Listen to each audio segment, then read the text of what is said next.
Time now.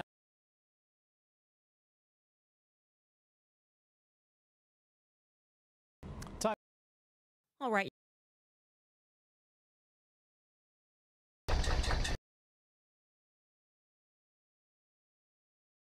I'll come.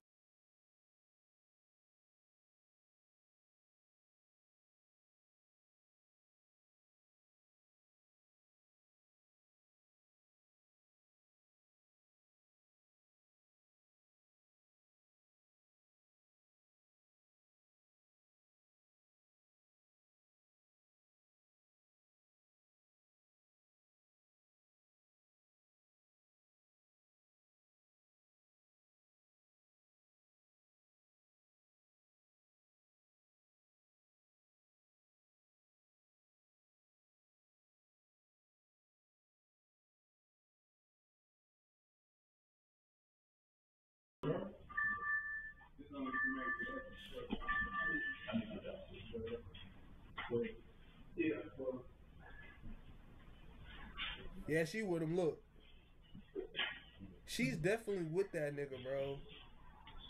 And your address is? But what is it? 201. Yeah. Okay. We have that.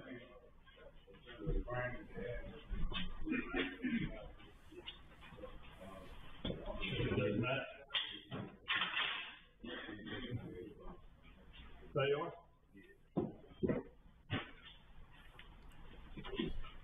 This nigga pulling out a damn glove. You guys busy today?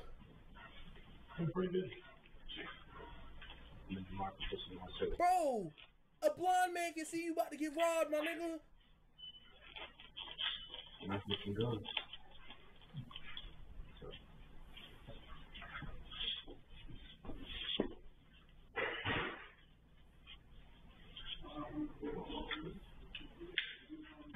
What year was Mickey Mouse? I mean, what year? That's this year. Everything on this wall is new this year.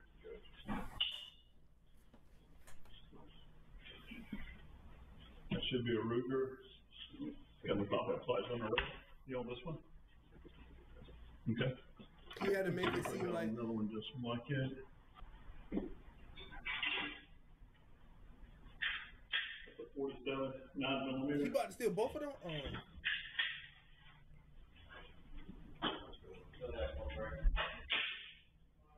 Hey, boy!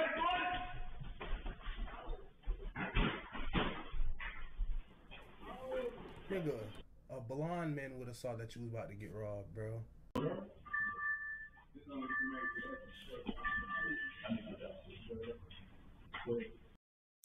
Yeah.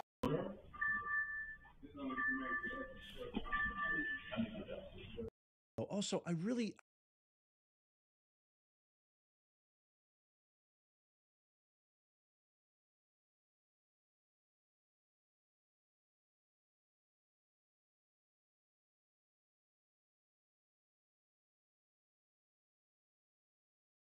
That's where I'm from. I represent that shit to the death of me, you know what I'm saying, you feel me? But look, I be everywhere. I done stayed in Glen Oaks, Dixie. I done stayed in Scotlandville. Every nigga, them niggas know me. I done went to every school. Everybody know we stand out grown out here. You know you gonna be the thumbnail, man. You gonna be the front and center. Everybody around you is still, it look good, bro, for sure. They my people. We they know one thing. We all gang. We all poor. We all show the same amount of respect to each other, the same amount of love to each other. And we stand on business, nigga pulling up like that shit. A woman though, we can't do it nothing. But shit, can't be pulling up like that. That one thing you don't do in Baton Rouge, do not pull up like you trying to handle business because that shit wood gets too up. Got you. We out here having fun though, you know, it's a hot day. Yeah. Get money today, you feel me? I'm saying we probably about to go get in the yo, take some photos and shit, you know. What's Hey, how you doing, man? This is my blood brother. For all y'all hoes. oh, word? That's where I'm from. I represent that shit to the death of me, you know what I'm saying, you feel me? But look, I be everywhere. I done stayed in Glen Oaks, Dixie. I done stayed in Scotlandville. Every nigga, them niggas know me. I done went to every school. Everybody know we stand out grown out here. You know you gonna be the thumbnail. That's where I'm from. I represent that shit to the death of me, you know what I'm saying, you feel me? But look, I be everywhere. That's where I'm from. I represent that shit to the death of me, you know what I'm saying, you feel me? But look, I be everywhere.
Hey, let me get some backwood. Backwood, what kind? Russian cream.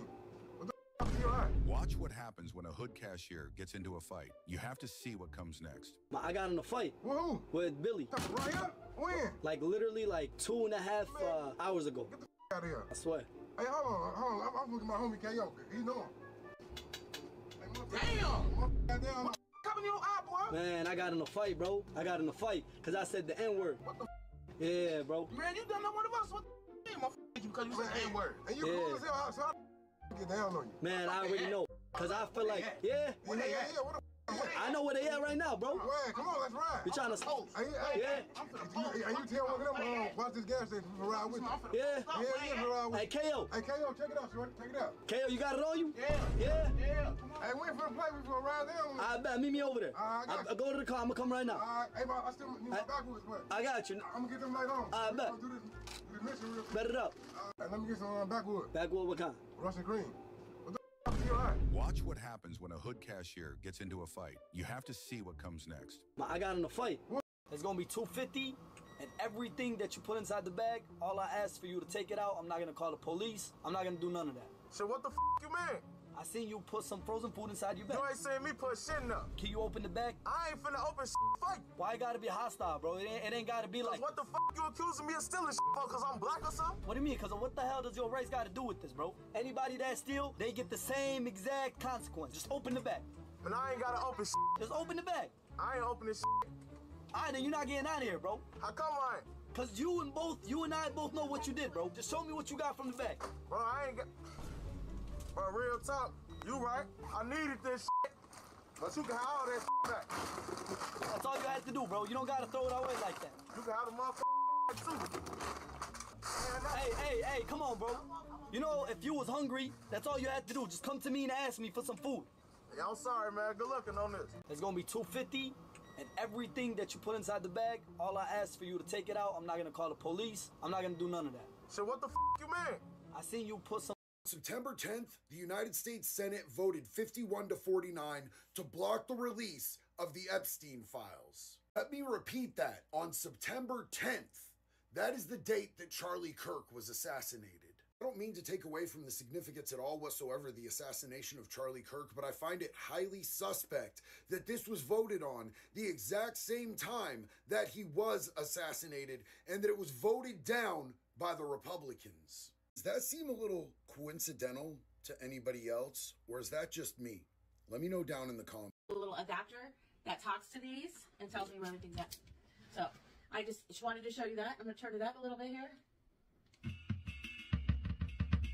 That is not coming from anything other than this. So you can see my speaker. See? This could be way fun. So I'm just going to move this out of those. These are the foot pedals. Oh yeah. And simple. Okay, it's on. So I got there's a little thing here. The diagram that tells me exactly where everything is at. So you need to imagination a little bit. Okay, that's better. So this is my tom, my rise, my crash, and my cymbal, and my floor drum. So, okay guys, let's play this.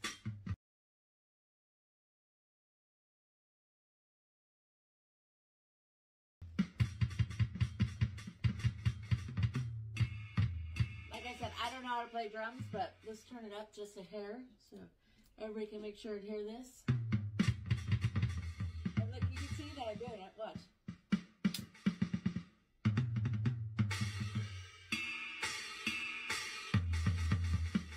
Anywhere, as long as you have like a portable speaker.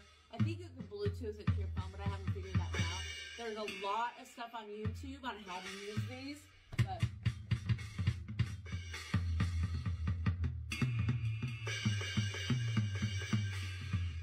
I want to hit that snare drum.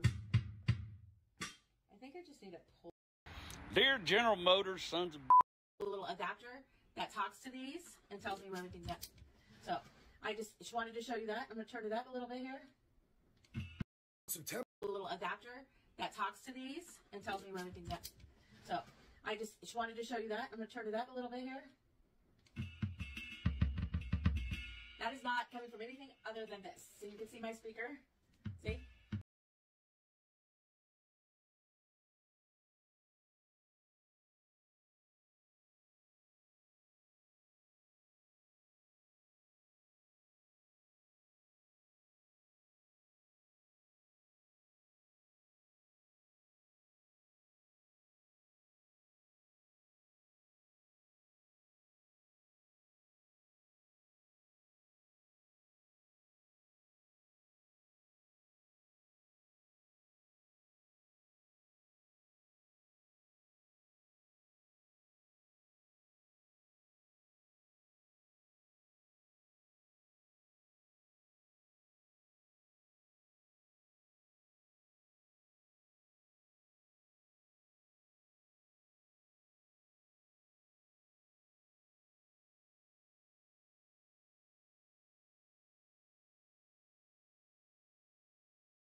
Andrew, how are you? Quite deeply affected, to be honest. I read your one of your tweets. There's a few of them. They're pretty strong statements that you've made. One of them says it's not only Charlie, there's a list, they're coming for the rest of us. What do you mean by that? We no longer live in any kind of civilized political discourse. The left and the right are not arguing about interest rates or economic policy. This is a complete different worldview. These people lack spirits and souls, and they believe that anybody who disagrees with them or says a word counter to their narrative deserves a bullet in the neck. This is no longer political discourse. This is a divide which is much larger than most divides, which caused endless wars across the planet. And Charlie Kirk was killed for being the good guy, for being the nice guy. He hasn't been nearly as inflammatory as I have with many subjects. And they believe we deserve death, and they celebrate the death of Charlie Kirk in a disgusting, inhumane manner. Let's not forget, because it's easy to forget, attempts.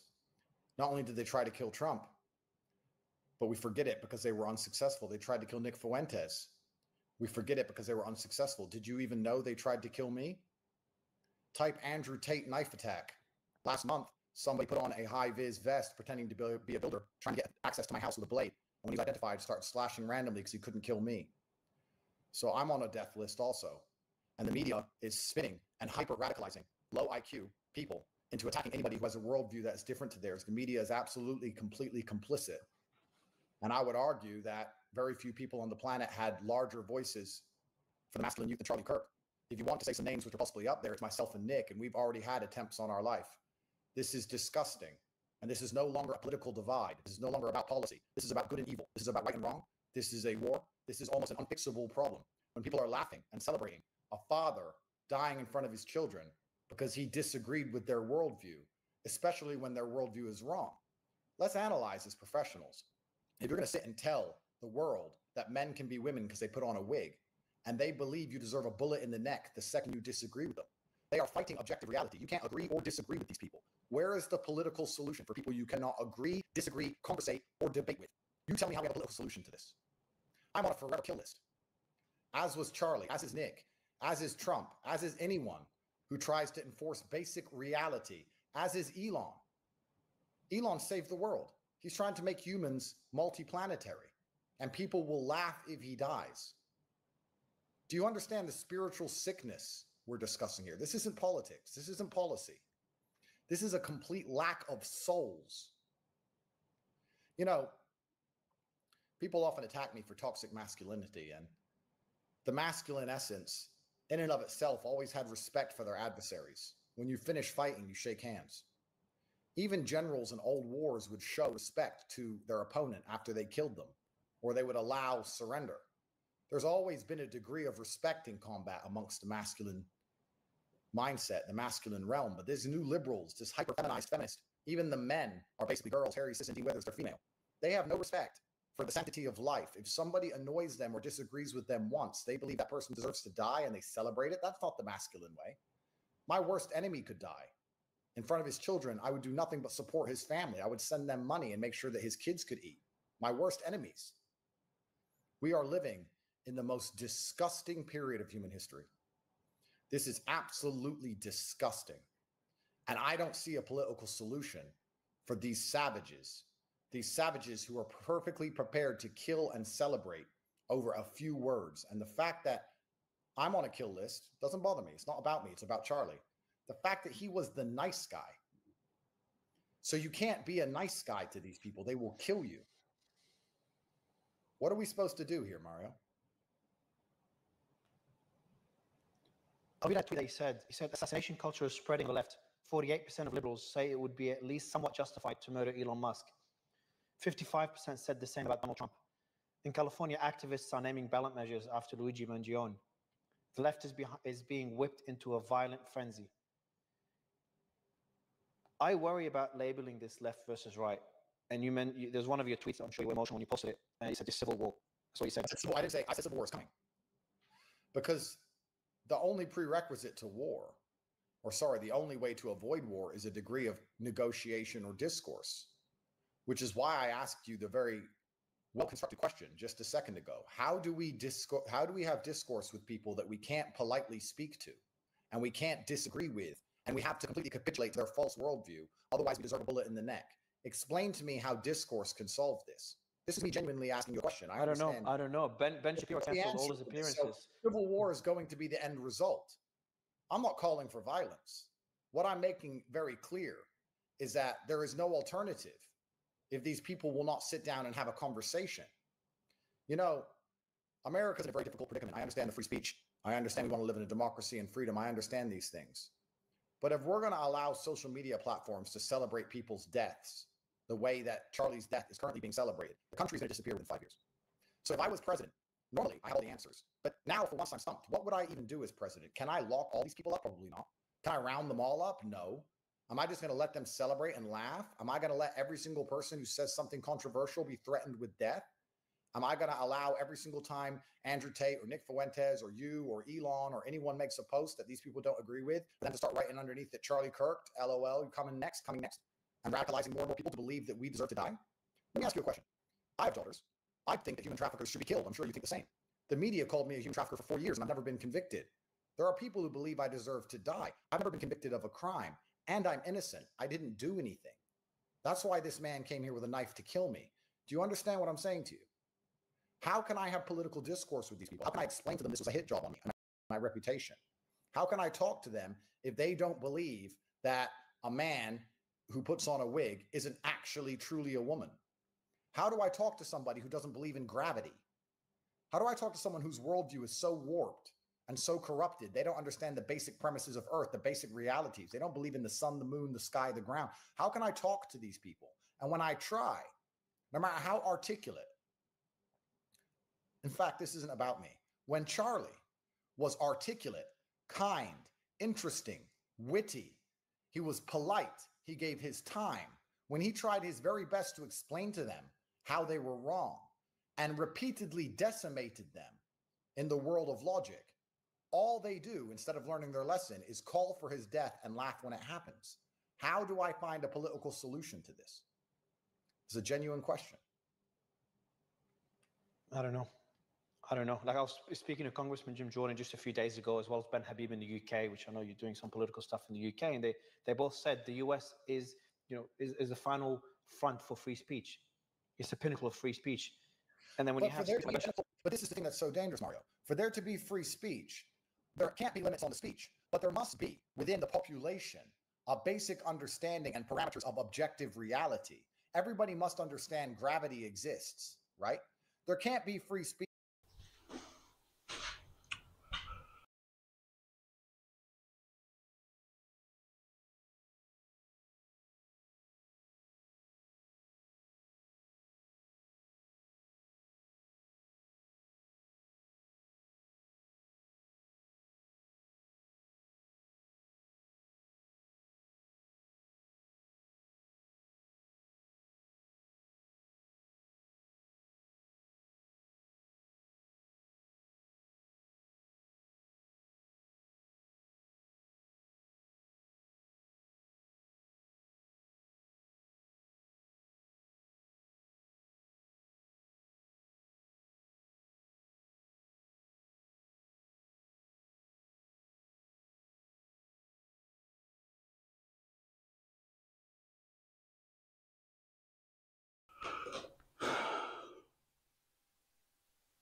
Can you make knives out of a lawnmower blade? Let's go find out. I've been making knives out of lawnmower blades for years. Now, I have had issues with certain lawnmower blades. I just tried different methods, changed up my oil, grabbed another blade. Never have I once, not once, done a bend or snap test to determine whether it can actually be hardened or not. I just went, hey, did it harden? It hardened. It skates, it holds an edge, we're good to go. But I've never actually went through and tested it.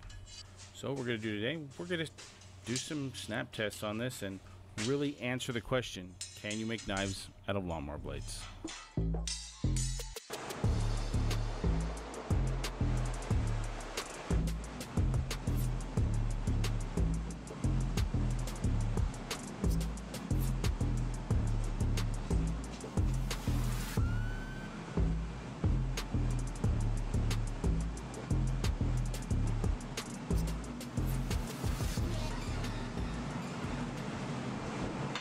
Now, before we even start flattening this and getting them all down to a shape we can use, please make sure your shop is well ventilated. The paint fumes coming off of this as it burns off is not great. It's not good for you. So what you're gonna do after you're doing that, you're gonna heat these up, you're gonna flatten them out, you're gonna make them nice and flat so we can then put patterns on them later on.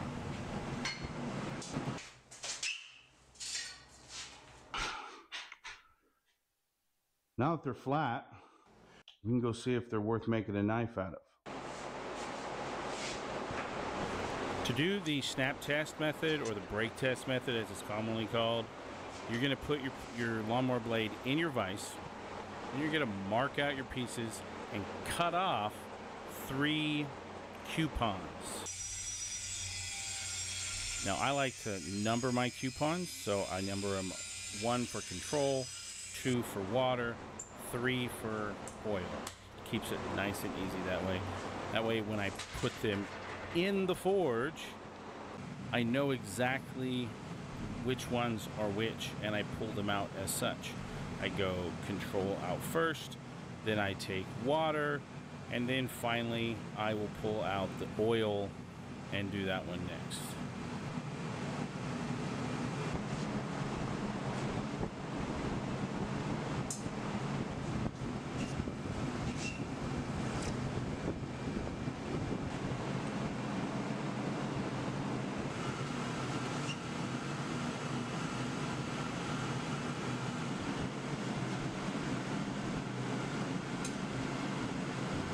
So we're going to take our control, we're going to put it in the vise here, and we're going to hit it with a hammer. Now what we expect to happen is it to bend right over, just like that.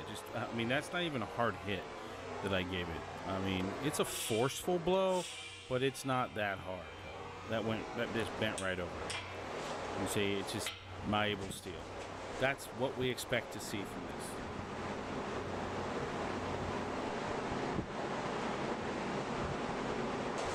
Now on the water quench, we expect this to crack right here. I was not expecting to have to hit this twice, by the way. I was not expecting to have to hit it twice. I was expecting it to just crack and be done and be like, hey, okay, yeah, that's a water quench. That's what it's supposed to look like. It was not supposed to be hit twice.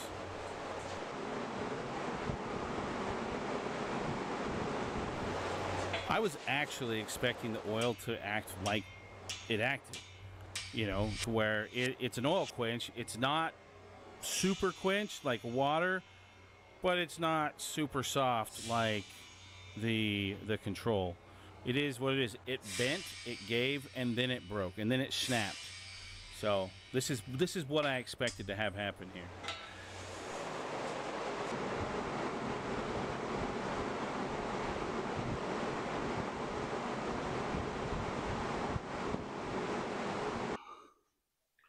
All right, now that we've done our snap test method, or our break test, to really see if we can harden this steel, what does it all mean? Well, this is our control. It bent just like we thought it was going to do, you know.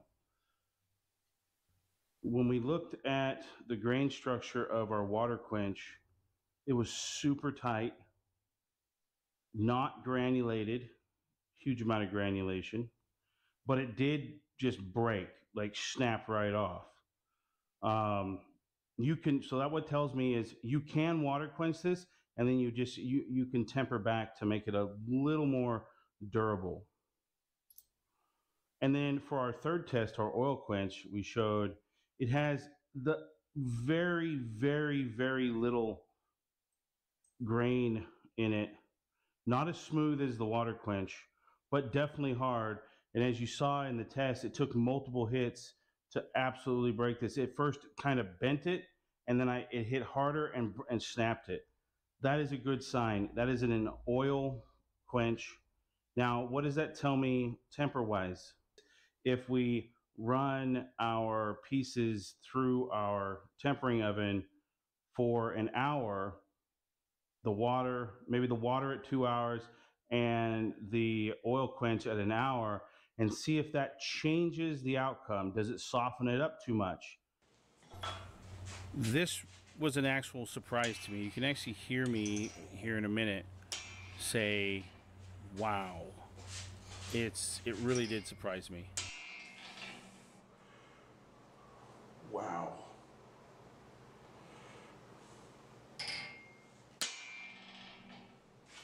Both of these actually surprised me on just how good they were.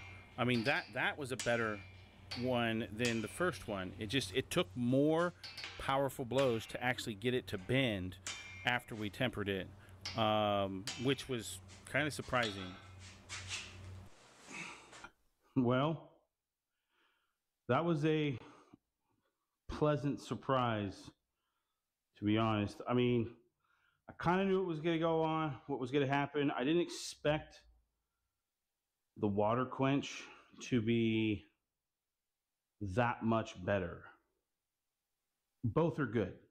Both are good.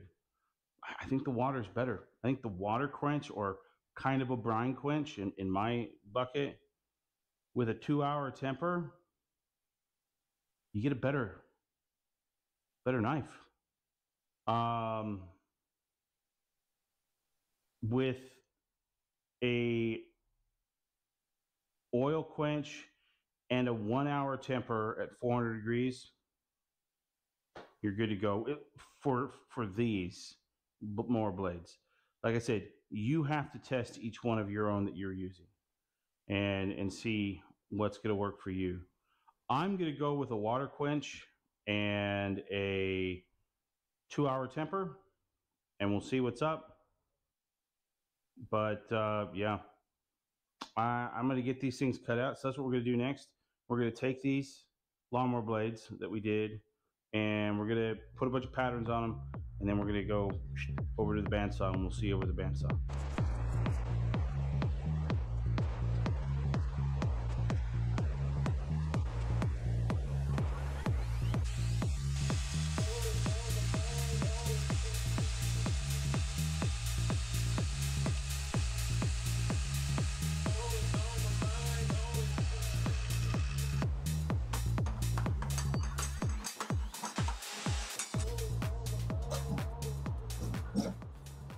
Well, I mean, we didn't get all of them, but we got enough. We got our event coming up on September 12th through the 14th. We'll have more in this bucket by the time we get done. The point of this was that you could take lawnmower blades, test them, find the ones that you can harden, and make knives out of. Stay safe out there, everybody. Be well, and as always, for John.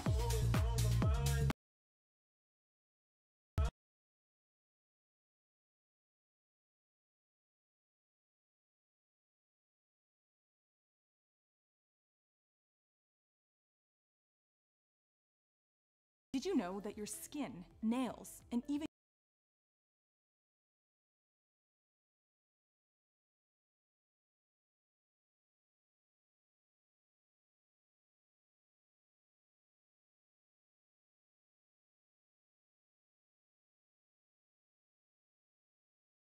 I am in total and utter shock right now. You bore me. You bore me with the race talk. You're so annoying, actually. And you're so dumb. You're so dumb. Forgive me, Lord. Forgive me. Forgive them for what they do not know. But y'all are so dumb.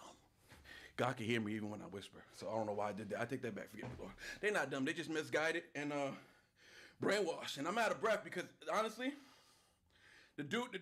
Welcome back to another episode of Goat Worthy Reactions, where we mainly like to focus on the goats on this channel, and today we are focusing on a new artist. Some people call him a goat. I am currently live right now with the goatees, and Tom McDonald has finally made it to the channel. 7 months later, we're starting off with God mode. Now, my goatees know, start off on a good note with me, all right? I've heard enough negative stuff about Tom McDonald, so I'm gonna need the best he got. Give me the best he got so I'm not biased on the other songs that I may not like so much, you feel me? So I can give it a respectful critique.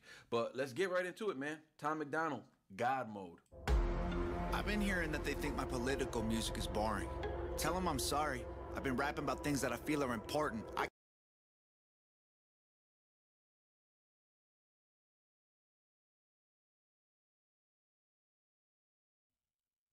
Now, many of you may remember just not too long ago when people from Canonical made the big announcement that they were going to replace not just one or two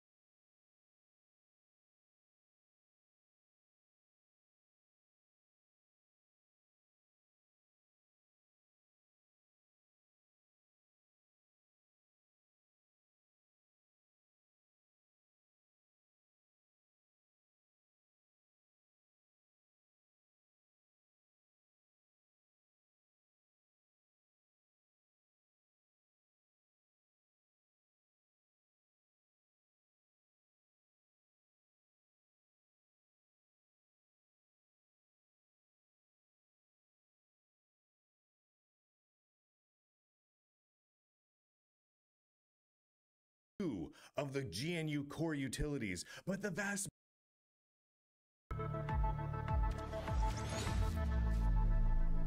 two.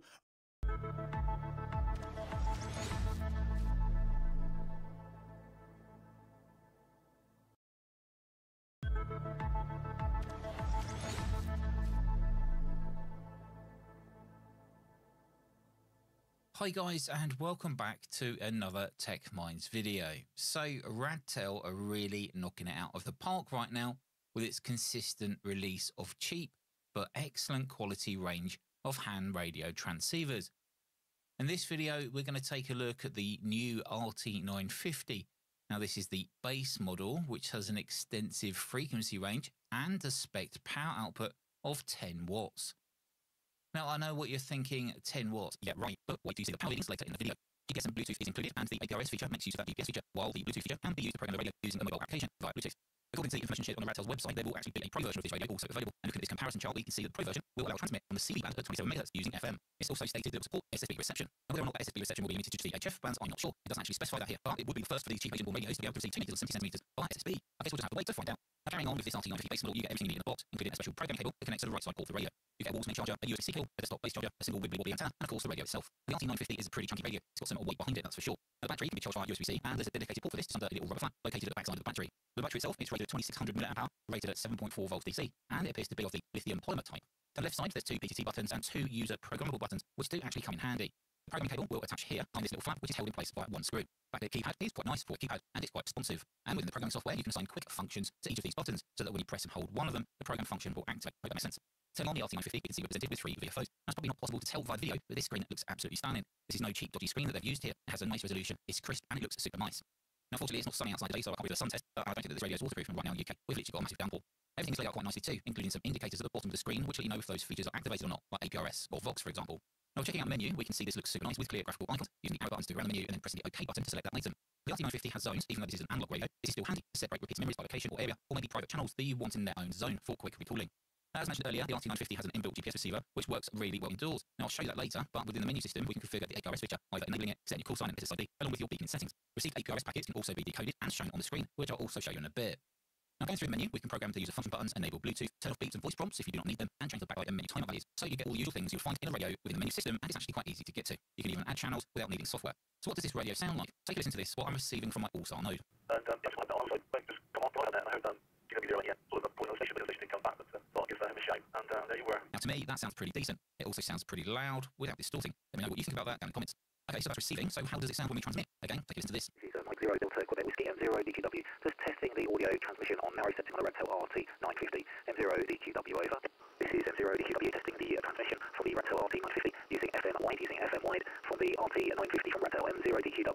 Okay, so far it's looking good. I thought that actually sounds really nice on receive, and also sounds nice on transmit. And for those interested, I'm using an SDR application here called SDR Uno from SDR Play for receiving the transmitted audio from the radio.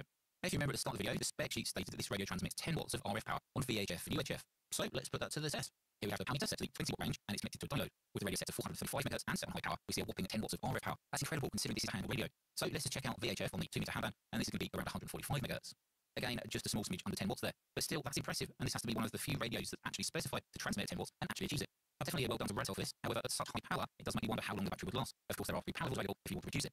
Now, the big test is now spurious emissions, and even though this radio is not spec'd to transmit on a 6 meter band, it does allow you to. And as you can see here, transmitting on that 6 meter band at 50 MHz is strongly advised not to. Now, you will be transmitting with nearly as much out on 4 or 5 bands at the same time. Now, this is really an issue of Radtel, as they do not claim this radio is supported on 6 meter transmission, but what we are interested in testing is the 2 meter and the 70 centimeter handbands. So up at 145 MHz, the 2 meter band, we see a lovely clean transmission, something which I would hope for, and Radtel delivered. As a quick side quest, and for those in the US with the 1.25 meter support, here we have the RT950 transmitter at 222 MHz. That's not perfect, and I'm not sure on the relations to this band, but that second harmonic is around 43 dB down from fundamental. Maybe those of you that are in the US can let us know if that's acceptable or not. Okay, so let's move up to the 77 meter band, and yeah, we're also seeing a really good response here. The Radtel, well done on making decent filters and ensuring we remain legal when using your radios. Now, that reception is also possible using ambient modulation, something which a lot of radios fail to do correctly, but take a listen to this.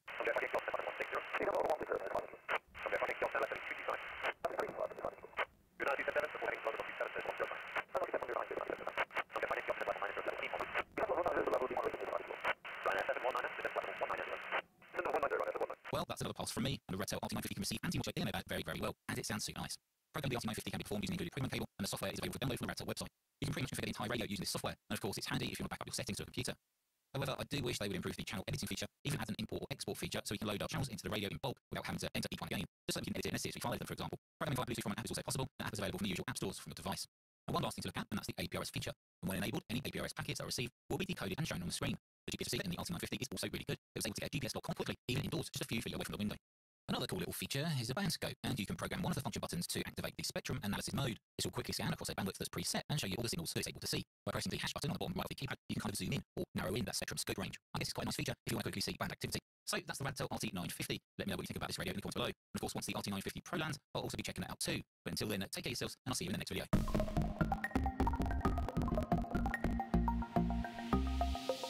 There's this absolutely terrible person, a rapper who calls himself Bob Villain, and you probably have already seen this video, but somebody who decided to mock Charlie Kirk and the horrific thing that happened to him last week. And since then, he has been facing an insane amount of backlash online, and the news is only getting worse and worse for him. Visas are getting revoked. The whole thing is absolutely crazy. He's losing venues. This whole thing is completely falling apart on him to the point where he released a response video in total panic mode, absolutely melting down over the backlash and the complete backfire that this whole thing is turning into for him.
They cocked 45.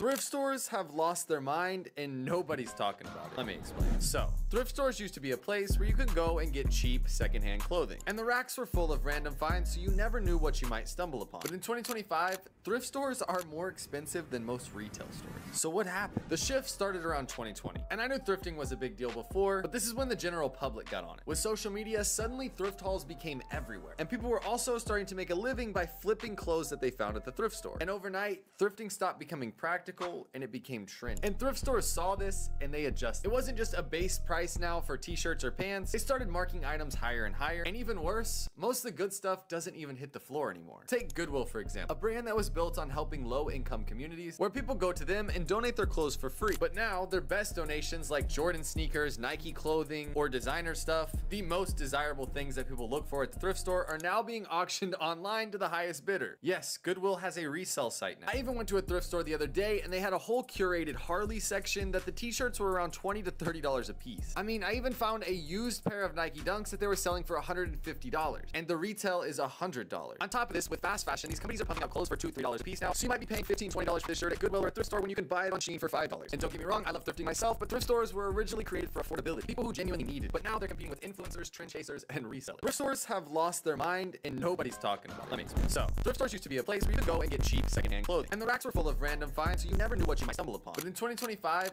thrift stores are more expensive than most retail stores. So what happened? The shift started around 2020. And I knew thrifting was a big deal before, but this is when the general public got on it. With social media suddenly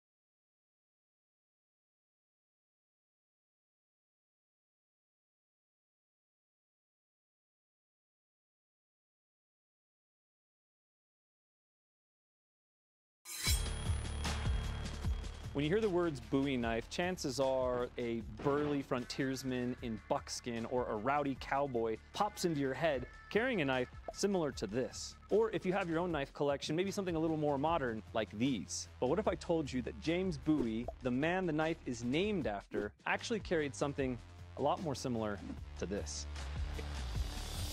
Jim Bowie, Jim Bowie. Much of what we think we know about the Bowie knife is steeped in a lot of tall tales, aged retellings, historical liberties, and Hollywood magic. Even in the early 19th century, when these events were happening, it's not hard to see why everyone was captivated by the Bowie knife. It was a knife said to have been designed by Providence, wielded by a near immortal demigod. Who wouldn't want to have a piece of that hanging on their belt? We're going to do our best to separate fact from fiction while still having some fun with the awesome, unverifiable history of the Bowie knife. The Bowie knife is uniquely American, and more than once has rightfully been called the Excalibur of America. In place of noble knights, wizards, and women living in water, the Bowie knife's story was forged in brawls, battlefields, and frontiers in the calloused hands of men bigger than life. However, don't be fooled by its rough American upbringing, because the Bowie knife was still very much a kingmaker and still very much wrapped in a thick layer of magic, mysticism, and folklore. Known as the knife that cuts twice due to its sharpened false edge, the Bowie knife seems to hold a blessing and a curse for anybody who gets too tangled up in the history of the knife. In an almost poetic historical cycle of live by the knife, die by the knife. And that entire history kicks off with a 90-second brawl almost 200 years ago. In September of 1827, the infamous sandbar fight took place on the Mississippi River just outside of Natchez. The dueling parties had to show up for honor's sake, and their duel ended without bloodshed and a handshake. However, there were other motives from the spectators of both parties, and a life or death brawl broke out with our man James Bowie right in the middle of it. There are multiple accounts of what happened that day, with both sides claiming the bravest actions and the number of fighters ranging from 16 to 40. From the haze that time has put over the actual events of the sandbar fight, we know 3 things for sure. James Bowie was the target of the aggression. He sustained multiple stab, cut, and gunshot wounds that would have easily killed a lesser man, and he dispatched his foe, Norris Wright, with his yet-to-be-famous Bowie knife. The duel and the brawl took place in the antebellum South, where such events really were not that uncommon. Maybe it was due to the fact that Bowie did prevail over great odds with his knife, or that he was able to survive some pretty serious injuries, or it was just a slow news cycle. But either way, the sandbar fight made national news and became immortalized in the United States history. It made every regional paper and every national paper. And it was a really short time until everybody was going to their local bladesmith, or more likely their blacksmith, and requesting a knife like Bowie's. The only problem was nobody knew what Bowie's knife looked like. To this day, we still don't know what the sandbar knife actually looked like because there were no illustrations. There was simply one descriptor that said it was a large butcher's knife.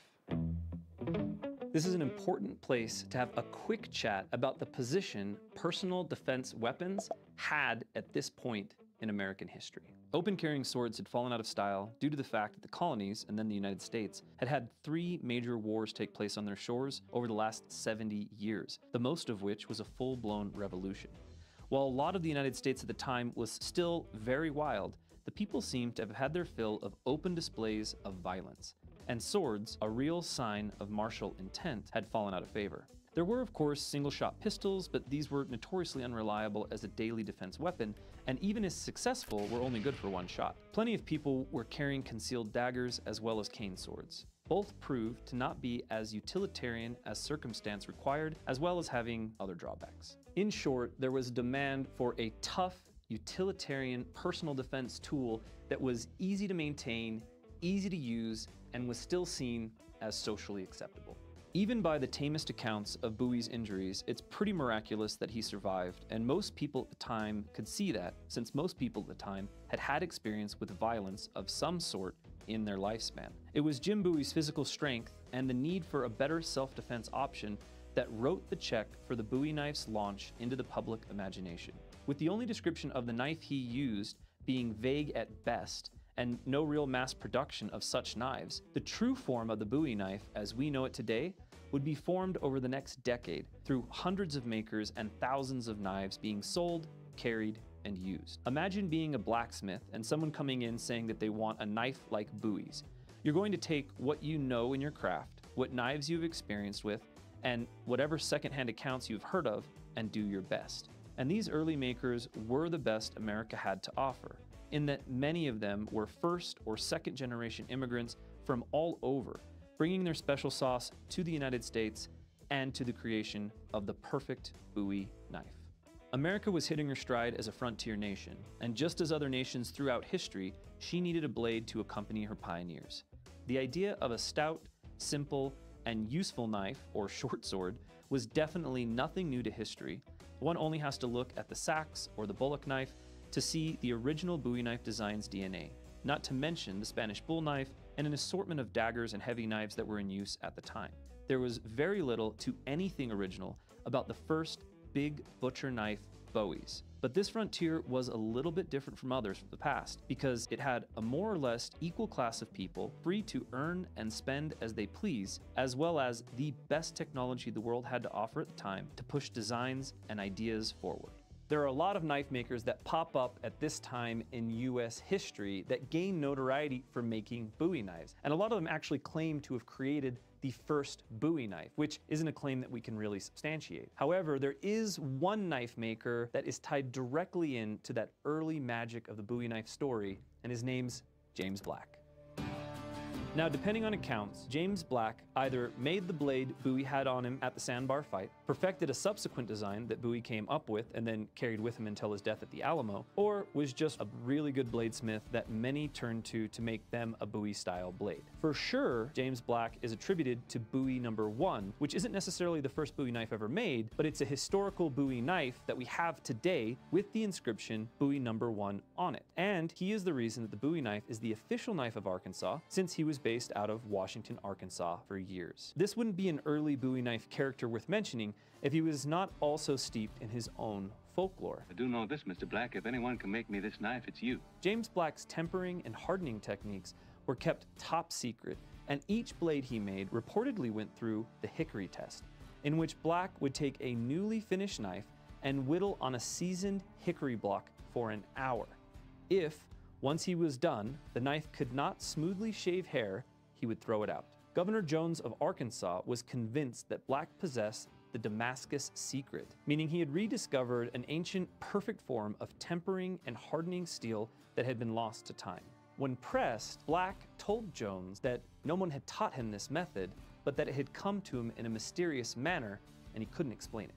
Through a series of unfortunate events and bad luck, this prophet of steel and edge ended up blind, penniless, and homeless. He was taken in by Governor Jones' family, and as payment for their generosity, he offered to write down his 10 steps to the perfect steel tempering.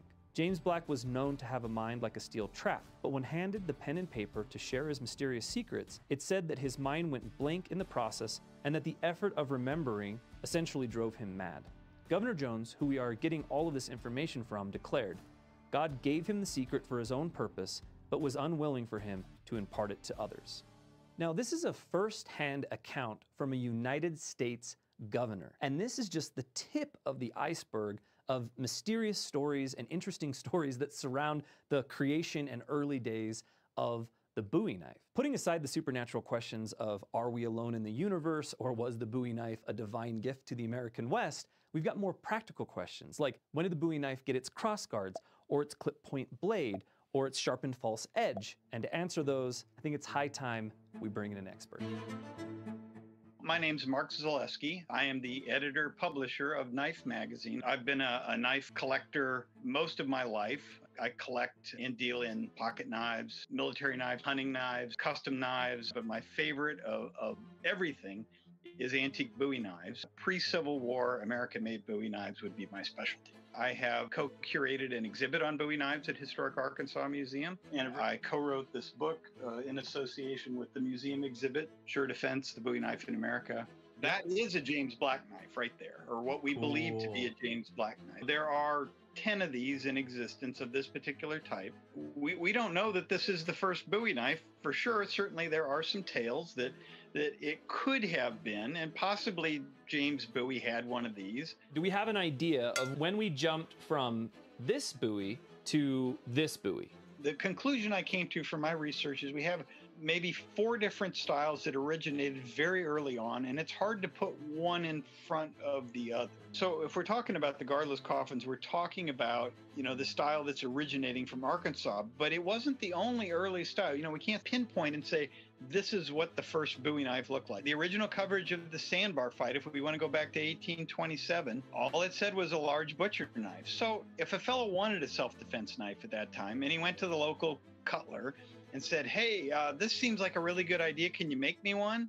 There's no illustration. All you have is a large butcher knife. The maker would build it based upon their experiences. If you're French, if you're German, if you were raised in Europe or you were raised here, whatever, you would have different influences. And I think all these different knife makers, like America is a melting pot, and the Bowie knives reflect that back onto the style that they are. It sounds like what we have is we have a bunch of makers trying to almost capitalize in on this new thing, and they're all putting their own spin on it. Eventually, one of those spins just happened to take more than the others, and that's how we ended up with the version of the Bowie we have today. It's something that's so cool to me to see it just be so uniquely American, right? Like, and it is, and then you take the English into it, right?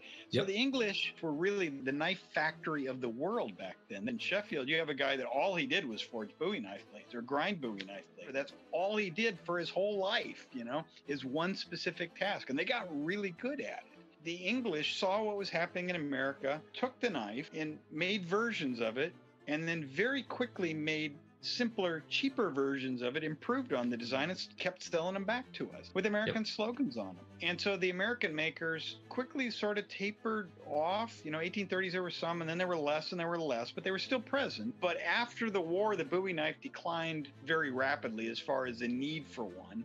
and we only had a few American manufacturers that really produced them in any quantity. But by the time you get to 1891, you are already well into the midst of the transition, really from butcher knives into the sport hunting knife. We've went through a lot of history, right? We've talked about England, we've talked about, influence from other countries, we've talked about all of these things, right? What's the definition of a Bowie knife? That is a very difficult question. A Bowie knife is a knife made for purposes of self-defense in or for America between 1827 and roughly World War II. Then we can take the definition of Bowie knife and say, well, it's a really big knife, maybe with a clip point and heavy and suitable for fighting. But, that's when there's a point right there at about 1950 where you can finally define it by its style. Truly, the Bowie knife's popularity falls off after the Civil War, and fixed blades in the United States take a more sportsman-type approach for camping and hunting. Now, of course, Bowie knives don't disappear completely. A lot of these sportsman knives take on that Bowie-type shape, and plenty of Bowie knives are still being made. But its popularity is starting to go out just as quickly as it came in. And this has to do for a few reasons. We've got local laws that are actually against Bowie knives in a lot of different places. We've got multi-shot, reliable firearms for personal defense. And we're dealing with a war-torn country that's kind of had its fair share of violence. It's really not until the 20th century with World War I and World War II that we see the Bowie knife's presence come back to the United States. The Bowie's involvement in World War I was fairly ad hoc. The Great War was one that took the world by storm and saw a lot of homemade, brought-from-home knives used in trench warfare. The Germans did have a standard issue knife that saw some play in the battlefield that was very Bowie-esque. And of course the Americans had the Mk1 dagger. But due to its expensive production cost and non-carry friendly design, an initial order of over 1 million Mk1s was reduced to just over 100,000. Most fighting knives of World War I were simply hunting knives, many in the Bowie shape, repurposed for camp and self-protection duties. It was World War II that really brought the Bowie knife into the modern era and back into the American story with Ka-Bar's USMC. Now, it should be noted that the company we know as Ka-Bar at the time was called Union Cutlery. They had been in business for over 50 years with their own series of ups and downs. At the time of the war, like all cutlery manufacturers, the current iteration of Ka-Bar, called Union Cutlery, started making knives for the war effort and got their version of knife 1219C2 approved, which we now know as the USMC fighting and utility knife. What I mean by their version is that Union Cutlery was not the only company making the 1219C2, but by all accounts, they were making it best. Troops quickly learned that the Ka-Bar stamped versions were superior to the others being made and started referring to the knife style, regardless of maker, as Ka-Bars. Because of this popularity, Union Cutlery ended up changing their name after the war to Ka-Bar in 1952. So many Ka-Bar USMC knives were made during World War II that another one would not be made for issue until the 1970s. Even with all that success, Ka-Bar felt the sting of the knife that cuts twice. It was both a blessing and a curse to the company. After the war, there was a ton of brand recognition for the Ka-Bar USMC, but Americans had had enough of violence and they saw it strictly as a fighting knife. From that time forward, Ka-Bar ended up trading hands a bunch of times, and really they're still living in the shadow of the USMC.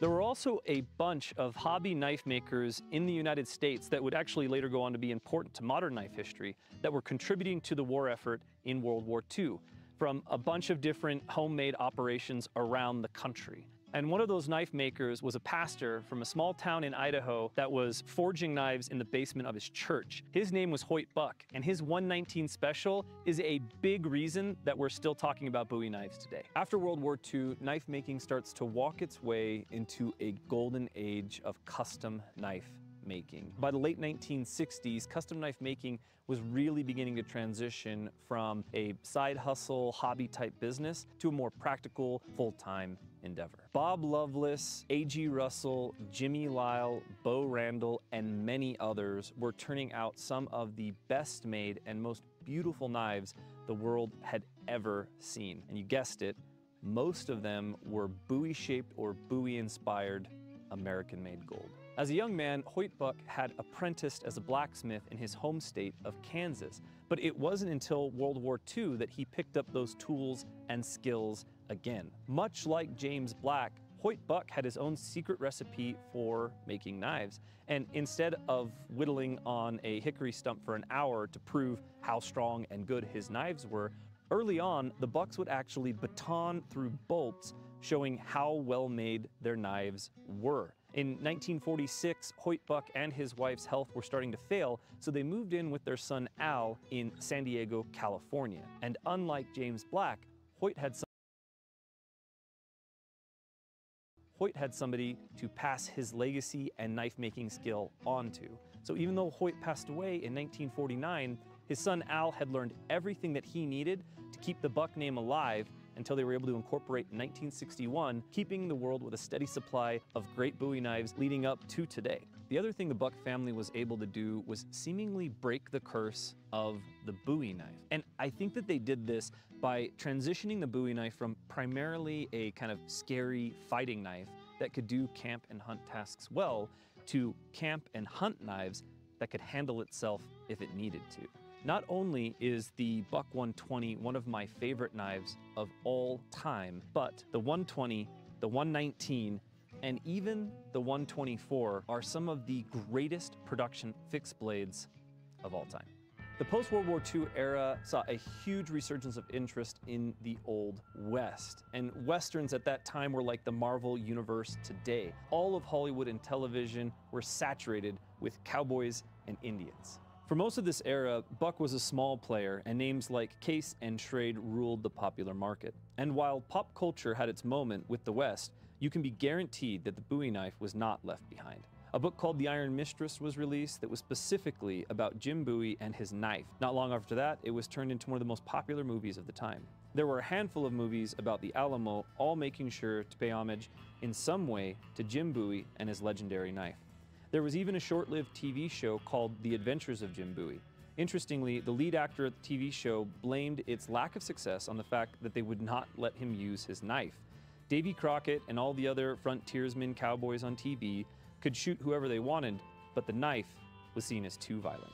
All of these stories worked in their own little bit of folklore, like the original knife being made from a meteorite or designed for throwing just as much as for fighting, or that James Bowie was a Boy Scout vigilante who had never done anything wrong. Most interestingly, they all chose to show the Bowie knife as we came to know it and not as it actually existed at the time. Most of these productions were informed in some way by a book titled Bowie Knife by Raymond Thorpe. While a good portion of what Thorpe wrote has been called into question by more modern scholars, it was considered gospel at the time, and it went a long way in building the Bowie myth. The book's actually available for free online, and I put a link down in the description. I highly recommend checking it out, not for historical reasons, but for some pretty awesome, fantastical tales about the Bowie knife. Custom makers, Hollywood, and Buck did the most to keep the Bowie knife alive. And as mentioned earlier, that survival was predicated on the fact that the Bowie knife was no longer a weapon first, but an effective tool for many uses. Unlike the sword and dagger before it, the Bowie knife, with slight variations in design, proved itself to be a near perfect blade that was useful for anything you'd want to use an edge tool for. From this crowning milestone in the Bowie's history, it pops up from time to time in its more pure form, recapturing all of our imaginations. In the 1980s, we have Rambo and Crocodile Dundee, That's a knife. Bill Bagwell's Battle Blades articles, and Cold Steel's introduction of pure-to-form fighting buoys with the Laredo and Nachos. These all helped to kick off the tactical knife craze that shaped much of the modern pocket knife and produced tons of variations on the Bowie pattern. In more recent history, even Spyderco has done a ton with the Bowie name and shape, integrating it into a handful of folders and even creating their own true-to-form fighting Bowie just a few years ago. Thanks to shows like Forged in Fire and access to social media and YouTube, there are countless custom makers out there building big Bowie-inspired blades. I think Peter Kohler at Dark Timber Knives is leading the pack, making knives that Jim Bowie, Davy Crockett, and any other frontiersman or cowboy would have traded their left arm for. On top of craftsmanship and execution, I think Peter has some of that early James Black magic that he's instilling in his knives. When you handle one, you really get the sense that there's something more to the knife than just what you can see. In the production world, of course, we still have Buck pumping out the unbeatable, tried-and-true classics. When we look at the spirit of the Bowie knife as a purpose-built fighter that could handle just about anything else you throw at it, I think Top's knives are carrying the torch through pretty much their entire catalog. Look at this MPAT, for example. It was designed by Seth Brown, who works with fighter jet aircrews. Its byline is "Kill and Survive," and it is purpose-built to do everything you need it to do while being attached to your combat vest and out of the way when you don't need it. Almost 200 years from when the first modern-looking Bowies were carried, and you can't deny its fingerprints here on a knife designed to be used in fighter jets. The Bowie has even transcended into the world of high art. Tashi Barucha and a group called the Unnamed Society have just put together the most amazing Bowie knife project of all time. Using a design that Tashi came up with, they have contracted the best knife makers in the world to create 50 Bowie knives in Tashi's pattern, but gave them full freedom on every other aspect of the knife. This project is incredible in scope and in Bowie knife history. Each knife could be used for any task you could imagine, but each is also a singular piece of art, honoring one of the most infamous knives in history. The staying power of the Bowie knife is equal parts practical and romantic. Forged in the hands of leaders, pioneers, and rough men in some of the most wild wilderness the world has ever known. It's no surprise that it came out the other end a near perfect implement for what humans have been questing for since the Stone Age: a claw and a fang to help feed and protect themselves. It's been a blast putting all of this history together. I hope you guys have enjoyed it. Please share your epic Bowie knife stories down below, because there are so many great stories about the Bowie knife. We'll catch you on the next one.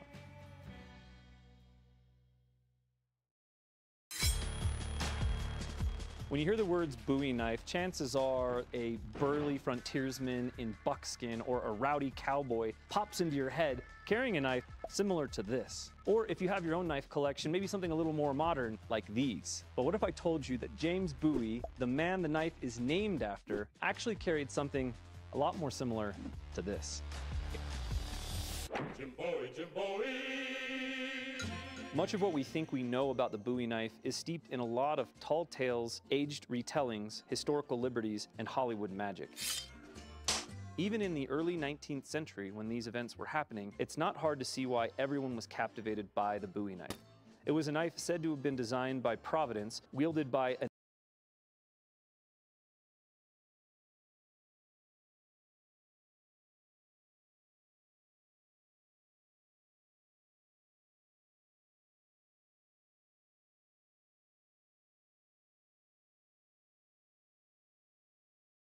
Welcome to Murphy's Diesel.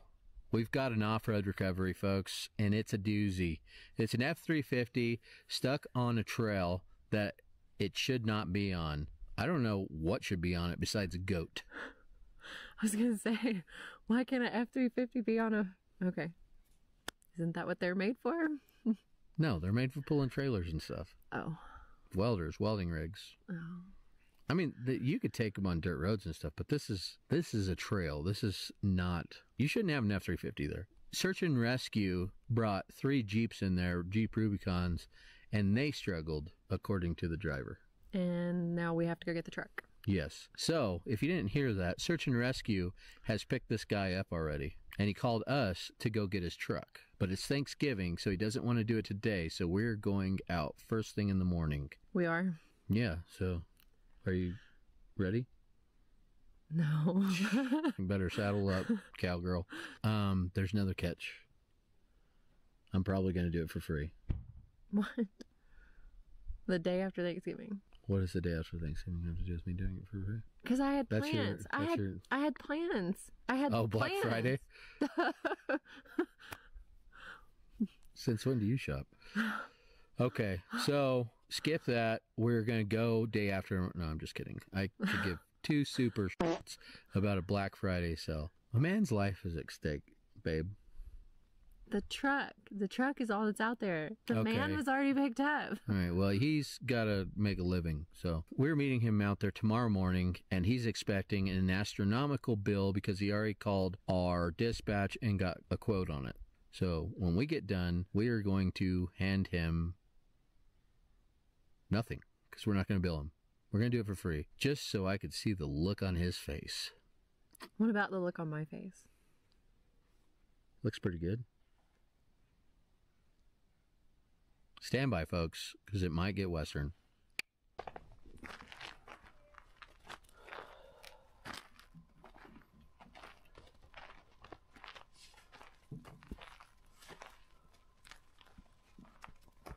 What are you doing, Detroit?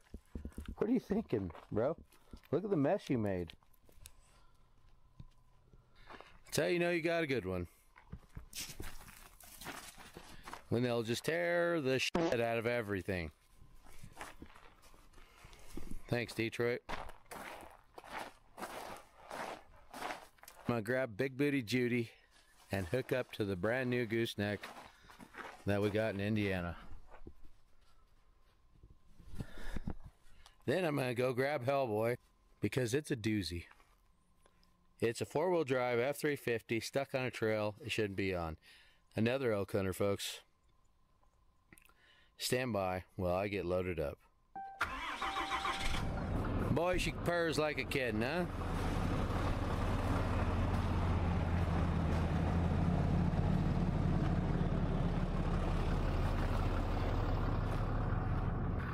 Sure is a beautiful morning out here, unfortunately.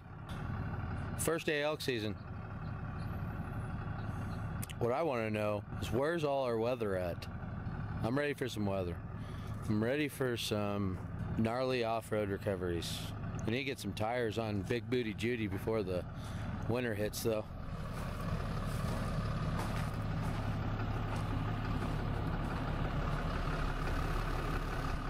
I've got some 37s for it, but I just can't decide what suspension system I want to run on it. Well, she ought to be warmed up now.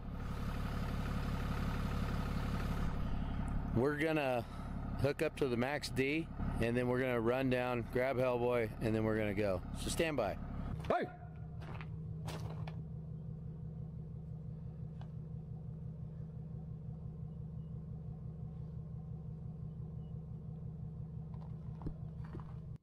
Sheep herders' dogs. They run sheep in this country now. They used to run cattle in this country. Now they're running sheep. They run sheep on public land. So right over there, actually that way a little bit. This is not public. This is a ranch right here. This is my ranch. But obviously dogs can cross fences, but their sheep are over the hill that way. They're supposed to be tending to their flock. They're not doing their job right now. Get back to work! That's what I thought. There they go. Look at that. Casey Liddell style. Got the old remote out. If you need a wireless remote, folks, check out Tough Remote. Pretty handy little remote here. They got bigger ones too. I got a bigger one for this trailer, just haven't put it on yet. I need to put it on. Tough Remote sent me a remote because I said, hey, this little remote, I'm gonna lose it. And it doesn't have a winch on it. And Tough Remote was like, hold my beer. And they sent me a big, bad remote. So I gotta wire it in. But for now, we're gonna keep using this little one.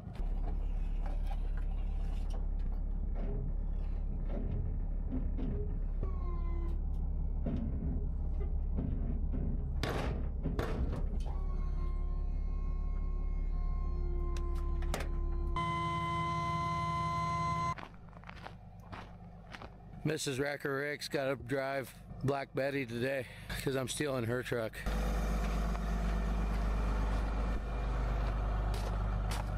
Tell you what, these new trailers, they make them really easy to hook up to. Just like that. I'm up and gone with the wind. That's my house. And they're camped right there. How you doing? What's going on? Not much. What's up? Just wondering why you're filming everything. Oh, I got a YouTube channel. Oh, nice. Yeah. That's cool. What is it? Murphy's Diesel. Murphy's Diesel? Yeah. Nice. Yeah, I live right there, and there's just. I bet you see a lot of traffic. Yeah, this time of year, elk season. Are y'all elk hunting? Yeah, my buddies are.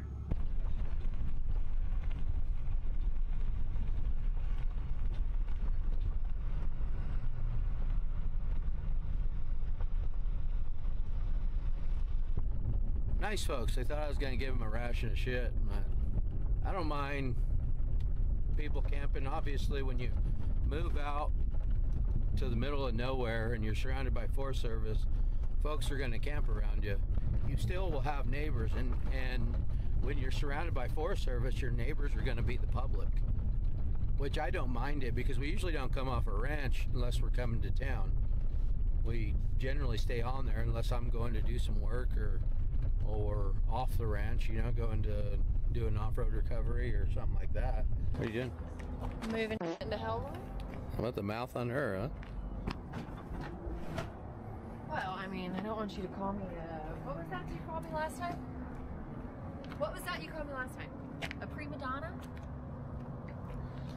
I believe I said my beautiful wife.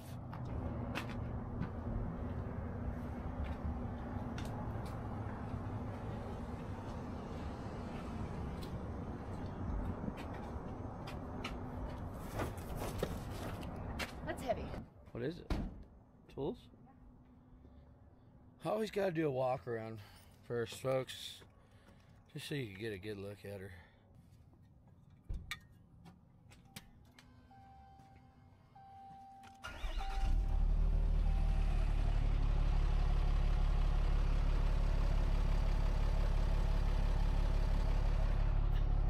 I mean, fires right up.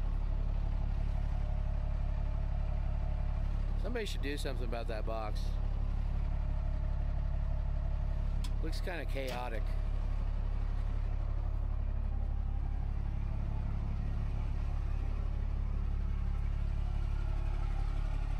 Dude, look at, those are my new free spool switches for my Warrior winches.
I said before, I find it strange that I live in a suburb of the biggest city in the country, and there are really no DMR repeaters, at least not that I know of. Somebody may be holding out on me, but I'm pretty much relegated to using ONTOP all the time. There's a nice, robust UHF 440 network that blankets pretty much the entire state. So that's nice. But as far as digital goes, kind of in the dark. I see you're in there. I'm not. Just over in Woodstock yet. So put up first chairs.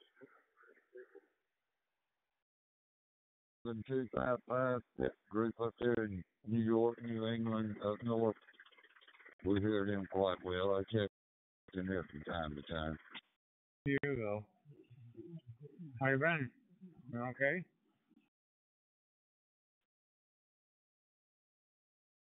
Yeah, I'm sure most places have a better setup than we do here. I think we're gonna save up some pennies and work on changing that, and install a tower with a good machine, with access to Brandmeister, because we need that around here, and nobody else is doing it. So somebody's got to. Although, in the event that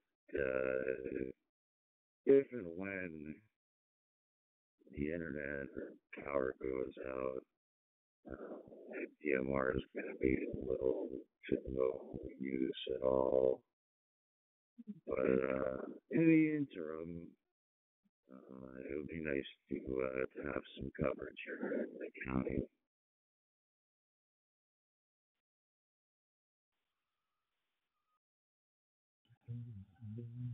Larger hotspots. I got the show of like the one that they have on the Zoom spot.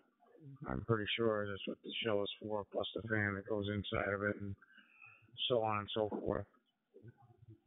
So, but yeah, I wanted to get your particulars. I didn't want to go sending it down there and then say, wait a minute, I didn't tell you to send it. So I just was waiting to hear back from you. Nice to hear you, though. To see you on TGIF. I had to shut TGIF off on my hotspot because it keeps capturing my. And talk to the boys out in Australia, New Zealand, and out in the Pacific. Sometimes we'll work the guys up in Japan on 7163, and about 7 o'clock we'll switch into 14207 and talk to the guys out, out in the Indian Ocean and out in that area. So it all kind of works together. I've got to get out and do some work on the antennas, and since this weather now is starting to change, it's a little bit better. So we can get out there and work on them. And got to put my big Delta loop back up there shortly and get that thing working again. So there you go. Nancy 4 November Charlie. We're down in eastern North Carolina.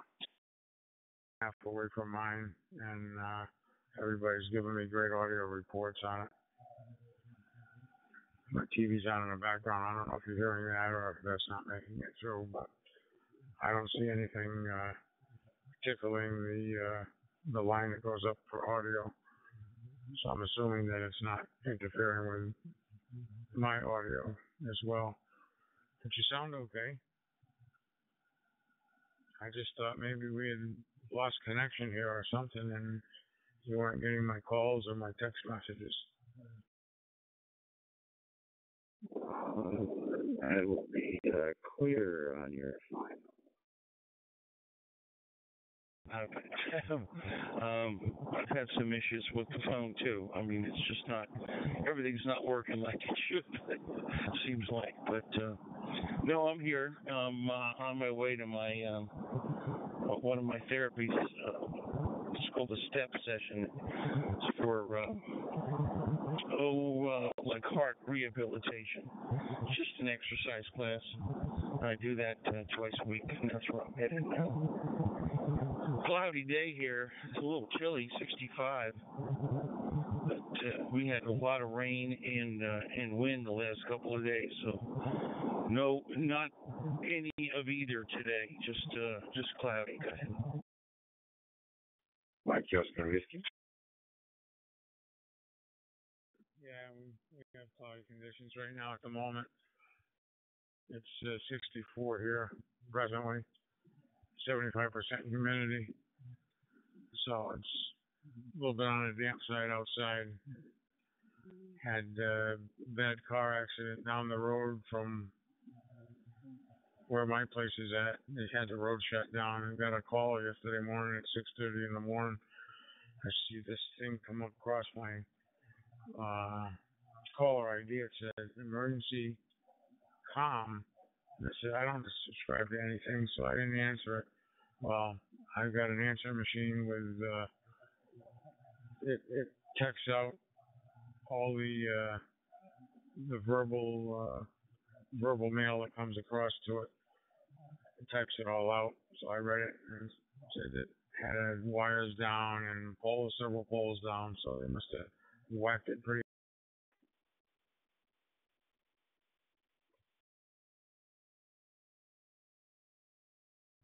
Well, as an example, at least you weren't involved. That's a good thing.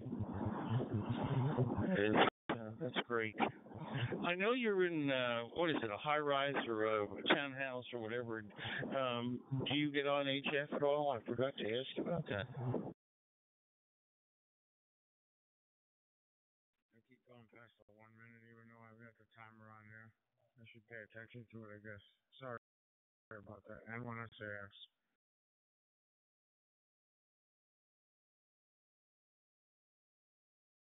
Curious about that.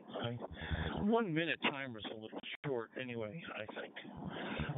Do you operate HF at all from the house? Or from the, what is that, an apartment or a townhouse? Go ahead.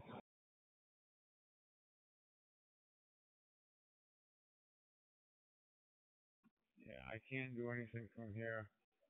I tried. I had a good radio with dual receive in it, and even that kind of a radio, that was a Yaesu, I think it was a 990 or something in that vicinity.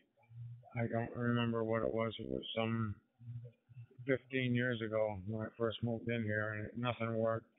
I sold the amplifier, I sold the radio, I sold it to a guy that bought radios, whether you're buying more of his stuff or not, and sold it all because nothing worked from inside the apartment. You couldn't get a signal if you had an indoor antenna. I had one of those apartment dweller antennas from MFJ, the 40-meter one. Even that didn't hear anything, so I said, no, that's it. I'm getting rid of it all. I had a HF in the car. Let me reset here.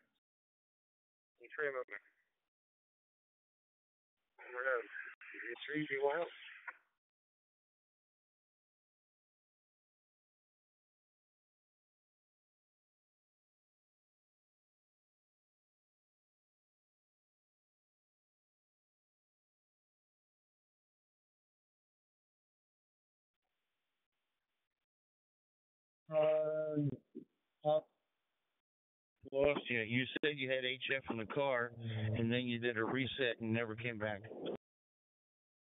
5 Michael Oscar Whiskey, Delta Sierra 2 Alpha Kilo Papa for Reno.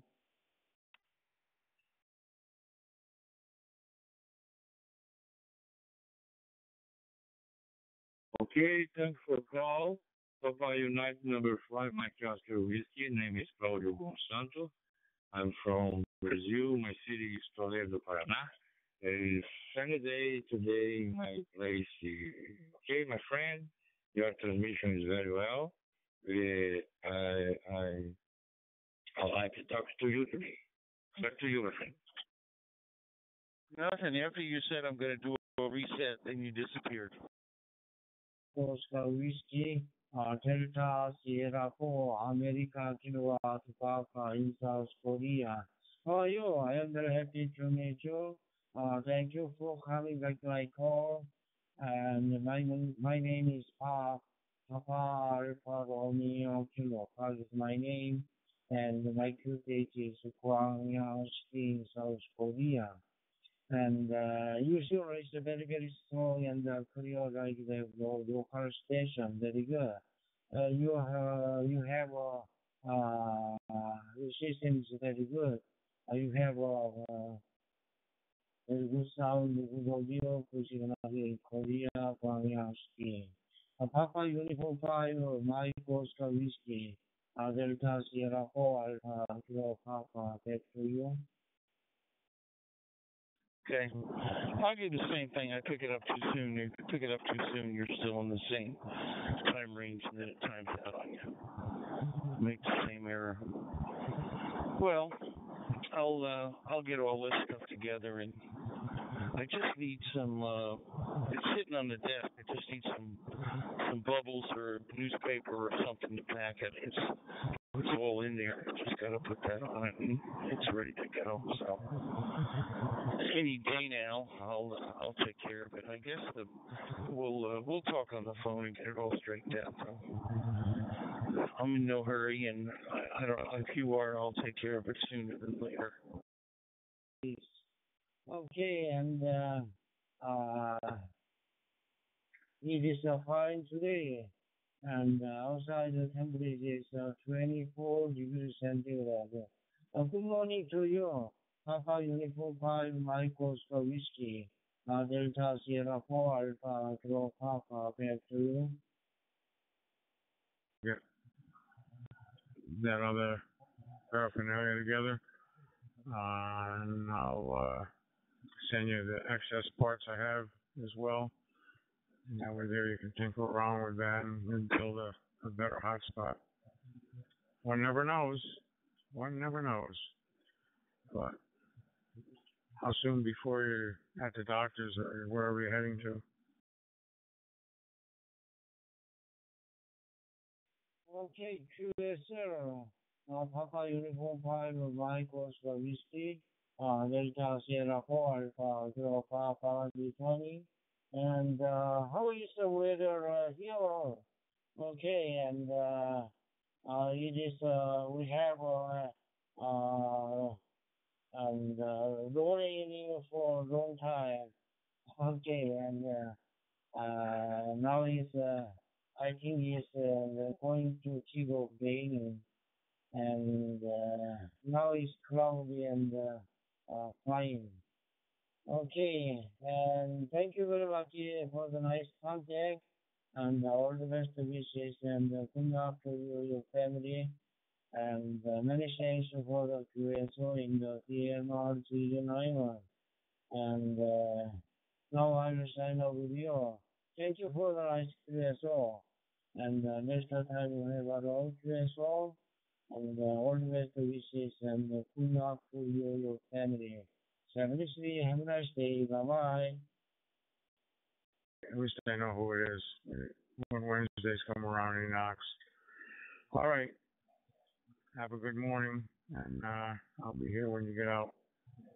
73, KB1ZZ and 1SAX. 73. YAVAPAI in our logbook. Okay, man. God bless you. Have a nice weekend. 73, my friend.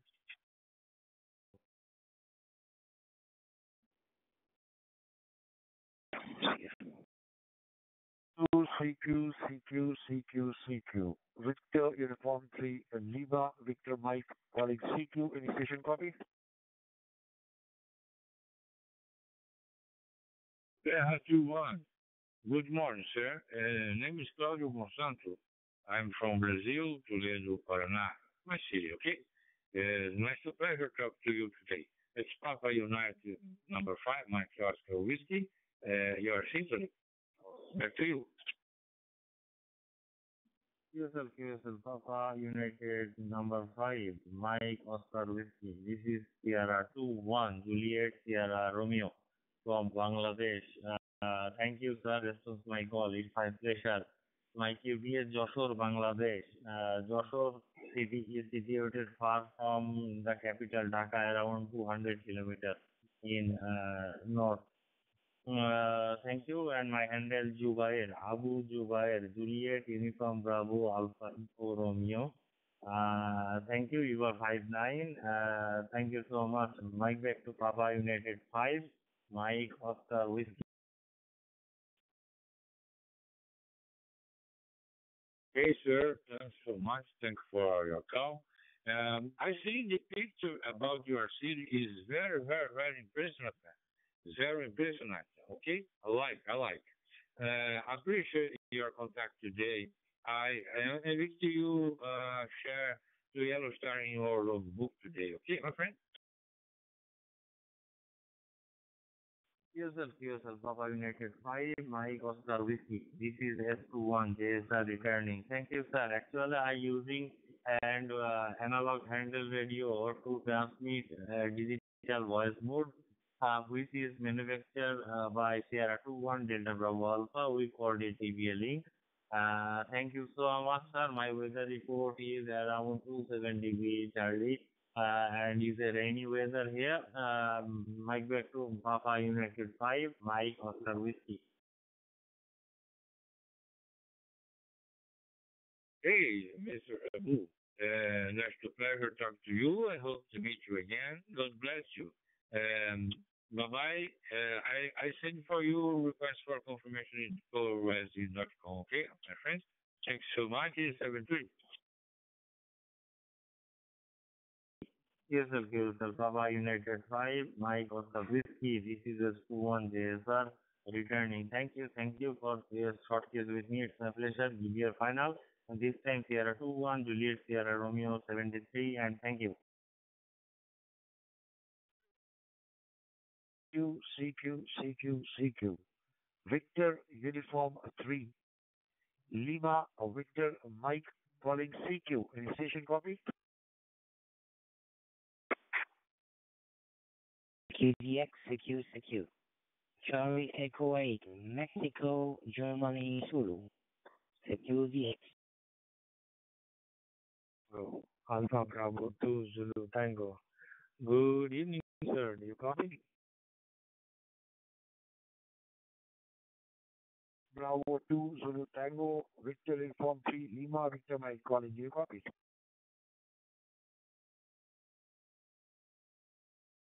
Victor Uniform 3, Lima Victor Mike, Alpha Bravo 2 Zulu Tango. I copy you loud and clear, sir.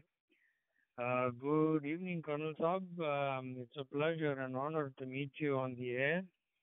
The name here is Venkat, Victor Echo November Kilo Alpha Tango, and the location is Edison, New Jersey. Back to you. You are 5'9" here, by the way. You are 5'9", very clear signal. Back to you. BO3 LVM 82 GT.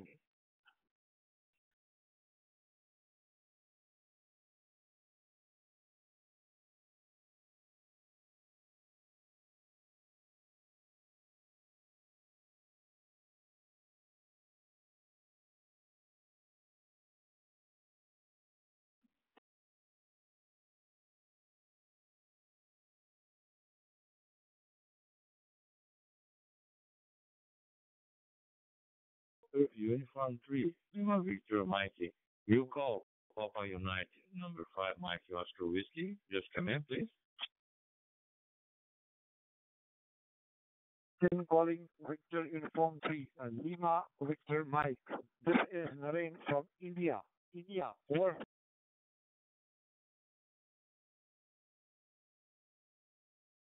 Okay, man, my pleasure to talk to India today. Name is Claudio Monsanto. My place is Toledo, Paraná. I'm from Brazil, man. So talk to you. Next pleasure to talk to you about India, okay? Back to you. I am transmitting on an Alinco DJ MD5 handy via the DMR network, via the local DMR repeater. Over.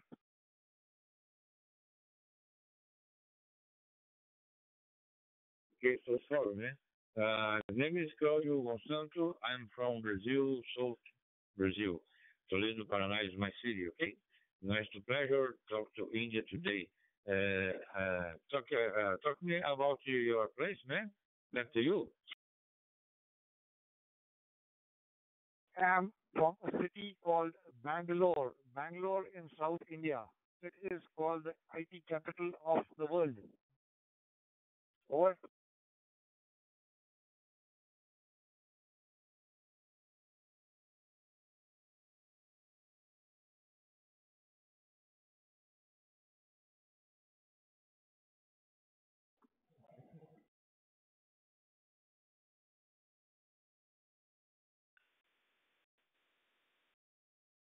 I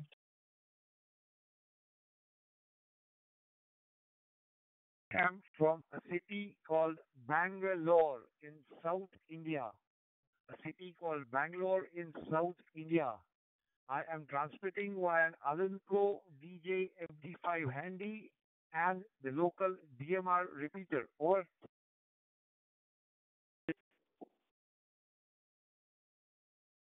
Okay, okay. I see the picture you're sitting, eh? Nice to pleasure talk to you today. Please, I invite you to share Yellow Star in your world book today, okay? Say it again, over.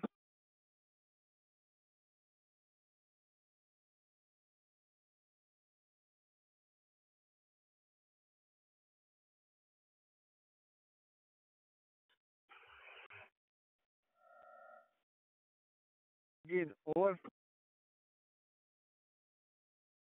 3 Lima Victor Mike Alpha Bravo 2 Zulu Tango Alpha Bravo 2 Zulu Tango. Do you copy, sir?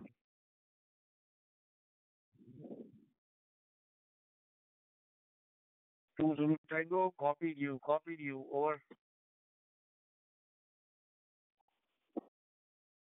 For his call sign also, over.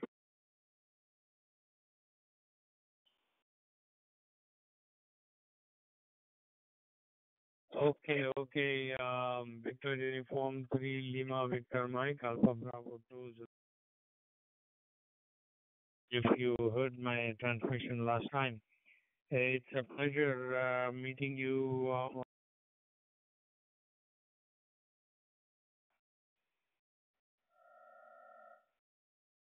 On freewild.com also, or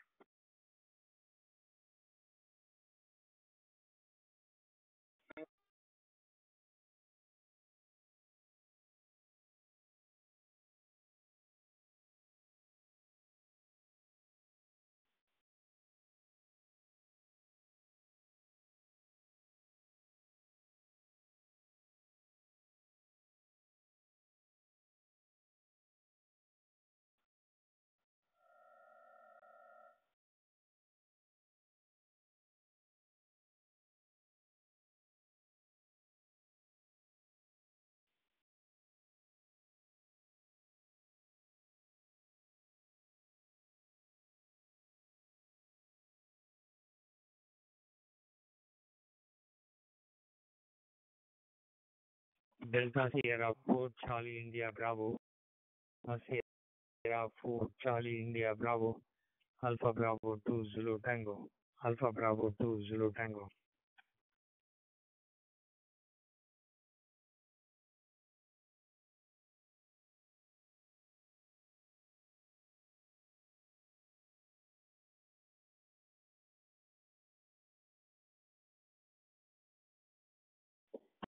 Alpha Bravo 2 Zulu Tango, you copy? Charlie Echo 8 Mike Golf Zulu. Form 3 Lima Victor Mike calling CQ. Any station copy?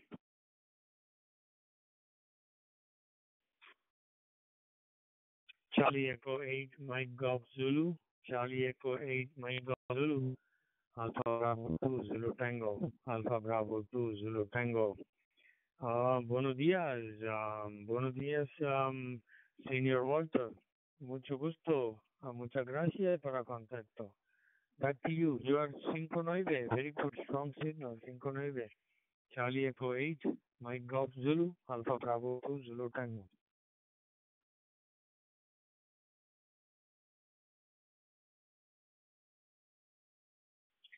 Ok, ok, mi amigo, buen día, saludos.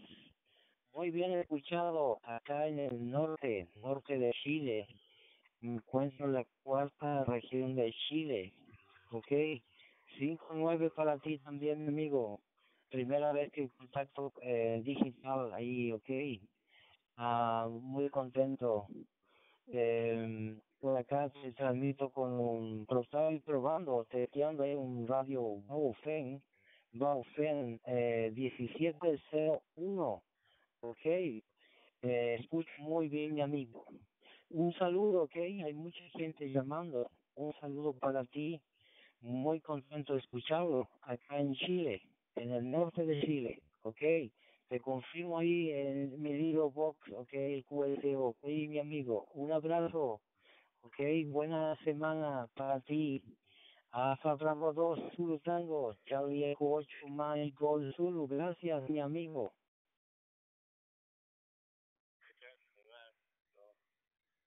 At the Ross truck and I was looking at the antennas and I said, oh, I wonder if that's Mike. And I pointed my finger at you. So I got Gypsy Brian here with me.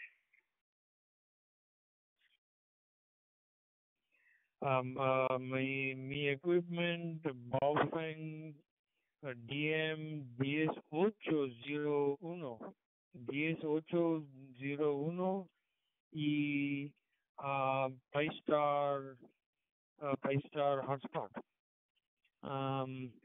Muchas gracias para contacto. QRZ.com. Hasta la próxima contacto. Charlie Echo 8, Mike Golf Zulu, Alfa Bravo 2, Zulu Tango. Muchas gracias. Bye bye. 73. Play cross my fingers. Work around the house and the backyard without them destroying stuff.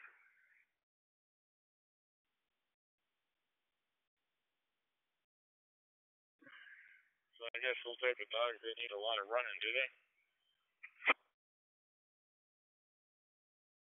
Adelante, buen día, Eco Alfa 4, India.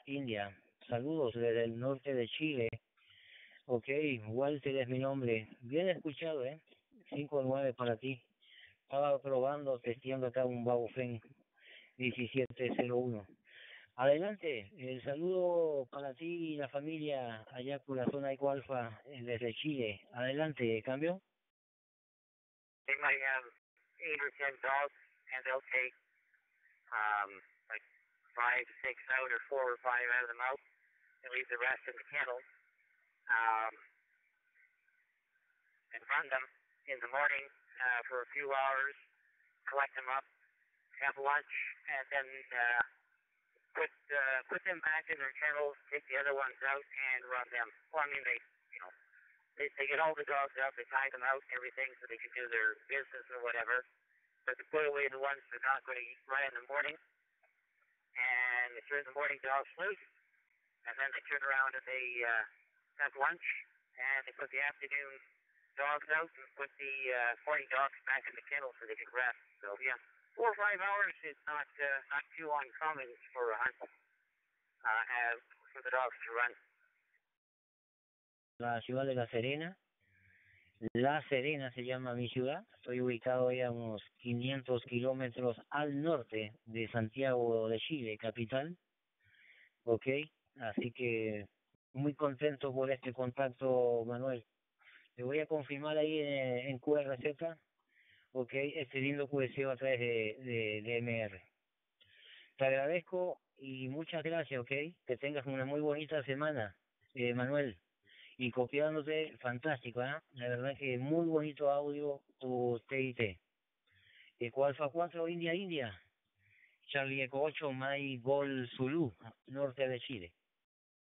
Again, this is Golf Zero, Whiskey, Echo X-Ray, Portable.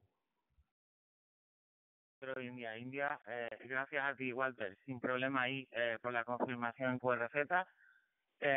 Muchas gracias por haber respondido a mi llamada y bueno, espero ahí copiarte en cualquier otro momento por aquí o por otra banda. Disfruta ahí del walkie, Walter. Un fuerte abrazo desde aquí del centro de España, desde Guadalajara para La Serena.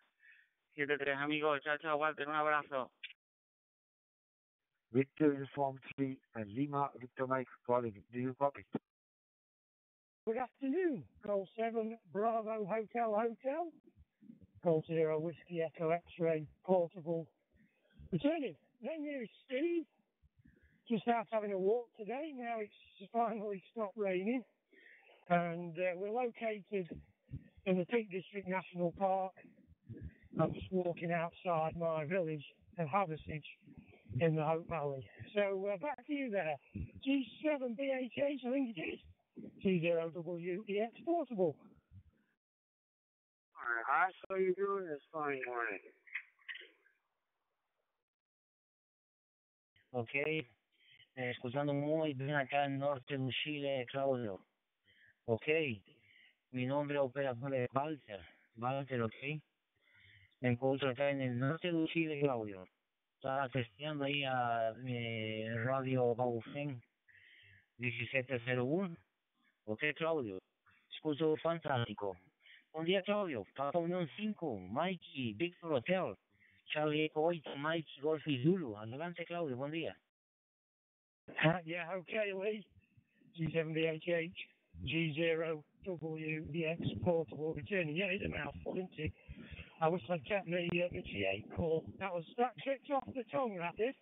Name is Steve, Sierra Tango Echo, Victor Echo at this end. And flying on Northern Regis down on the south coast.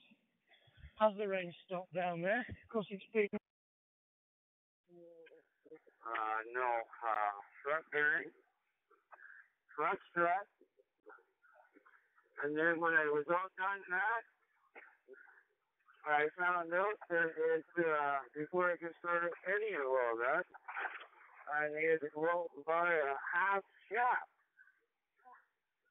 because the knuckle was no good, and then inside the middle of the half shaft was no good. So I was surprised that she was even driving with that. So yeah, it was very interesting working on the cars.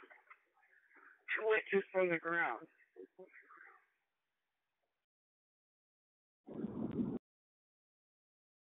Sounds interesting. Sounds like propane. It's a half shaft. Is that like the drive shaft? Coming off the transmission? WEX Portable 7BHH Returning. Yeah, fine with this team. Got the name that time.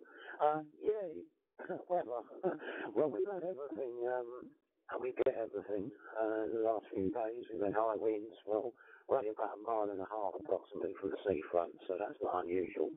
But rain, sunshine, anywhere in between. This morning has been dull overcast with some rain, and it's overcast at the moment. Yesterday, we went out, we had everything. It was really windy, it rained in the morning, and it came over bright, dazzling sunshine in the afternoon. So yeah, it's all over the place. Anyway, nice working, nice signal in, and I think from the monitor here that you're on, well, you said you are using Echolink on the phone. Yeah, I feel your pain about location. We're in what's called a park home, Steve. You might be familiar with the term. My nose retired down from London 5 years ago to the coast here. And it's a Faraday cage. These homes are on a metal chassis with metal insulation or foil insulation or whatever in the roof and in the walls. So any form of indoor antenna is a waste of time. We're very limited on garden space, and we don't get swales not in favourable about fitting any real sort of areas. So I managed to get us with a slim out on along the coax out in the garden, but it doesn't do very well. I can't even access the local paper. It's only a mile and a half away. So I'm quite afraid I feel your pain. G0WEX Portable 7BHH.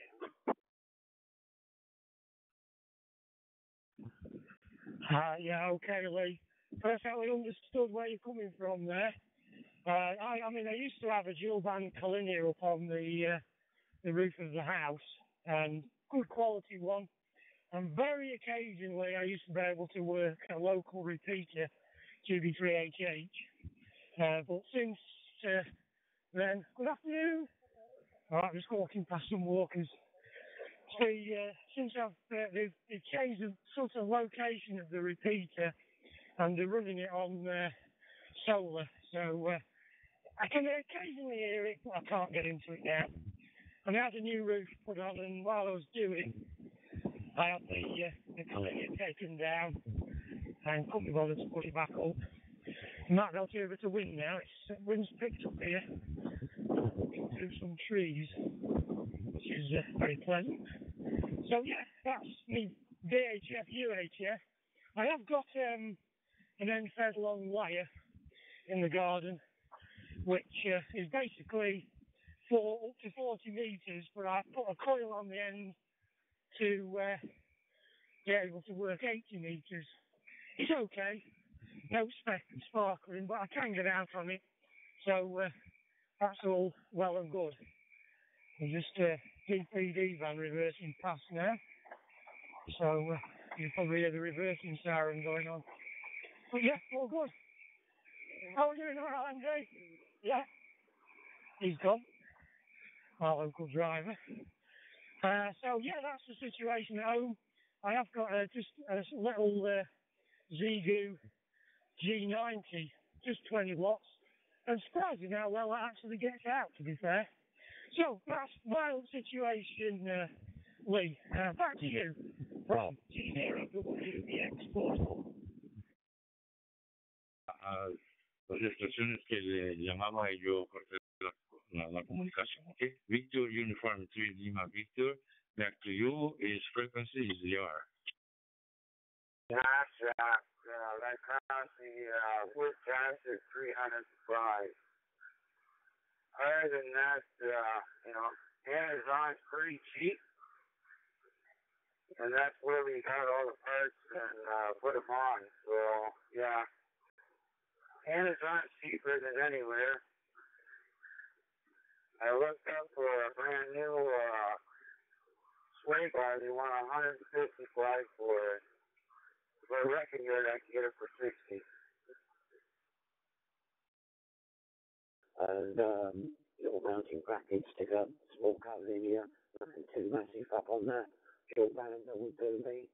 There was a local net on a Friday here. Typically with 5 or 6 stations myself, tenuously included. I say tenuously because most of them can't hear me and I can't really hear them, so it's not much with them from that point of view. But, I do make the effort, but as I say, it's not good. So the digital notes are brilliant. It always have been for me for years now. I've tried out on Echolink. I still have Echolink. I bought one of the little amp examples some years ago to use with Blue DV software on the phone or the computer for DSR, DMR and Fusion and whatnot. And I've recently bought this All-Star that I had one before we moved 5 years ago. It got broken in the move and I discovered it in a box and thought, oh well, I'll try it out. And then I thought, well, why not? You know, I already had the Raspberry Pi, so I thought, well, in that case, I might as well try and buy a cheap node and see if I can get back up and running. So, thoroughly enjoying All-Star, G0WX.87BHH.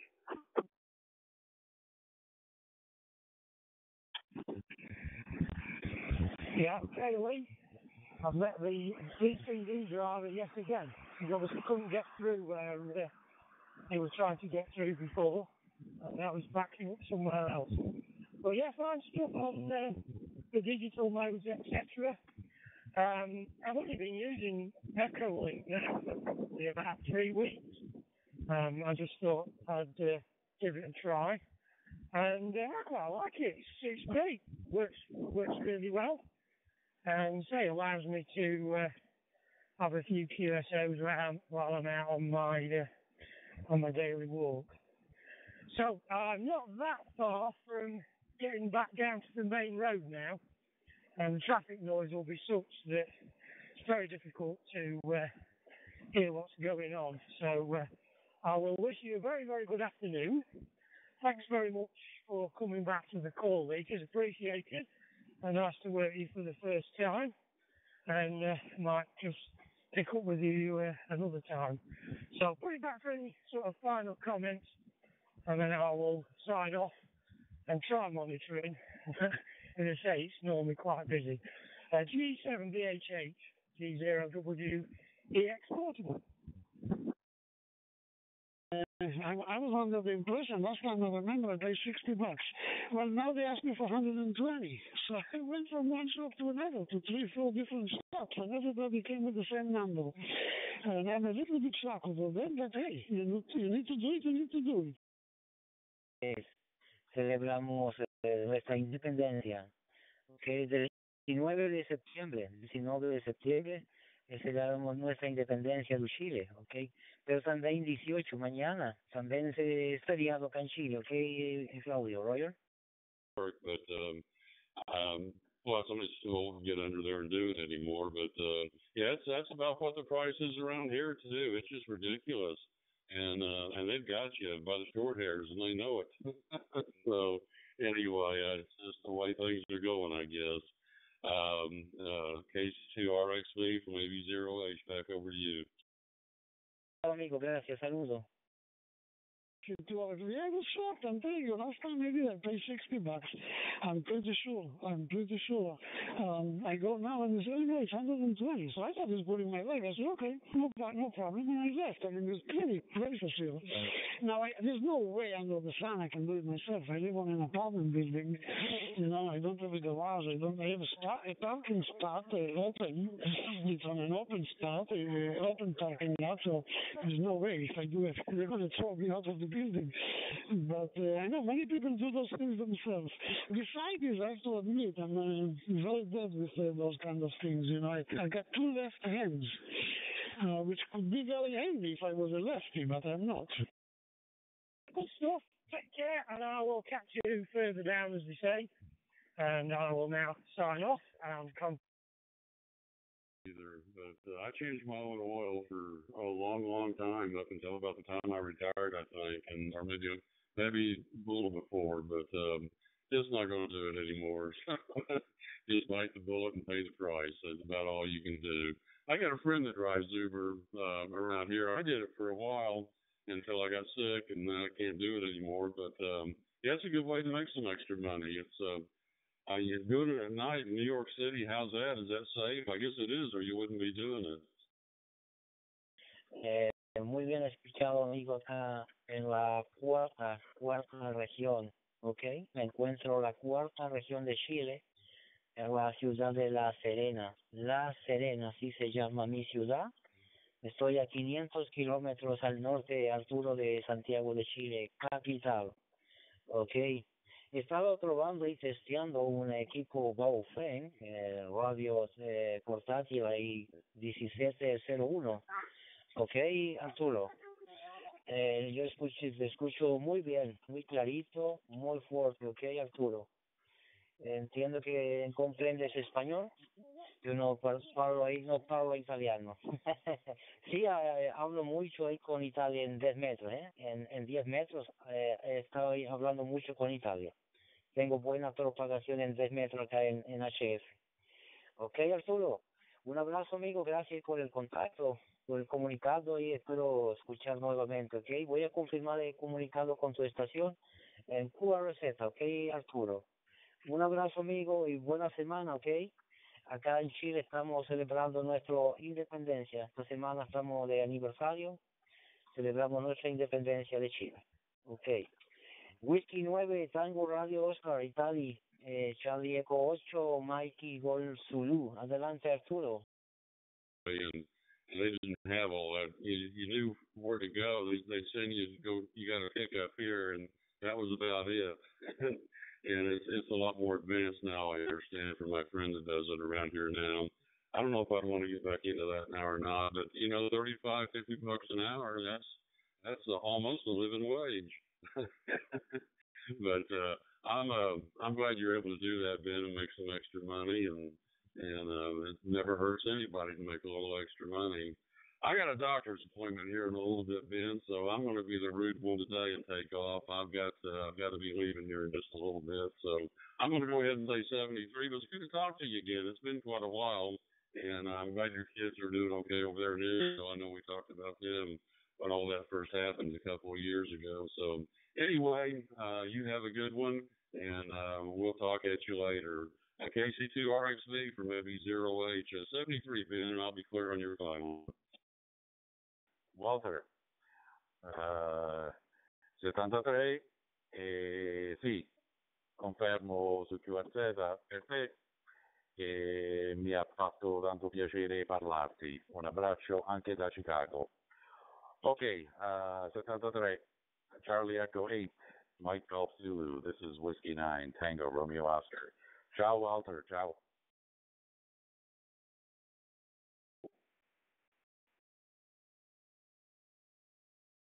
Ok, Arturo, sorry. No problema, no problem. Aquí en Chicago, USA, ok. Thank you, Arturo.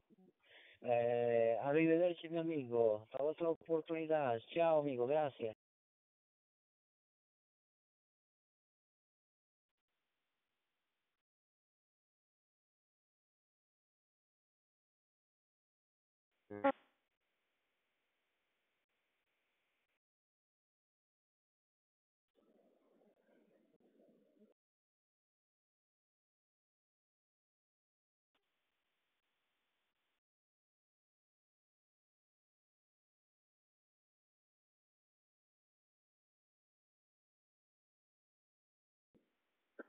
Victor Uniform 3, Lima Victor Mike. Victor Uniform 3, Lima Victor Mike. This is Whiskey 9, Tango Romeo Oscar. Do you copy? Go ahead. Lima Victor Mike copying you. Over.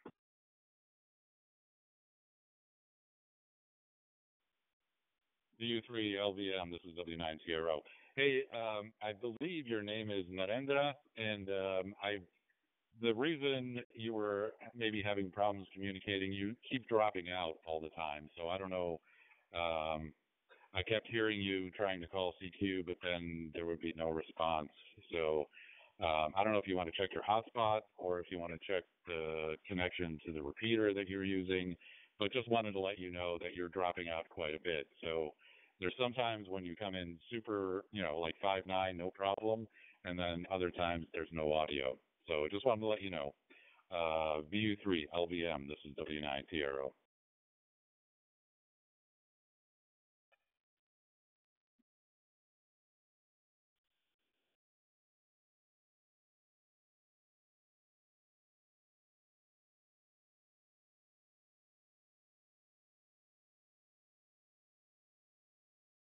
Yeah, Whiskey 9, Tango Romeo Oscar.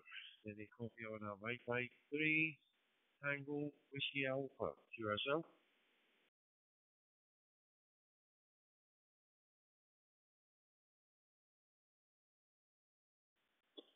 MM3 TWA, this is Whiskey 9, Tango Romeo Oscar. I'm not sure if you were calling me. Your audio was really low. I had to turn up my volume.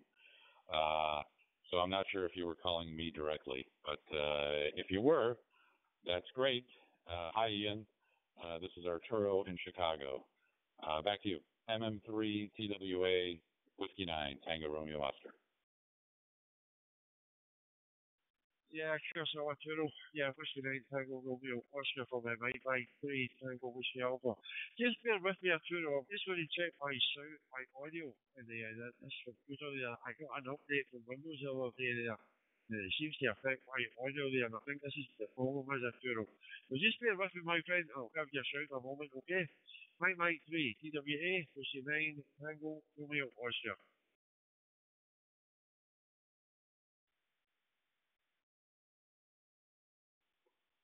All right, Ian, no problem. Shout out when you make the adjustments, and I'll check and see if you're coming in better. Yeah, it was really soft the way I had my volume for everybody else. So, yeah, your modulation was just very soft. So maybe just turn up the mic gain a little bit. All right, I'll be waiting for your call. MM3 TWA, this is Whiskey 9 Tango Romeo Oscar. Okay, Arturo. Yeah, Whiskey 9 Tango Romeo Oscar from my Mike 3 Tango Whiskey Alpha returning. Yeah, I've took up the mic again a bit there, Arturo, so hopefully you're copying okay now, my friend. Yeah, you and I have spoken a few times before, so nice chance, you know. So, a very, very good day to you, sir. Yeah, local time for me, Arturo. 5 minutes past 3 in the afternoon over here in the west coast of Scotland. And local WH conditions for today, bang up by weather application, Arturo. We are sitting at the moment the 62 Fahrenheit, which is about maybe Celsius, 17, 18 Celsius. So it's quite cloudy outside, but the sun is shining at the moment there, so quite a pleasant afternoon over here at the west coast of Scotland, my friend.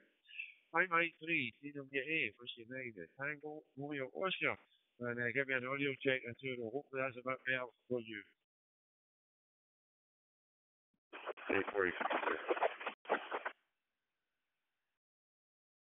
3 Lima Victor Mike from India calling CQ, calling CQ, calling CQ. Victor Uniform 3 Lima Victor Mike calling CQ. Any station copy?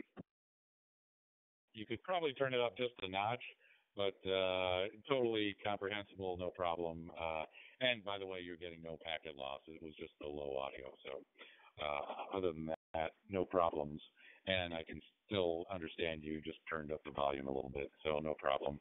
All right, it's 9:05 here in Chicago, 9 o'clock in the morning, and we've got about close to the same weather. It's about 20 degrees, and but we got sunny skies, and I can't complain, I'll tell you that. It's pretty beautiful out there. So in any case, the only problem is we don't have any night scenery like in West Scotland, but it's pretty flat here. All right, Ian, hope to talk to you soon. And I hope you have a great afternoon and evening there. And I'll say 73s. MM3 TWA, this is Whiskey 9 Tango Romeo Oscar in Chicago. 73s, Ian. 39 Bakersfield.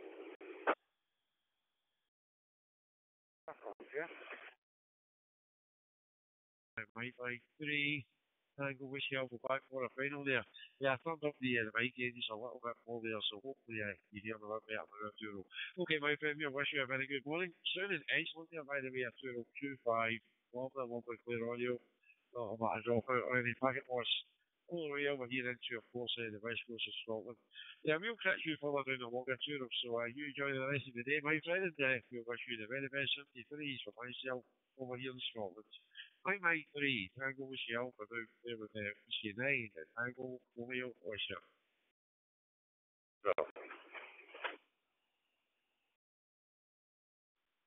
Cheers, Ian. 73s. Up a little from what it was last week. We're starting the day out in the 70s, going up to about 97 today, I think was what it was forecasted for. So a little bit warmer than I'd like it to be, but the cool is on the horizon.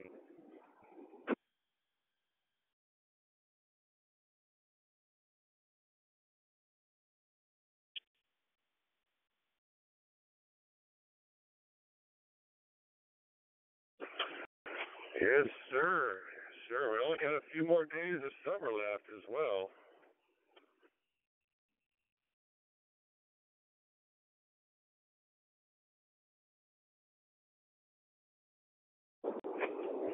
Yeah, I'm certainly looking forward to it. It's there for a little bit this year. It's been triple digits every single day, and man, it's hard on you. Yeah, looking forward to that. Other than that, though, good day.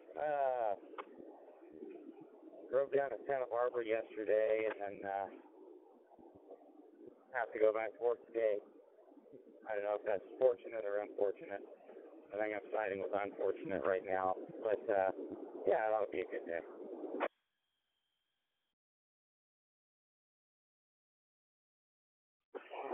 Santa Barbara, that sounds like a nice little road trip.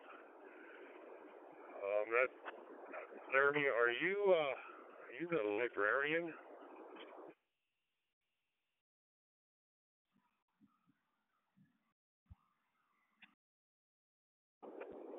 No, I'm a contact for a agency here in Bakersfield, public safety work and whatnot.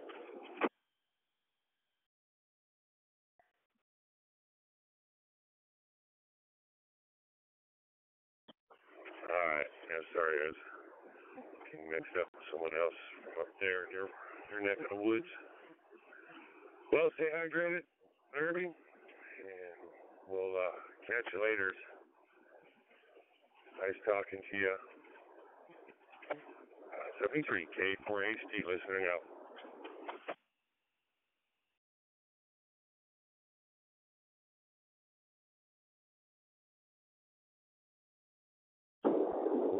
Same to you. Hope you have a great day. K4HD 1060 well 73 in the mobile, Papa 39.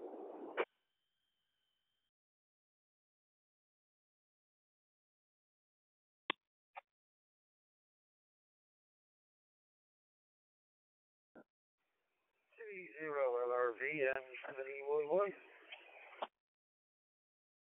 Well, the I-60X. Sounds like you made it down to your appointment yesterday and back home safely.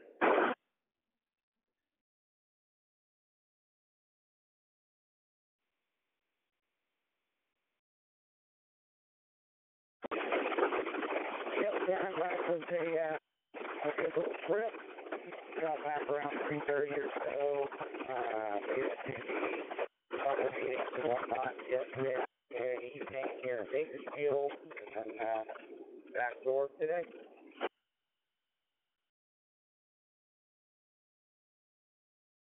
Oh, very good. Yeah, I'm heading back for day 2 of that workshop. It was a good day yesterday.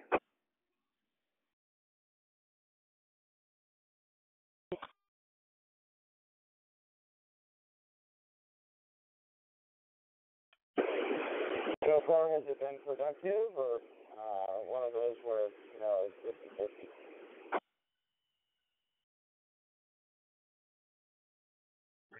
No, actually, yesterday was good.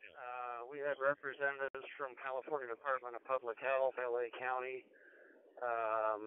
Department of Social Services, a number of operators represented. Yesterday was more of a clinical day. Today will be more of the operations.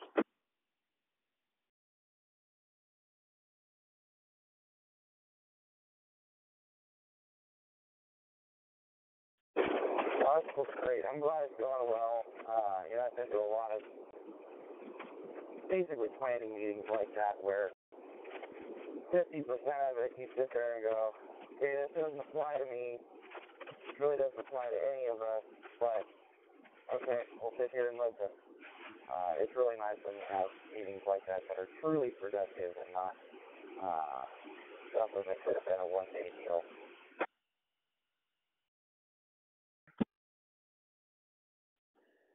Yeah, no, I would say so far it's 99% of it's been, relevant. Like I was saying yesterday was, mainly clinical. Hey, you got to evacuate, buildings, evacuate communities. If you don't know in advance, who is suited to take your people based on special needs and all like that, it's going to take longer. So, this is active engagement, all around and trying to help, county and state resources understand and appreciate what it's like when you need to evacuate a community of, 400 or 1,000, senior citizens, anywhere between, independent living and skilled memory care and what comes with that. You don't just send somebody to another skilled nursing if, they're on, trachs or feeding tubes and things like that. The receiving facility's got to have the capability. You don't just send them there and say, figure it out. So, the time to get that stuff done ahead of time clinically and then updating it based on your census so that at a moment's notice, that goes over to, for the first time, actually having, a department within the county that, is specifically oh my God, what the hell? Okay, of an emergency versus going through the same channels as every other neighborhood in the county.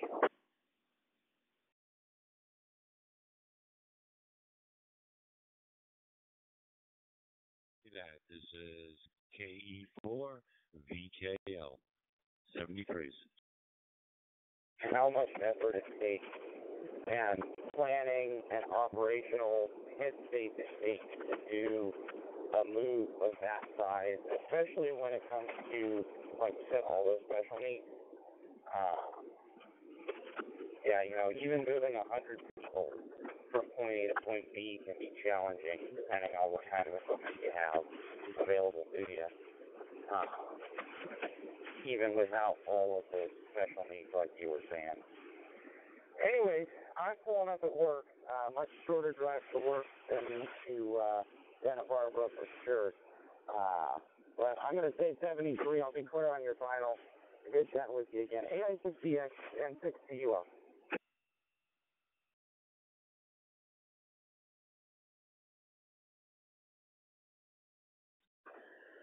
All right. Hey, good connecting with you. And maybe we'll catch up again sometime. AI6DX.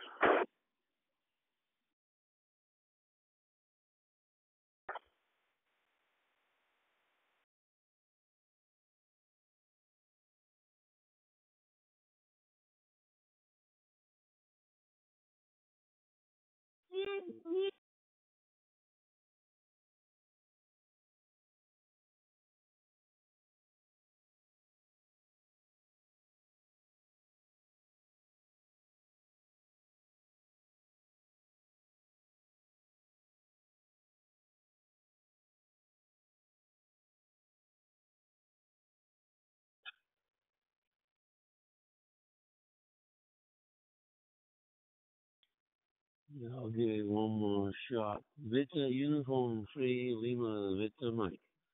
Vita Uniform 3 Lima Vita Mike from Vita Echo 6 Delta India Lima. Vita Echo 6 Delta India Lima calling.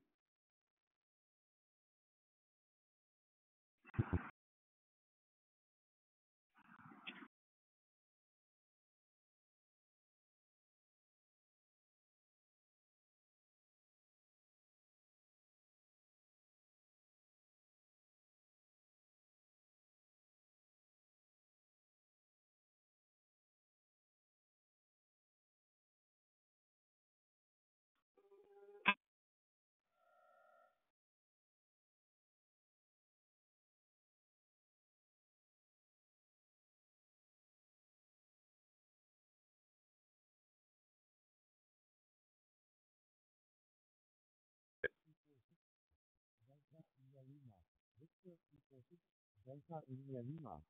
Victor Uniform 3, Lima Victor Mike calling you. Over.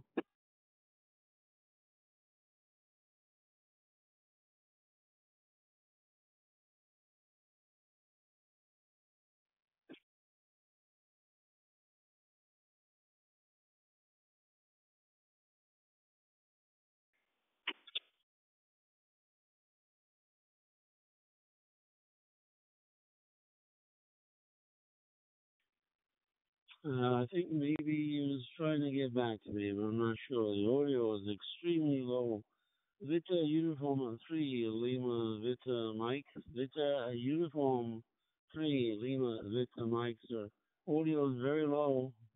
Previous to that, it was extremely loud, good and loud, and now it's disappeared. From Vita Echo 6 Delta India Lima, let's see if we can make a contact. Vita Echo 6 Delta India Lima is calling, sir. Uniform, yes, please.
Yeah,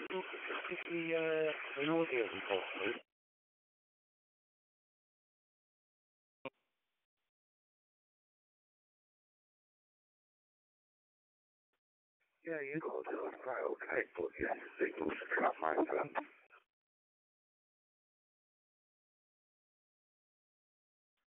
Yeah, you don't get there well, you do. But, let's just try now. Turn over to Randall. You know, so just stop back indoors.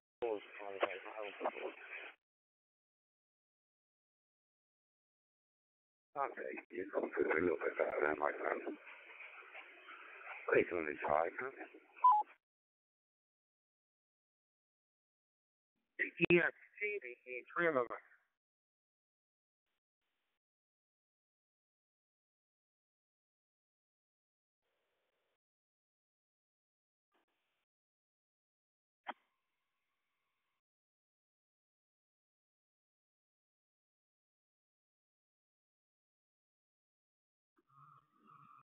ISO HXK. ISO HXK. This is Whiskey 6. Bravo Romeo November W6 BRN. My name is Bruce.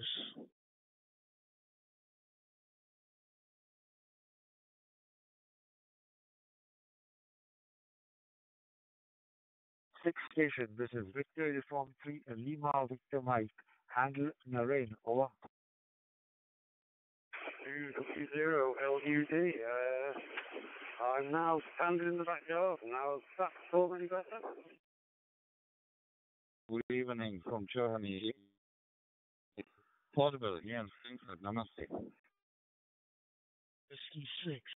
Bravo Romeo November W6 BRN. My name is Bruce.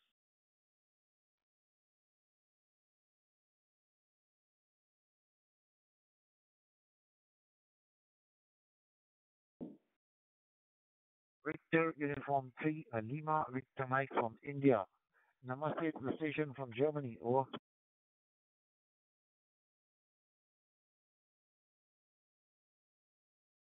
Well, still another station there from US, I think.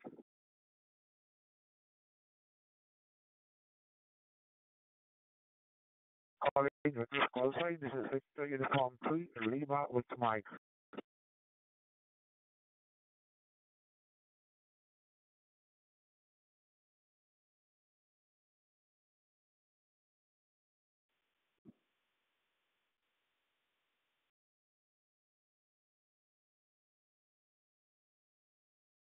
India from Frankfurt. This is TL938W Portable in Frankfurt.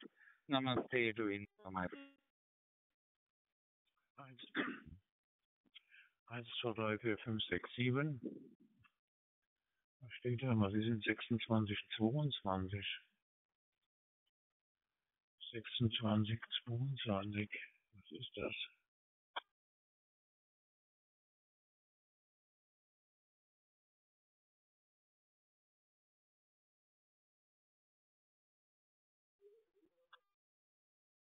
This is Delta Lima 9 Zulu Alpha Whiskey Portable.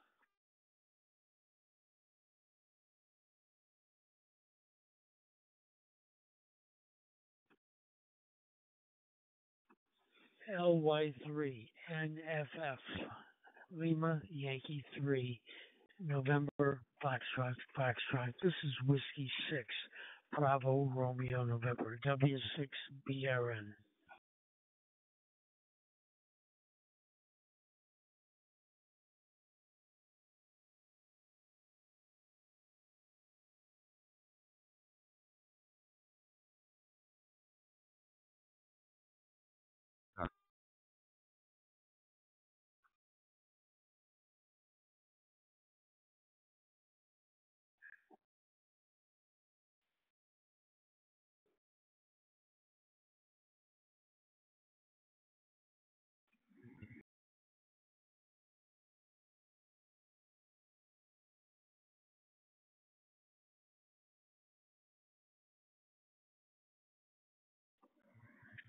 Alpha 5 Mike Yankee.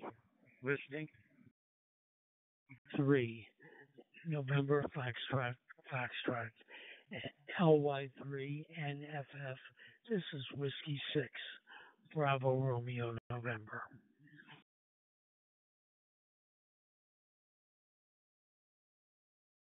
Whiskey 6, Bravo Romeo November. This is Victor Uniform 3, Lima Victor Mike. At train station, microphone back to you.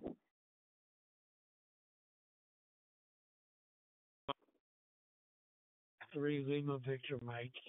This is Whiskey 6, Bravo Romeo November.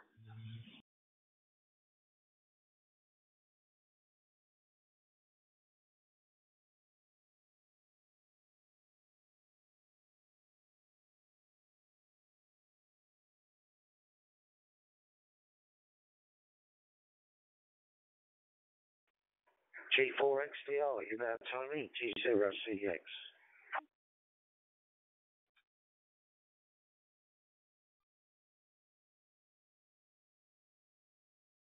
Uniform 3, Lima Victor Mike. Calling CQ, calling CQ, calling CQ.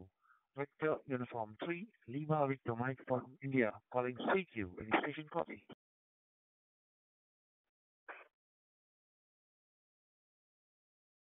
Alpha Whiskey, Delta Lima 9, Zulu Alpha Whiskey. This is Hotel Lima 2, Bravo Oscar Papa calling you.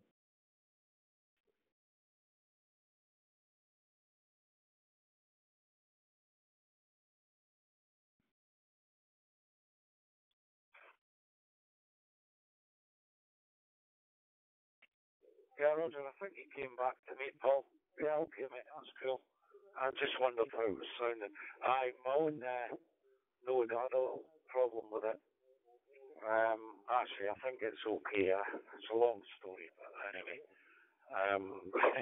We took the note to bits. We reckoned the radio had popped it. I don't think it has. I think it was a different kind of fault.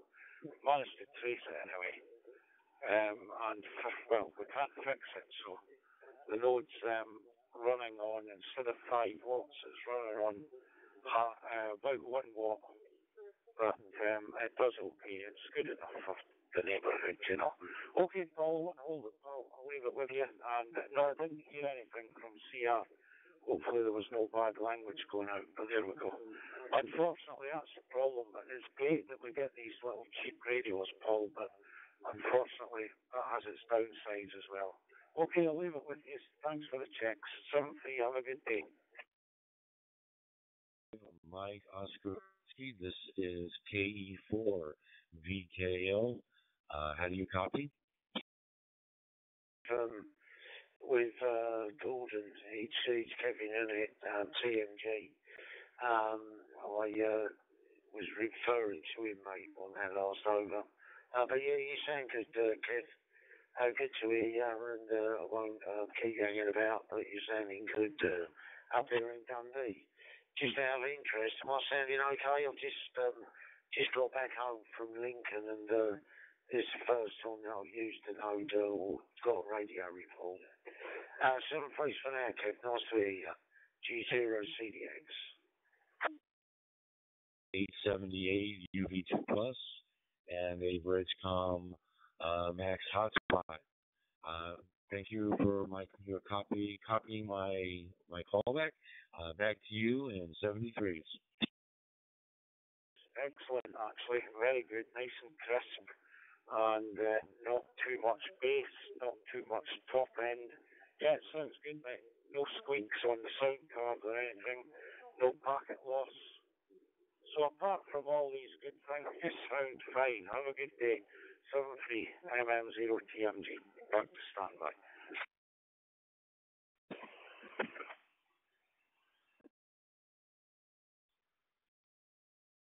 We're in say monitor on 3100 in North Carolina. A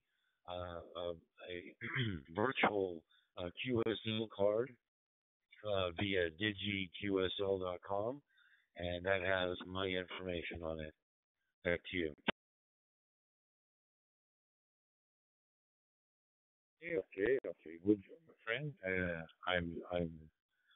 I'm happy you have a nice week in your family, I hope to meet you again. Okay. God bless you. 33. About 84 degrees, heading on up into the 90s, but it's plenty of sunshine. I got a brother up there in North Carolina around Greensboro. He's a ham radio operator also. Forget his call sign though. But he's up there in that area. Are you anywhere near Greensboro? Mike 4, Yankee X-ray, this is Mike 7, Hotel Queen Echo, you copy? KJB. Repeater. Disconnected.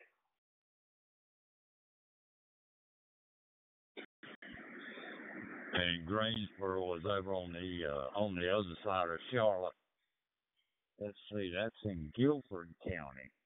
We're in Bladen County, Bladen, which was a big county years ago. And I love your call sign. My best friend, who passed away a couple years ago, Alpha 4 November Charlie, Will, had an AA, and we were good friends, and I got NN, but I like AA better on CW. Over. Hi, Mike Oscar Whiskey from Brazil.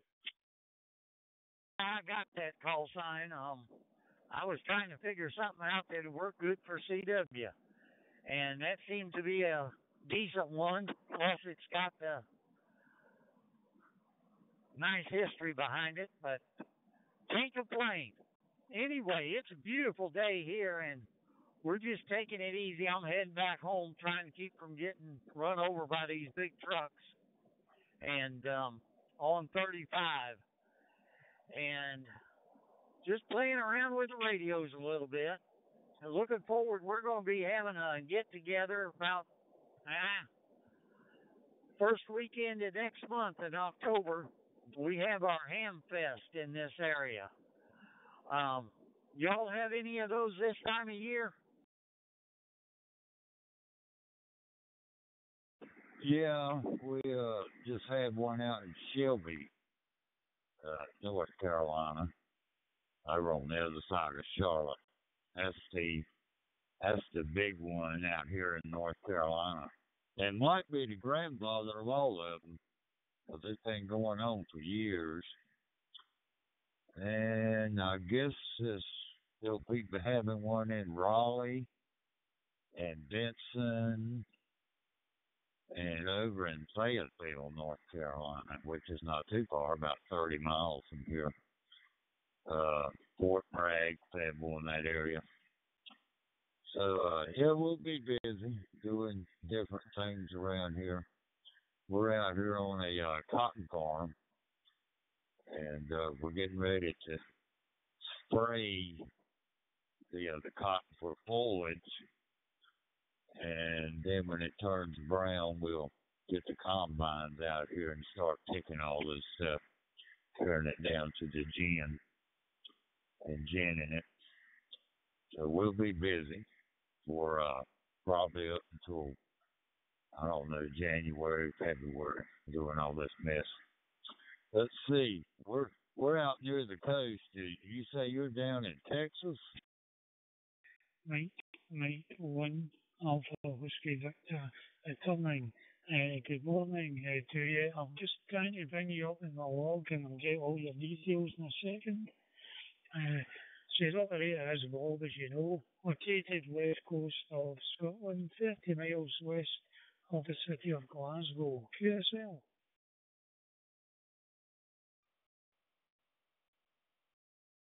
Here next to him is farming 20,000 acres. So he's got quite a bit, including our farm over here. I've been to Texas several times, going out west to see my daughter when they were stationed out on the west coast at Camp Pendleton. I went through Texas on Interstate 40 at Amarillo, and I stopped out there in Amarillo. And let's see, Texas, and then we went into New Mexico, I believe it was. So I saw that big white cross out there. The thing's about 300 feet high. You can see it a long ways before you ever get to it out there on 40 of them.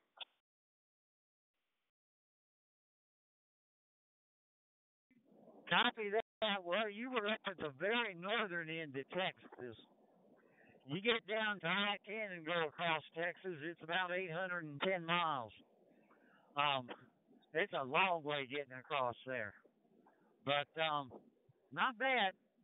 At least our speed limits are 80 and 85 down here for the interstates, and on the two-lane roads in a lot of the areas, you got 70 mile an hour, so it's pretty decent around here. You can get by in different spots without too much time. To DMR this morning, or I keep saying this morning because it's ours. It's probably afternoon or late evening, but go ahead. There. Now, when I was out on the West Coast, I drove from San Diego out to San Antonio, and boy, that was forever. That was a long trip across there. So we got to see a lot of Texas. I didn't get to Dallas or Houston, Fort Worth, or anything like that, but we did go out across there. Anyway, it was a nice visit. We enjoyed it. We're out on the coastal plains over here where we are, so not too far from the Atlantic. And we catch those hurricanes when they come through here. We've been lucky this year we haven't had any, so I hope it stays that way. I think the temperatures out here are in the 70s right now, and we're probably going to go up around 88, 90 today. And the humidity levels are way down, so it feels good outside over. Probably right. Like you said, I pretty much work all the modes, so it's possible, we made a contact on FT8 because, I like using that mode also. But, back to you. Back in 2000, they used to try and keep your conversations to 10 minutes or less. I don't know what they do these days. Anyway, you have a great day. Stay well and stay safe up there, and may the Lord bless you. It's been a pleasure talking with you, and we'll get together once again. This is Alpha 5 Mike Yankee. I'll be clear on your final. As usual, I'm busy group, so I don't really want to hog the group and stop with that. Operators using it. I'll wish you and your family all the best. I'll say good luck to you, and I'll say 73 and listen for your final. Back to you for the final. 100, I think they call it the USA Bridge, and I'm on for here in 31373, which is Eastern North Carolina. Take care. Have a good day out there in Texas. AA 5 Mike Yankee from Norway 4, North Carolina.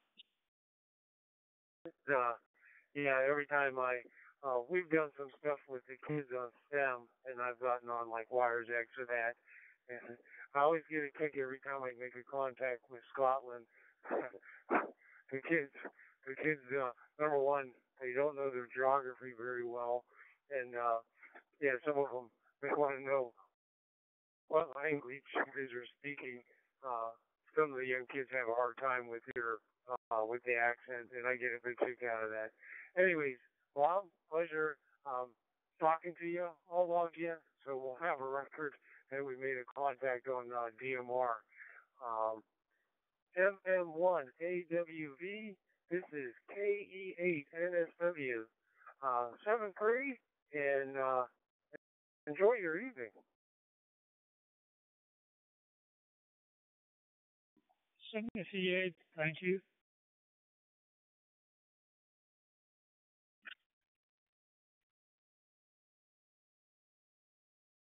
Mike 7, Hotel Queen Echo, how do you copy? Mike 7, Hotel Queen Echo, Mike 1, Alpha Whiskey Victor.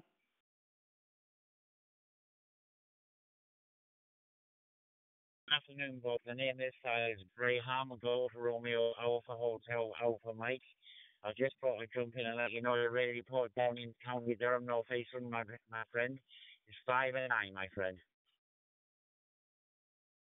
Thank you very much for the 5 and 9, Gail. You're also 5 and 9 here into Gurk in the west coast of Scotland.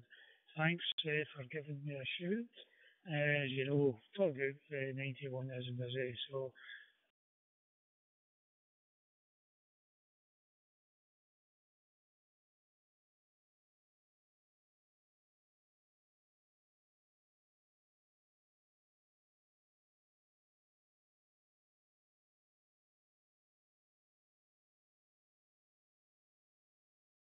Yeah, all heard there, my friend. Thank you very much, Bob, for the show. So, like I said, it's Mike 7, Hotel Queen Echo, my friend. I'll say 73 and hopefully catch you down the love somewhere. 73, Gail. All the best to your family. Mike 1 Alpha Whiskey Victor. Mike 1 Alpha Whiskey Victor. Bob, sir, good evening from Victor Echo 6 Delta India Lima. Victor Echo 6 Delta India Lima. Call in, sir. Victor Echo 6 Delta India Lima. This is Mike 1 Alpha Whiskey Victor returning. Good morning to you. I think it would be. I'm not too sure your name yet. I'll get it in the next over. Operator name here is Bob. Bravo, Oscar, Bravo. QTH is the town of Gurk, about 30 miles west of the city of Glasgow. Your name's come up now, Mario. Just my computer is going slow, so it takes a wee while to bring up the data from QRZ. It's a pleasure speaking to you for the first time, and I'll give you a signal report on the next over. Microphone back to you, my good friend. Well, very good evening, Bob. Mike 1 Alpha Whiskey is Victor. Boy, that's a mouthful of characters. And yes, it is, Mario. You probably already figured it out. And as we get older, everything seems to get slower and slower around us. Isn't that a thing to have to experience? It is 8:44 a.m. Mountain Standard Time here, Bob, and only 9 degrees, Charlie. I think we're beginning to experience our beginning of winter. We never got no summer, but because you guys there in the in England stole it all. You got all the sunshine and all the heat. Well, in Scotland and England, I should say. Very good audio from your station, sir. If we have to put a number on it, actually, I could even do that. I actually do have a meter on mine. You know that? I'll check it out and see if I can give you an audio check on the meter. I'm using Blue DD with the AMB 3000 chip, and that does have a window with a meter on it. Never thought about it. But in any case, Mike 1 Alpha Whiskey Victor from Victor Echo 6 Delta India Lima in Calgary, Alberta, Canada, sir. Back to you. Oh, copied Mario, copied Victor Echo 6 Delta India Lima. I said, weather's starting to break now. We're getting a lot more rain now here in the west coast. Patchy rain at the moment. There's been some heavy downpours. It's grey and overcast at the moment, and it's low temperature at the moment. I think it's about 10 degrees at the moment, so it's a wee bit cold, but we can expect it to get a lot more colder as the winter, autumn draws on and then into winter. It's been a pleasure speaking to you, Mario. I believe this is our first QSO. Your signal report is a nice clear 5 and 9, excellent audio here into the west coast of Scotland. I won't hold it. I wish you and your family all the best, and I wish you good luck, 73, and look forward to speaking to you again further down the log. Microphone back to you. The equipment and the infrastructure that the receiving facilities have, so really need to get together and, have an agency within the county or the state that's going to be able to help with, those types of placements when communities are calling out for assistance and, looking, real or finding available beds and, then getting people there. So yesterday was really focused more on the clinical components.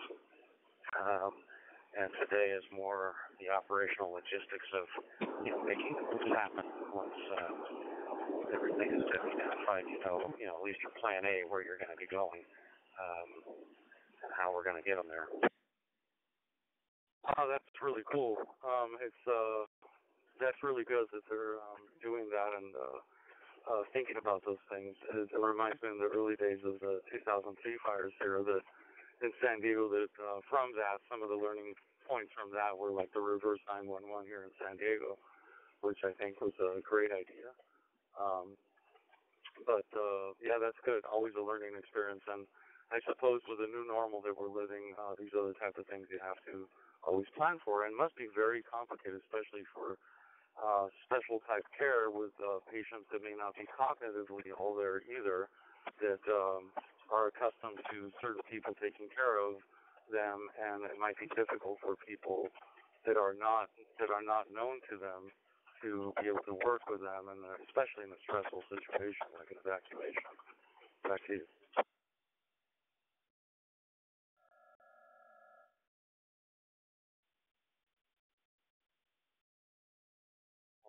Organizations will get so dependent on, the electronics. We've got electronic medical records all up in the cloud.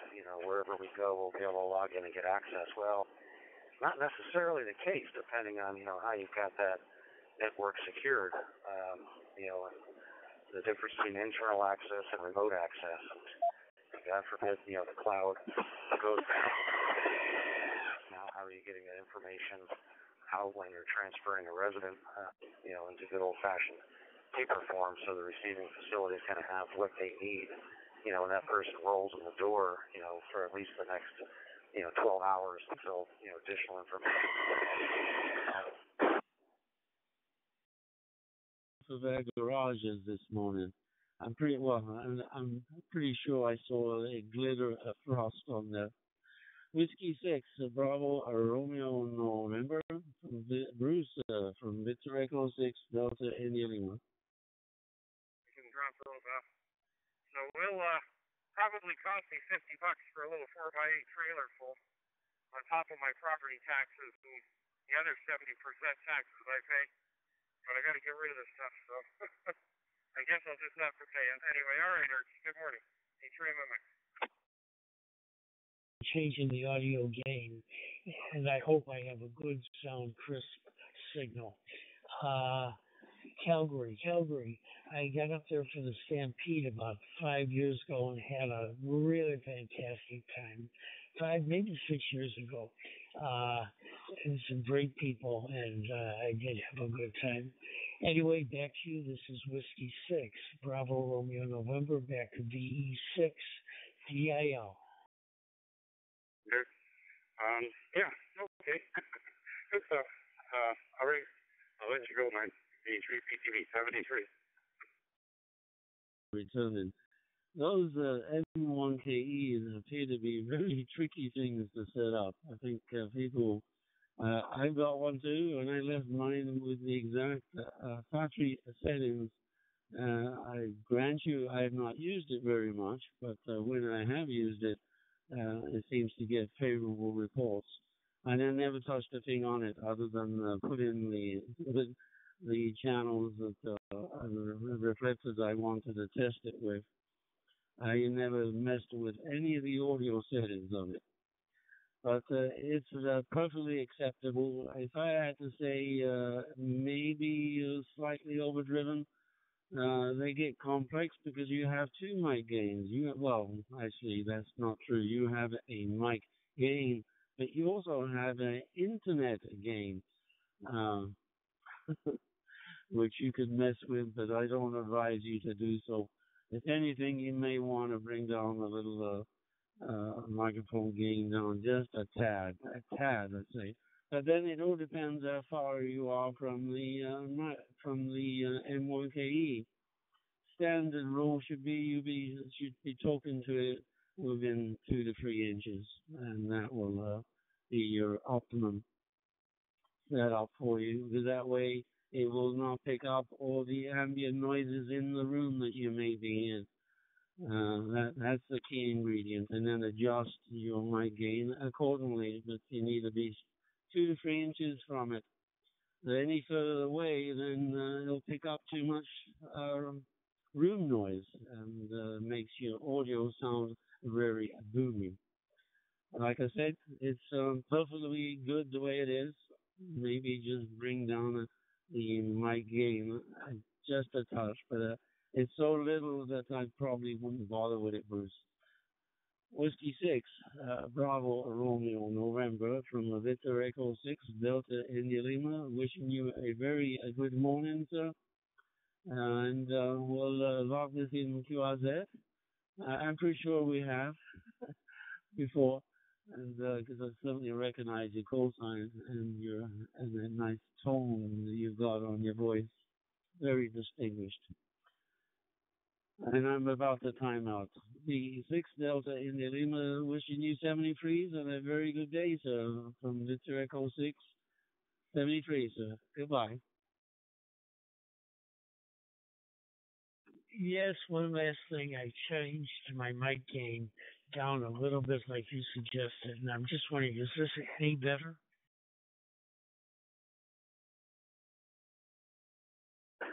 It's funny you mentioned the helicopter because the community I was at for better part of 20 years, we actually had a local airport within a couple miles and a former Air Force base within a few miles, and both had access without having to deal with freeways and things like that.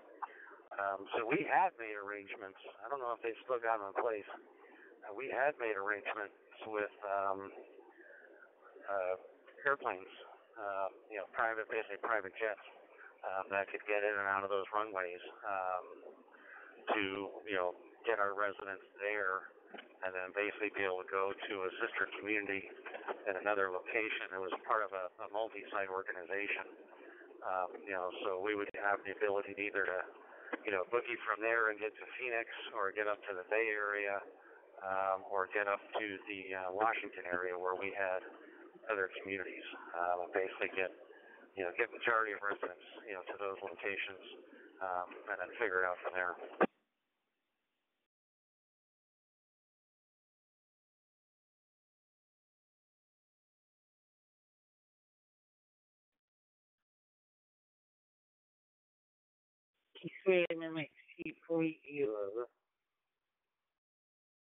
Yeah.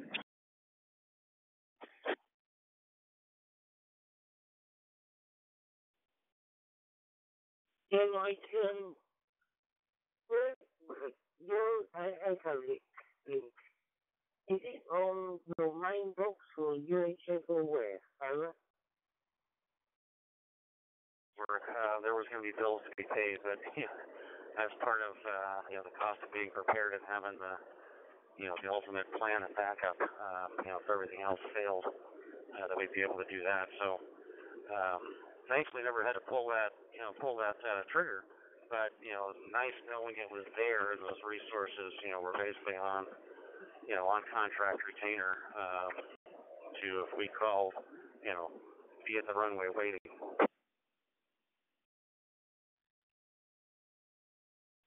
Yeah, this is Whiskey 6 here until the mic for good measure, since I gave my call sign.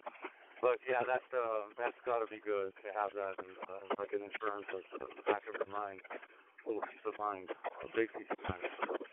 And I do similarly when I travel into the wild, and my wife and I go to quite a bit. I take a little satellite transponder and I pay for a certain global search and rescue insurance every year for this. I've never had to use it, but it always feels good for it to be there because it always gives me a sense of, well, when all else fails, I can always press the transponder and within 8 to 12 hours or something like that, pretty much around the world, will try to rescue you. Unless you're in a place that should be anyway, or legally. But yeah, I totally get it. It's good to have this type of insurance. Back to you. Mike 1, Alpha, Whiskey Victor, do you reach me there?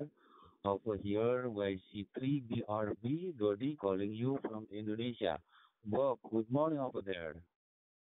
The pressure that built up when it vaporized the metal inside caused it to expand. It blew a crack in the side of it.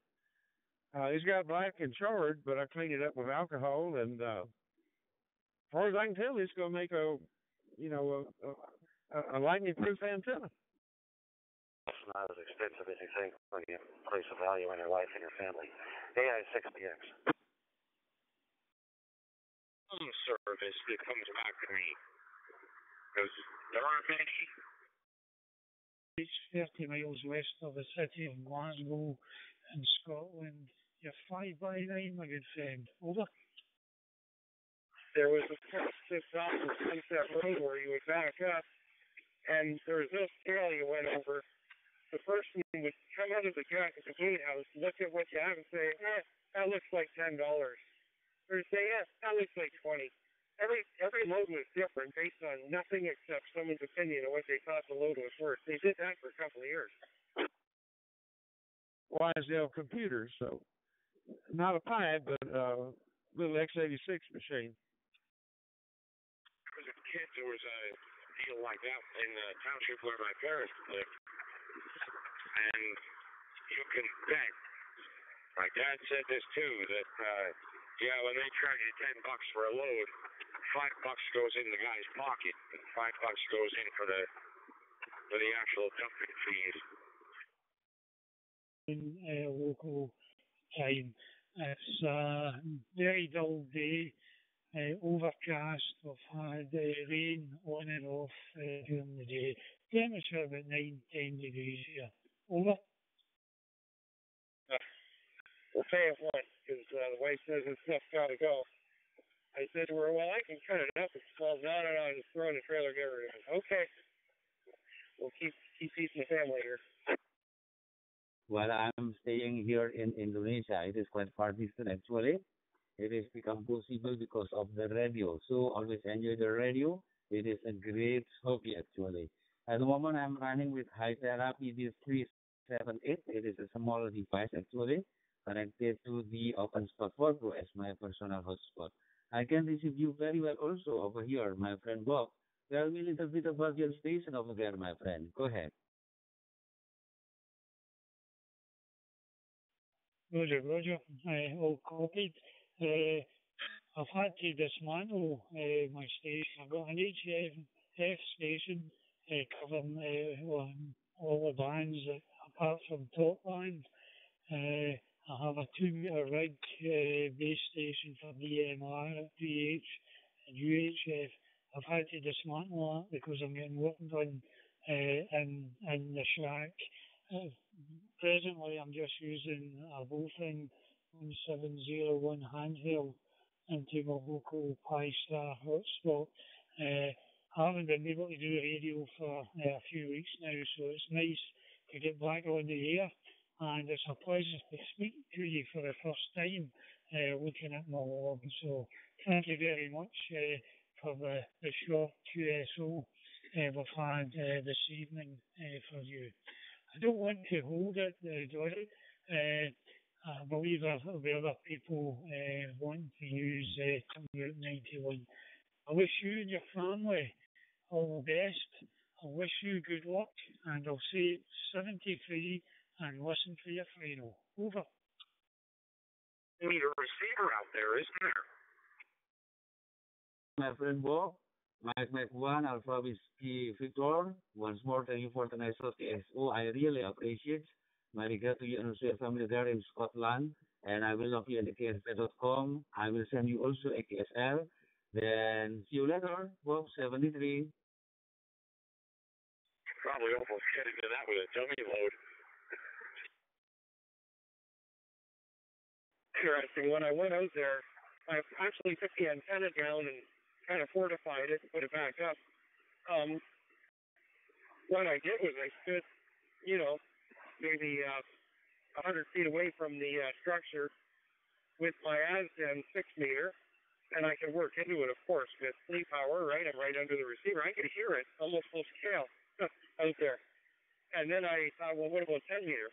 I did the same darn thing with 10-meter. I was picking the 10-meter up 3/4 scale on an HT out there. So you shouldn't have any problems being able to work either of the two when you put something up.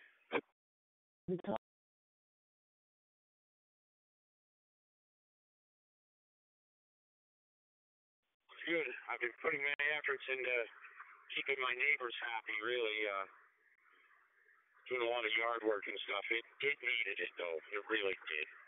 Looked like a dumping ground back there and high weeds and everything. So the first priority is keep the neighbors happy so nobody complains. And if they've still got a smile on their face when I put the antenna up, they're probably not going to complain about that stuff. Question mark. Off to Sulu 1 Charlie Echo. Thanks. I think you're all right. Have at it. Look at Kyle. The neighborhood's going to get a new lighthouse when he puts that tower up over there. Okay, Bob. I'm just checking in your radio. I was trying to see if it's work. Obviously it does. I do copy you, by the way, no problem. My name is Ben, and I'm in New York, USA. IWA. This is KM7AJF Kent in Tucson, Arizona. I'd like to say that you could clarify the name here into the west coast of Scotland. Your setup is doing very well indeed. Good audio at this end. My QTH is about. Yeah, you're loud and clear, all quieting. As I mentioned, from Tucson, Arizona, where are you calling about? The non-traditional method of surveillance. Canada, USA, and I just got my live stream up and running today. I'm at KF7 IWA running a YouTube live stream today, and you're my first contact of the day in my live stream. Over, back to you. The legal right to come onto your property and search without a warrant. I wasn't home, but my security cameras caught this guy, and he was by law enforcement, and he actually opened up the wooden gate to my backyard, went in, and inspected a bunch of stuff in my backyard, including in my shed that wasn't even locked, and wrote me up for a bunch of stuff in my backyard. And it was stupid stuff, too, like I had a couple of skids leaning up against the shed. I had a couple of bicycles sitting in my backyard up against the shed. You couldn't see them from the road, but he said I had to put those away. My pile of firewood was not stacked neatly enough. Dumb stuff like that. And I thought, get the hell out of here.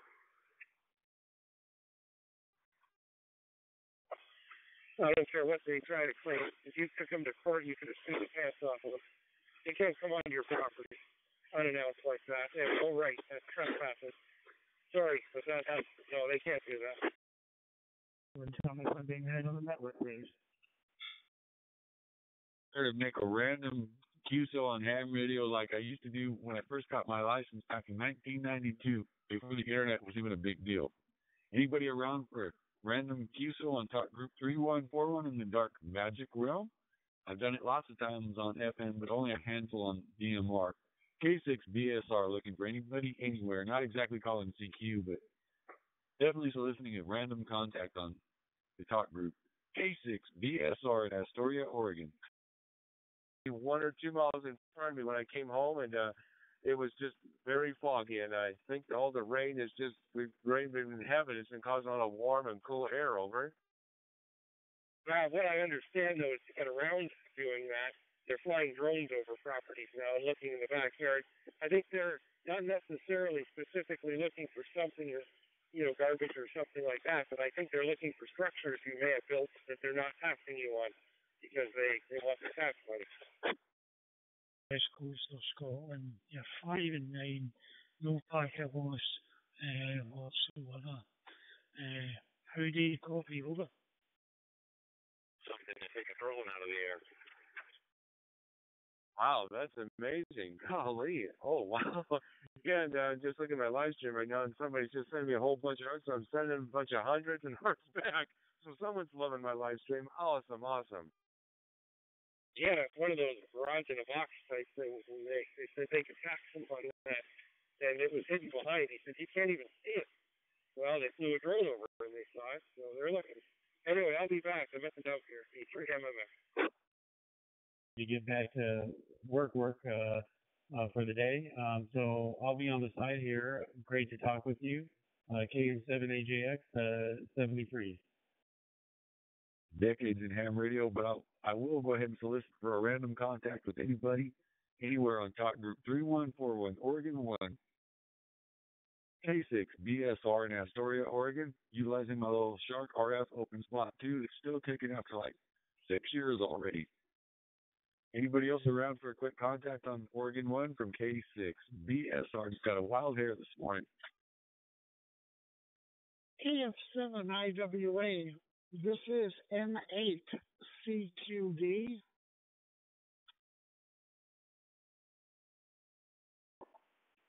Make 1 Echo Zulu uniform, make 1 Alpha Whiskey Victor.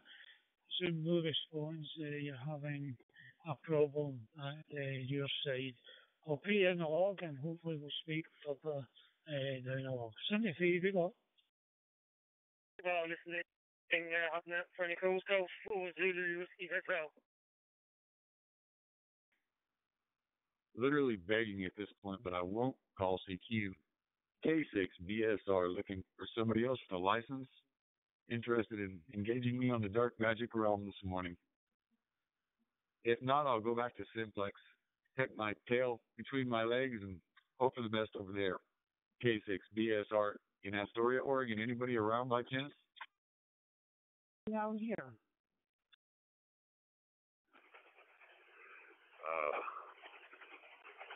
And on a side note, I've been to Beaufort.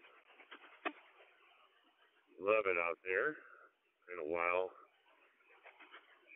I think it was 89 last time I was out there. Ferris Island, over.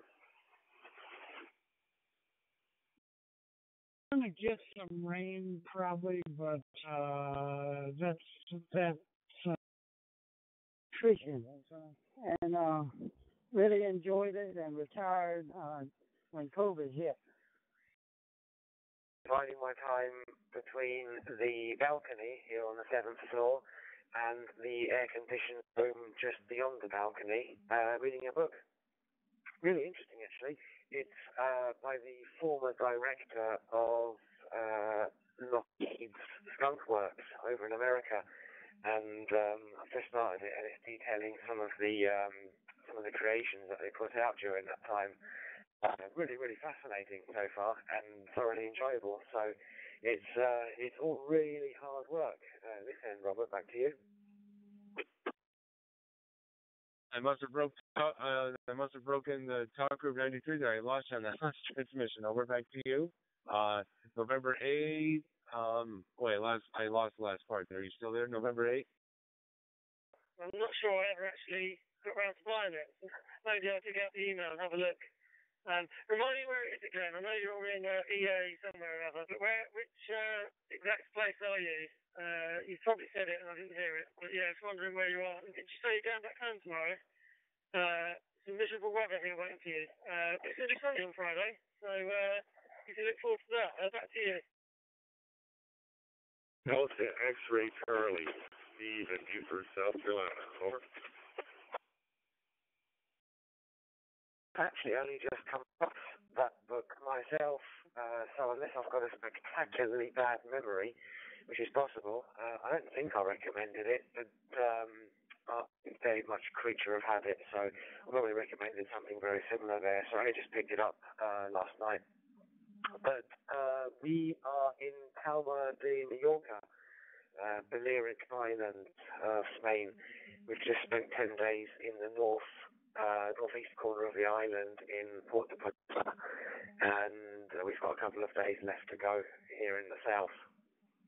We're right down by the marina, on the 7th floor, overlooking the marina, and lots of really impressive yachts. There's a lot of traffic in and out of here, both physical traffic and also marine VHF traffic, which is entertaining. And it's my parents that are going home tomorrow evening. We've got one last big family dinner left tonight. Looking forward to that very much indeed. And then Vicky and I and her folks, we're going to be here for another, I think, 3 days, and then we go back to the Rock on a direct flight, which is always fun as well, bit of a privilege. You don't have to go to the UK or anything. And the flight is via an Embraer 190, like basically a city jet. They operate out of City Airport in London a lot, actually, the Embraers, I think 170s and 190s, and it's brilliant. It's a 2x2 configuration inside, and if you squint your eyes a little bit, it's almost like a private jet, so that's an awful lot of fun. So sorry about being told. I'll put it back to you for a minute there. Back to you. In bed, on the field, Wolf River coil, buddy pole, deluxe buddy pole.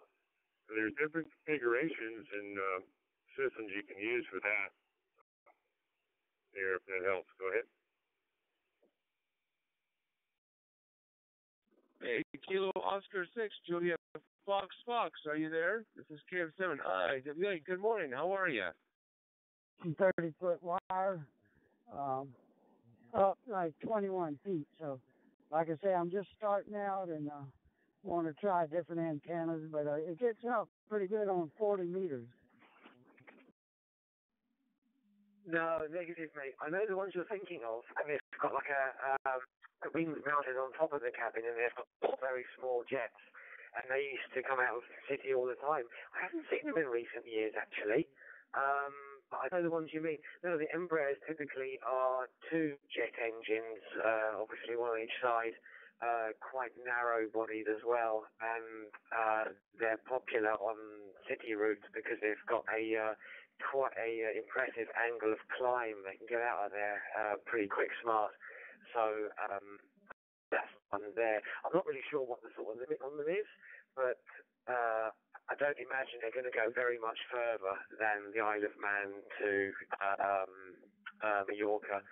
I'm not sure how many miles that is, but it's just a snip over 2 hours. Sometimes a little bit less. So I think that's probably the limit of the city jet kind of thing there up here. The UK. Somebody one of my followers on subscribers just commented here and said, so how does DMR work? And I was just about to explain it, and then I thought maybe you want to go ahead and explain it here because you're live right now on my YouTube channel. I thought maybe you'd give out some pointers over it, if that's okay. The other boring fact about City Airport London, you need a special license to land there because I think the sink rate, whatever it is, it's a 5% gradient. You know, it's missing buildings. You come in a bit sharper than normal. So I wonder if any of those apply to the airports you're flying into. You probably wouldn't know, would you? But yeah, just because you mentioned the steep takeoff angle, it's the same in reverse, I guess. I guess it's probably harder landing fast, isn't it? Because if you're coming in quick, you're probably going to, well, you know, if you're going down like that, you're probably going to pick up speed, etc. If taking off, I guess it's not such an issue. Anyway, I'm sat in traffic here, Mark, so that's what's going on this side. It's just been a day of traffic. I think people who would normally be cycling are in cars, is what I'm guessing. Back to you. Plus, and you have to create a code plug and lock groups and stuff, etc., that you have to do on your time slot 1, time slot 2. There's a lot of stuff you have to do, and I don't know how to do that because I'm vision impaired, so I had a friend that do it for me, and there you go, voila. A walk earlier on, and I know that it's going to sound completely irrelevant, but I wish I was in the car as well. We're walking back from the centre of town, from Palma, and it was just above 30, and there was no shade to be had. We were going along the prom, and I wished I could turn the clock back a couple of days, and I was sitting in the hire car in traffic with the aircon going on and a bit of shade. I know that there's no way that you can imagine the hardship right now, but it was. I'm feeling burnt now, basically, and I'm not really used to it, to be fair. I'm much more a creature of, shade and mist and rain. I think that's our natural kind of habitat. But no, the city airport, I love those landings. It's always very funny when you're sort of coming in, you're looking out the window and there's nothing below you but water, and you think, oh, come on, where's that runway, come on. And then when you finally are down, it's like, oh, get those brakes on, because you know what's at the end of it, it's just more water. Happy days. I was actually lucky enough to fly into the old Hong Kong airport, Kai Tak, and you're coming over Victoria Peak and then you do a massive bank, and your entire, window on the side is filled with skyscrapers and people washing their dishes in them and looking out the kitchen window sort of thing. You can't see any sky, you're massively banked over, and then it slams down. Since been replaced, so I think there's probably generations now wouldn't know what that was like. But happy days flying the old 747s there. Robert, back to you. Sign. I heard you yesterday, and I didn't get a chance to make contact with you.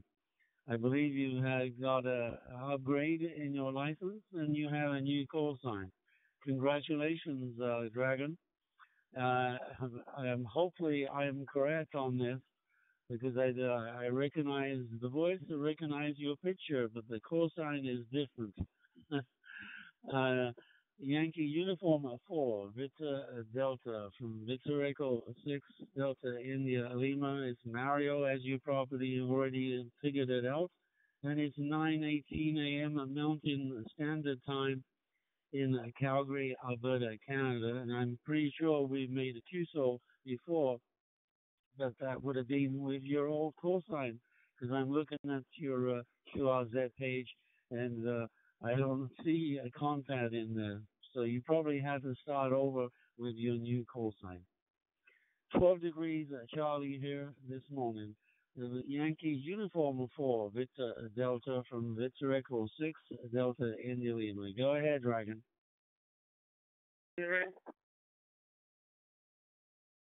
Well, I'll see what I can do there. There, I'm sending him right over your way, over. 6 Delta India Lima, Yankee Uniform 4 Victor Delta. Thank you, Mario.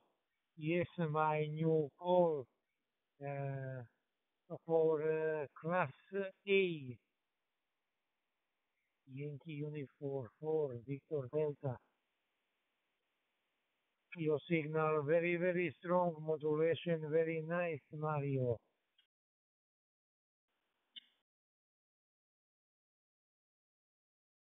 The old place. Well, thank you for tuning in. I appreciate that. If you get a chance, look at my YouTube channel, K7IWA, and you get to hear what you sound like, get to see what I look like if you can. And I hope to catch you again. Over. 73s.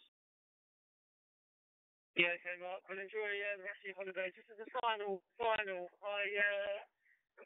my special SIM card, the IoT one I normally use, ran out, and I didn't renew it. I just thought I'd try and use a normal SIM card and see how I get on, save some money.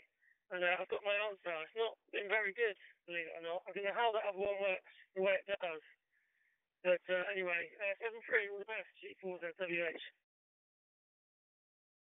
Try again, sir. I did not get the entire transmission. Go ahead. I'm behind on a few QSL cards. I know I got to get sent out here sometime, and I'm behind, and it's taken me a while there, over. I've been testing a physical eSIM for another project I'm working on. I'm hoping to deploy something which has to operate in isolation, untouched, and hence the crazy misnomer of a physical eSIM. It's basically a physical SIM card onto which you load an eSIM, which you can then remotely top up. But I've got it on a rolling contract for 1 month, and when it runs out, I have to physically log in again and top it up and get it going again. But I've had it running now. I'm sure it's running for approaching 3 months, and for some reason I've not had to top it up. It's only aimed at IoT stuff, so it's got very low amount of data on it, but I've not had to touch it, and it's been working for 3 months, so happy days. We'll pick that one up on the next QSO. 7-3 for now, mate. You drove steady. I'll catch you soon. G5 MUP. And congratulations on your new call sign and your upgrade on your license. Congratulations, and enjoy your new privileges with Class A, I think you said, is your classification now.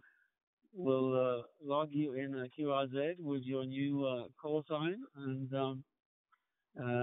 we'll hopefully do some more QSOs again with you. Look forward to talking to you again. I wanted to say a quick hello and congratulate you on the upgrade of your license. Yankee Uniform 4, Victor Delta from Victor Echo 6 Delta India Lima, waving goodbye to you, sir, from Calgary, Alberta, Canada. And 73s, I'm looking forward to making contact with you again down the road, sir. From Victor Echo 6 Delta India Lima, 73s, and goodbye, sir. Goodbye. Victor Echo 6 Delta India Lima Yankee Uniform 2 DVD. Thank you, Mario. Good day, 73.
Secure Delta Alpha 1 Tango Echo, Secure Delta Alpha 1 Tango Echo.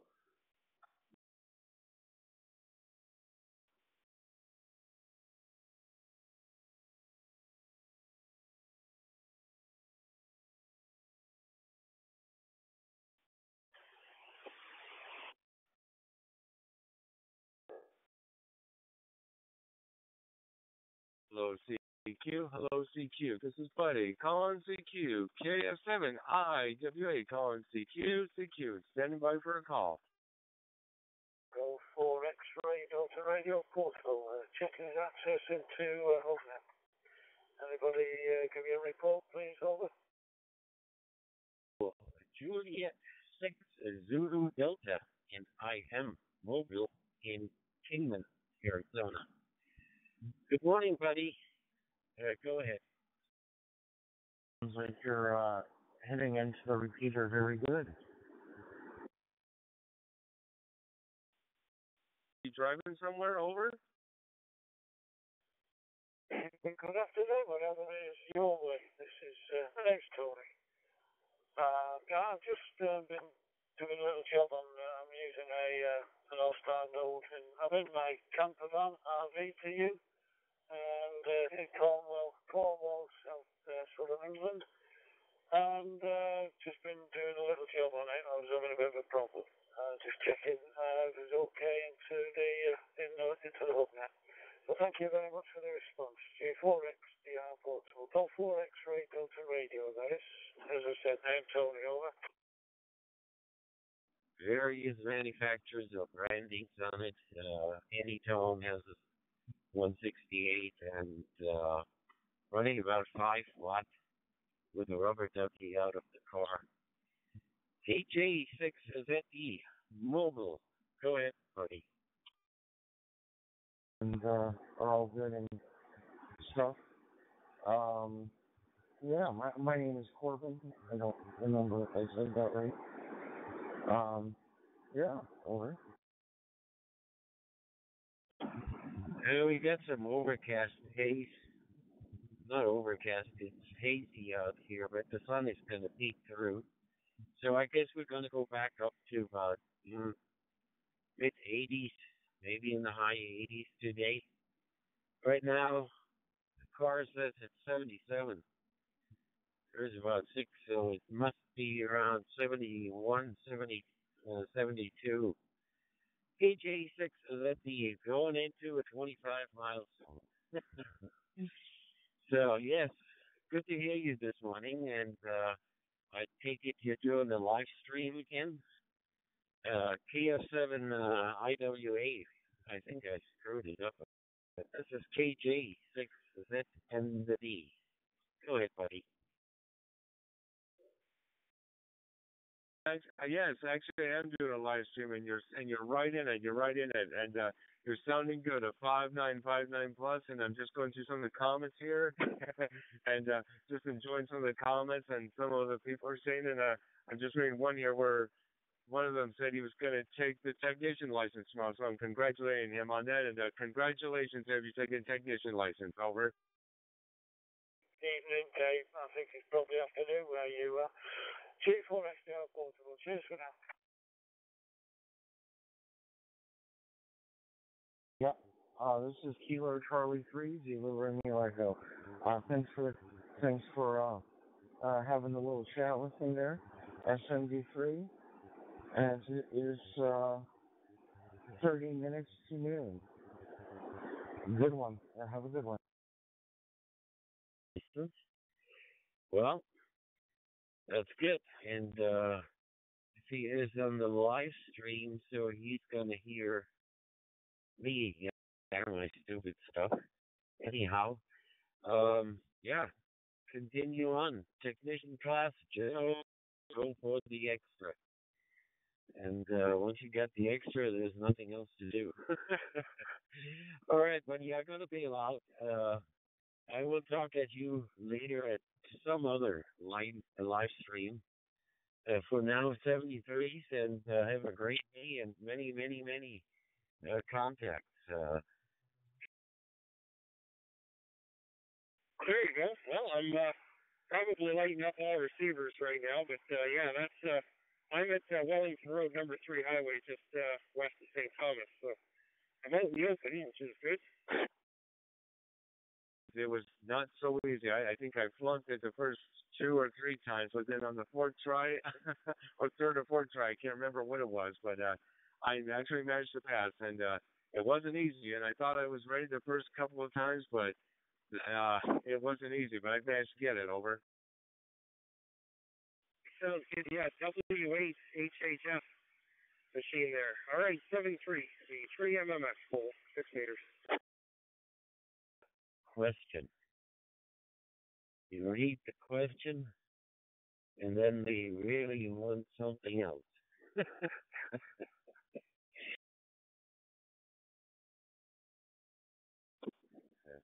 Read the question and answer. Even a blind man can do it. Question, answer. Question, answer. Not A, B, C, or D. That's question, answer. Good talking to you, buddy. I will bail out. I'm gonna have to run in there, get a couple of cans of what's it called? Energy drink. Not does it? It doesn't do anything to me, but it tastes good. At least to me. All right, 73, buddy. KAF7IW8, KJ6 Gazette Mobile. I'll be out. QRT, and we catch you later.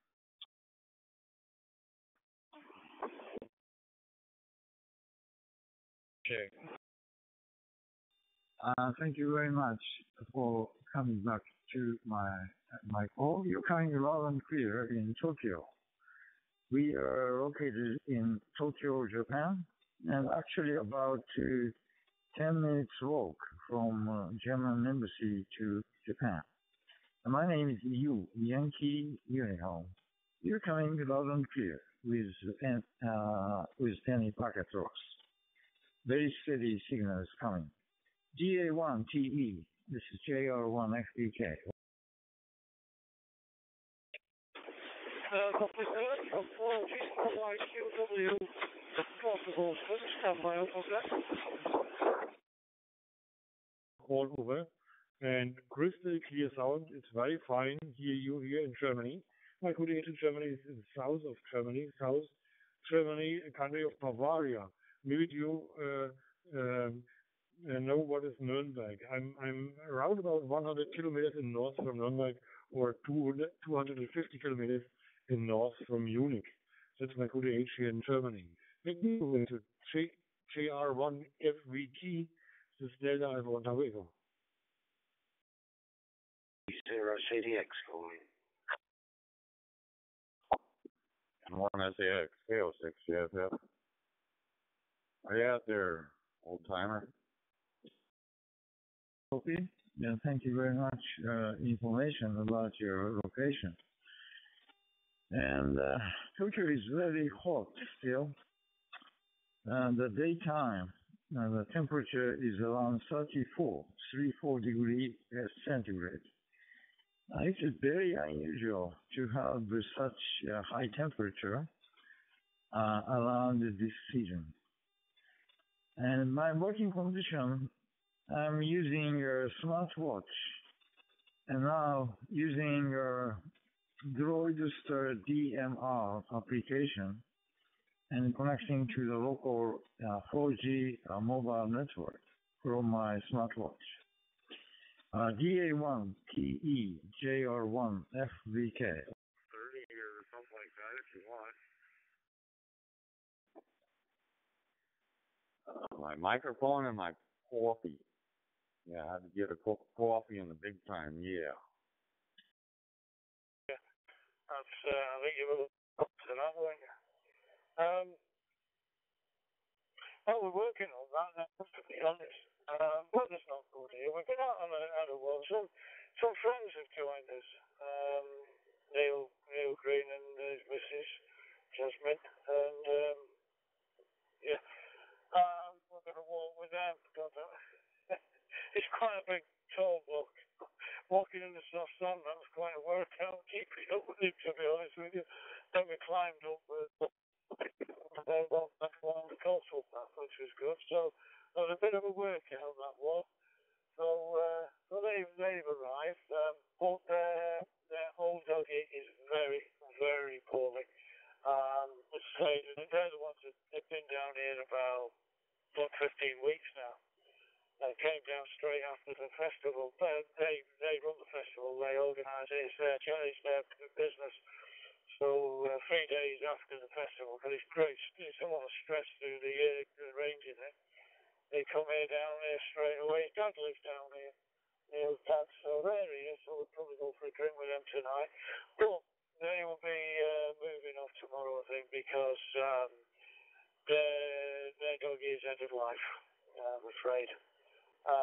His legs have gone, and yeah, so they will probably need to. They are registered with vets down here, so it looks like not a good day for them tomorrow. So we're going to move off as well.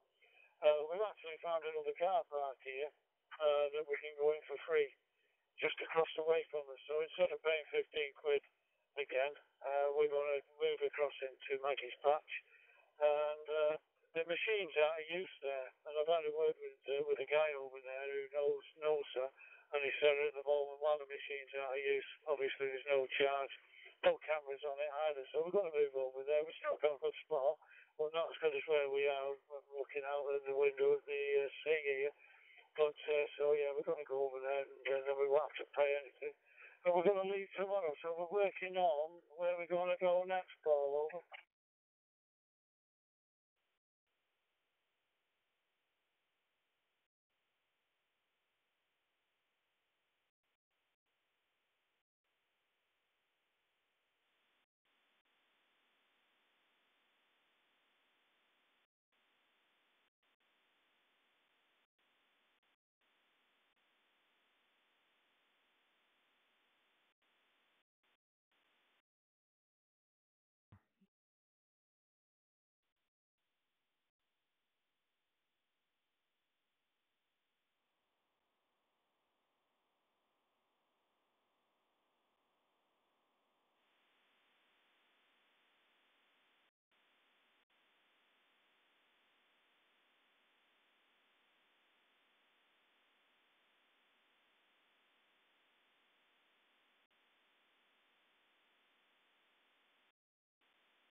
From Land's End, 35 minutes, something like that from Land's End.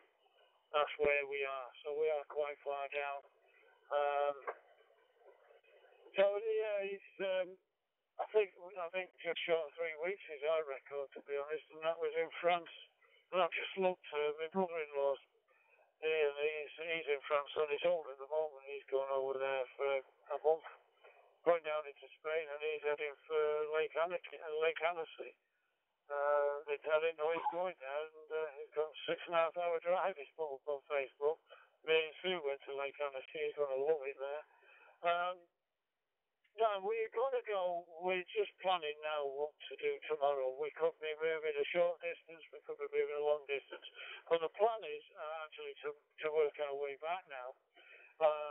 Go up to the north coast and work our way along there. We know some park ups along there, so you know that we can get on cheap and all that kind of thing. So well, we've had a little plan hatching for a few days now. It's the Southampton Boat Show starting this coming weekend. Friday it starts. It's on till the 28th. Well, I'm in a great interest in boats, and Sue's interested also. We thought we'll look at that. So we might put Southampton into the mix and work our way back along. We're going to leave ourselves. We'd have to get there the day before, find a park up or a campsite, and then get ourselves to the. But anyway, it's in our thinking. Whether or not it'll actually come to fruition is another matter. But we are considering working our way back and ending up go to Southampton, do the boat show, and then go all over.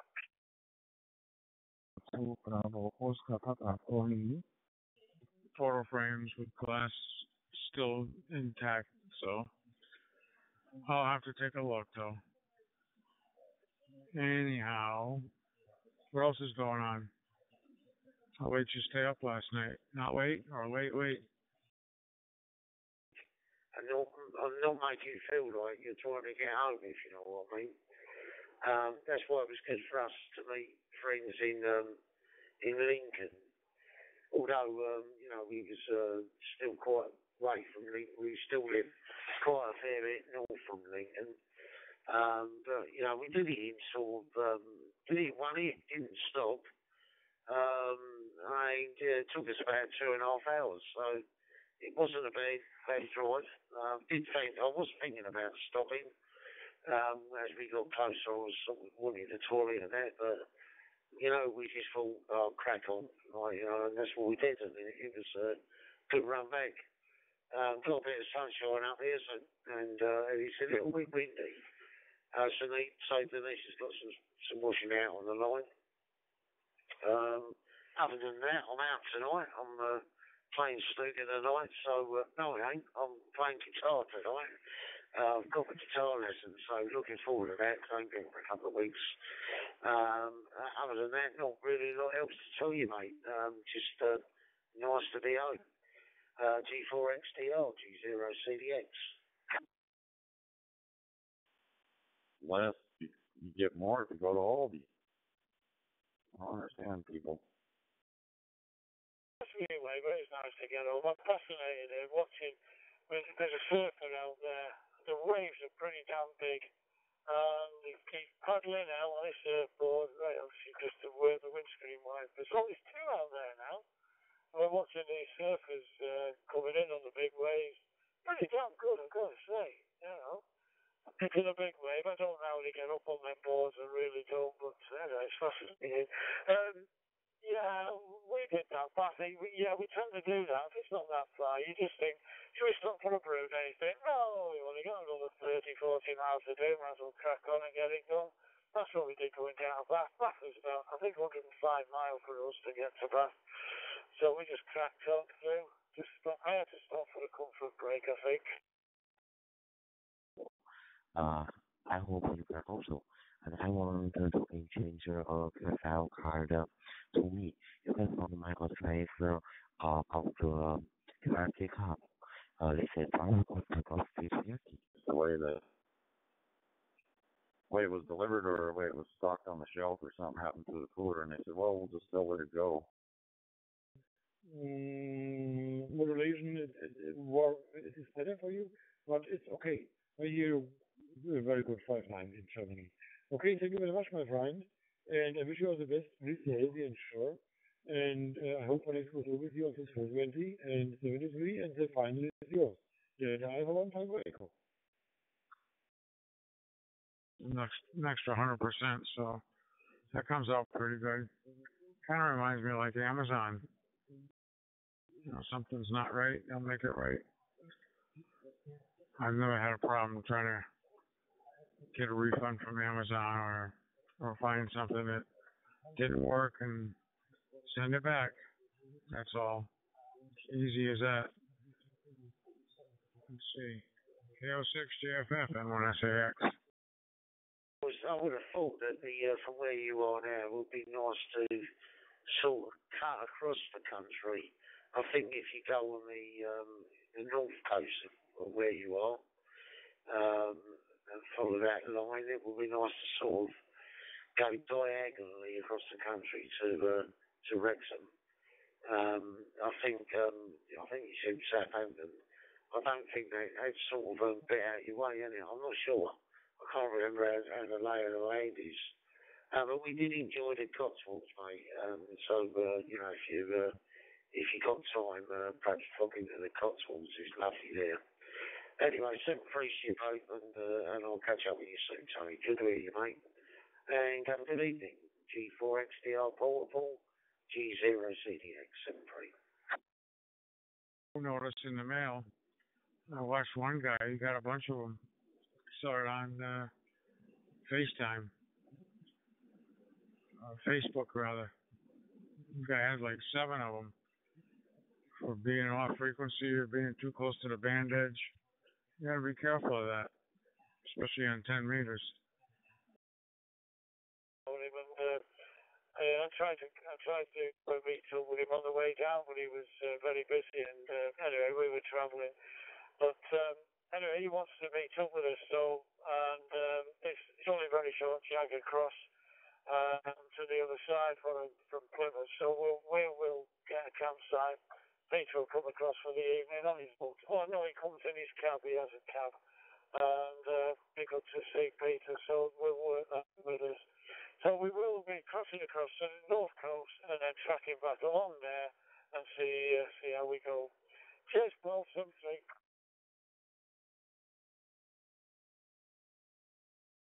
Cheers, mate. Have a good evening and say hello to Peter for us. G0CDX73. Guy on his electric bike, and you got Captain Pete there. Must have stayed up late again. Freaks don't come out in the daytime. I don't know, George. Did you talk to him last night?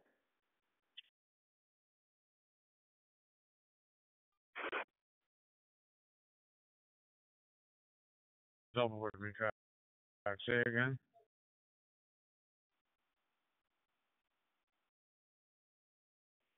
Where's my guy on the exercise bike?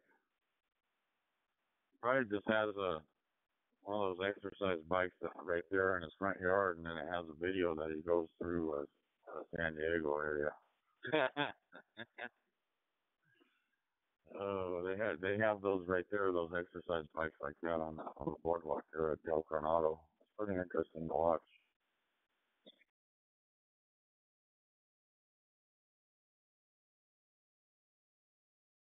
He's probably got it hooked up to his electric drill and just puts the miles on that way. Knowing Larry. PRM Larry, that is.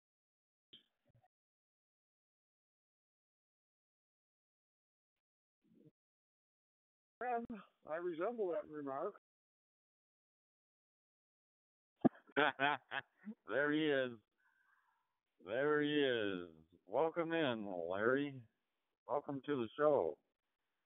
You know, we were talking about the budget, and the budget was at 15. Now it's down at 10, Larry. Wonder why? I reworked it and got it at 15.5, and now it's down at 10, Larry. Why is it at 10?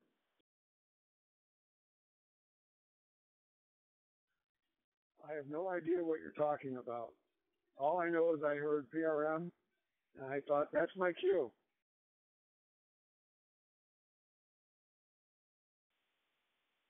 I'm wondering why you guys are tying up repeaters.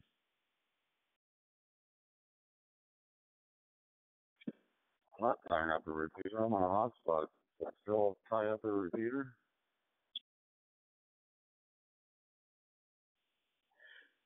Yeah, there's a bunch of repeaters all over the Brandmeister network. And right now, you guys are blasting through Boston, acting like idiots. That's because we are.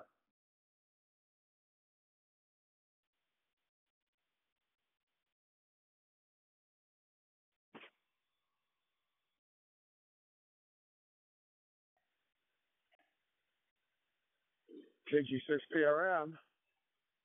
The only reason that we would be tying up repeaters is because they're statically linked to the 93 talk group. You know, here in the San Diego area where I am, there's no repeaters on the 93 talk group.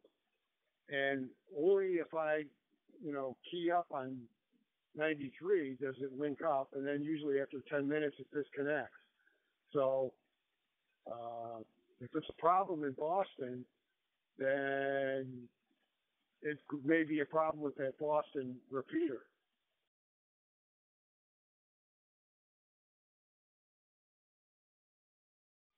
Well, as far as I know, it's static, and it's been quiet up until recently. So, but just keep in mind, you're not in some private back channel. Everyone in New England's listening. Everyone in H.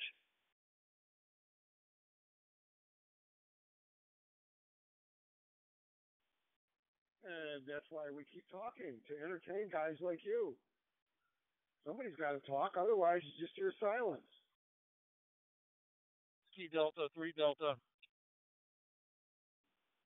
Secure. This is Barbara Dada 6. Indian Michael Indian. Calling secure under Stallman. It's on a Brandmeister Talk Group 93. It's a North America talk group, so it's not just people up in the Northeast. I'm down in Atlanta. There's people all over, literally all over the planet, listening to the conversation, and you know what they're doing is perfectly normal. So that's what the talk group is for. Whiskey Delta 3 Delta 73, gentlemen. Okay. This is great QSO. I will outline the QSO to QRC come. I hope you can also. Once again, it's only a problem on the 93 if the repeater has a static 93, which, like I said, in San Diego we don't have any like that. Although I can use a repeater to talk on 93, and if anybody's monitoring that repeater or whatever, that it's all tied up now, not with 93 until it automatically disconnects because it's a dynamic talk group. So if you have a repeater in Boston and you don't like it being statically tied to 93, then you need to contact that repeater owner and tell them to make it not static. So whatever. We're just talking. Anybody else? JJ6Y listening? No, maybe you just realize. 那个错了，我信号不是太好。我们都是中国人，拆大OK。好，听开机在河南郑州，使用设备是海南 IC780。通过地动这个收工人的和北京通电话。Tying up the repeater, and then he got a hotspot, so he wouldn't tie up the repeater. And like right now, I'm on DroidStar, so I'm not using any repeaters in San Diego. So, and there's so many talk groups. There's so many, and most of them are dead silent. It's nice to come to the 93 and at least hear a few guys talking. Nice one. I was just as soon as I work on the computer, and I heard the repeater come up, and it's quite a high signal. It's 5 and 9 with me, and it's quite a way up country from where I am. So it must be a bit of an enhancement on the 2 meter band this whole time. So back to you then. 57 Kilo Whiskey Romeo, calling for quick audio check, please. After that.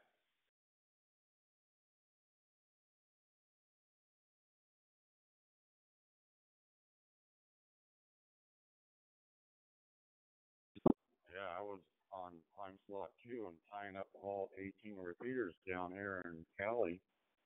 I got an email and then I was told to take care of it. So, I'm vision impaired. I can't do the full plug. I had no idea. Larry, you're not showing up on my ID. You got to do an update. Contacts in Brazil, Argentina, Chile, one in Paraguay, Ecuador, not so many from UK. I think it has to do with my antenna orientation.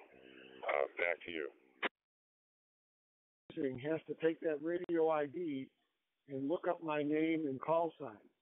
So, like for example, on DroidStar, I don't see your name, but I also have running here hose line, Brandmeister hose line, and it shows me your, what the talk group that's, that's being used, and I have it filtered, so I'm only looking at certain talk groups, and it shows like I can see my call sign, my name, and when you're talking, I see your call sign and your name, but that's because hose line is looking.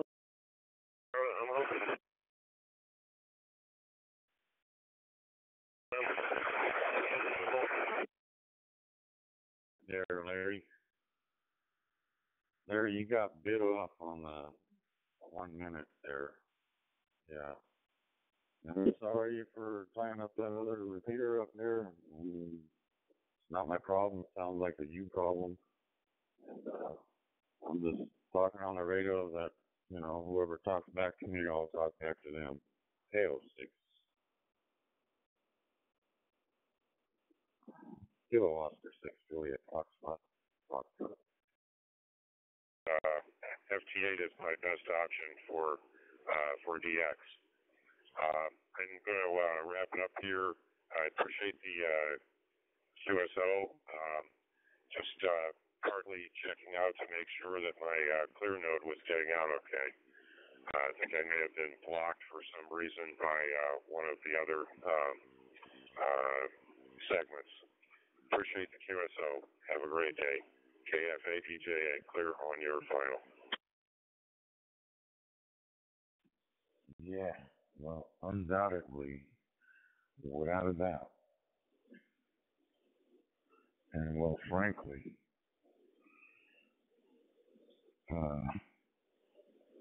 this is the way it is.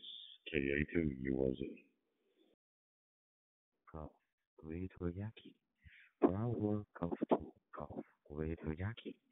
Calling and standing by. 188NH. Isn't that your own repeater that you're talking on?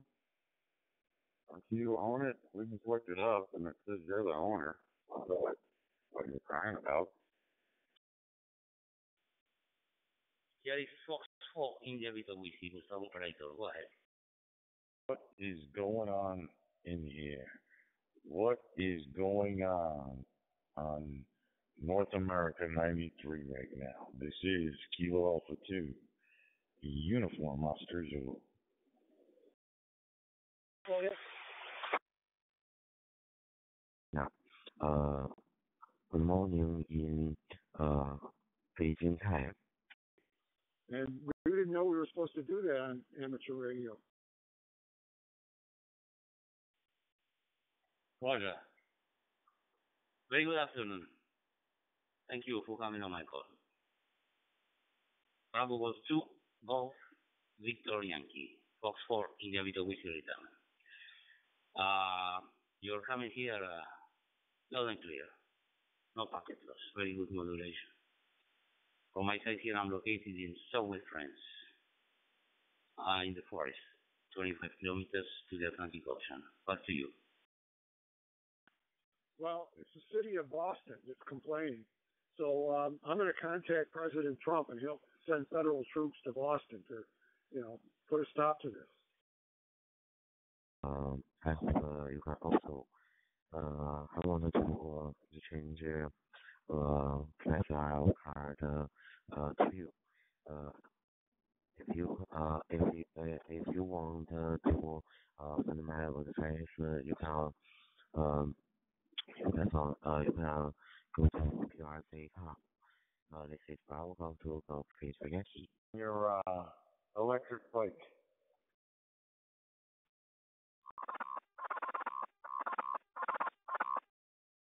My house. In fact, I'm going to be leaving this conversation pretty soon because I want to go eat breakfast. Yeah, I know you're over New Jersey, so a little bit later there. And I even got up late today. So, and yeah, no electric bike, just a plain old bike that you got to pedal it yourself. And, you know, I did 36 miles on Sunday, so that's it for me until next weekend. So, let's see if Todd's still there. Todd, take it away. He Papa Mike. What do you think about? Back to you.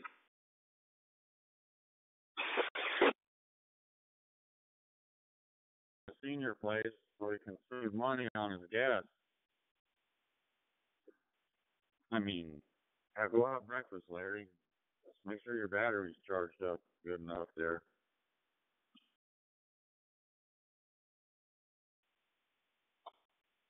I'm sorry, I couldn't understand what you want exactly. Back to you. guy that I know from the other senior center, and he was with his girlfriend, and we kind of hung out, all afternoon. Went to some museums and whatever, and except it was kind of warm, so whatever. But it's probably we're coming to the end of this hot, muggy weather. Well, good day.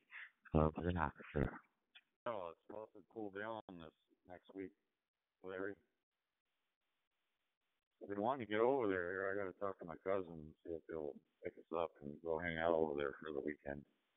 I'll let you know when I'm there, but I'll probably see you by riding your bike and I'll throw something at you. Maybe I'll throw something in your smokes. What's for YAVAPI, please? Well, actually, I got to look. I think there's a National Park Day or something's coming up, and then you can get into the Cabrillo Monument for free. They actually charge bicycles to go in there. It used to be free, but Ronald Reagan, put a charge on that. So I never go out to the very end of Point Loma because I don't want to pay just to, check out the view and then leave. So I think that's that weekend. I better look that up so I know which day to go. Anyways, I'm going to get out of here. I want to go eat. I haven't eaten yet, so I'm going to say 73, and I'll turn it over to you guys. So, Pete, if you're still there, take it away. KG6PRM is clear. All right, Larry, have a good day. We'll talk to you later. Kilo Oscar 6, Juliet. Foxtrot. Take it away, Pete.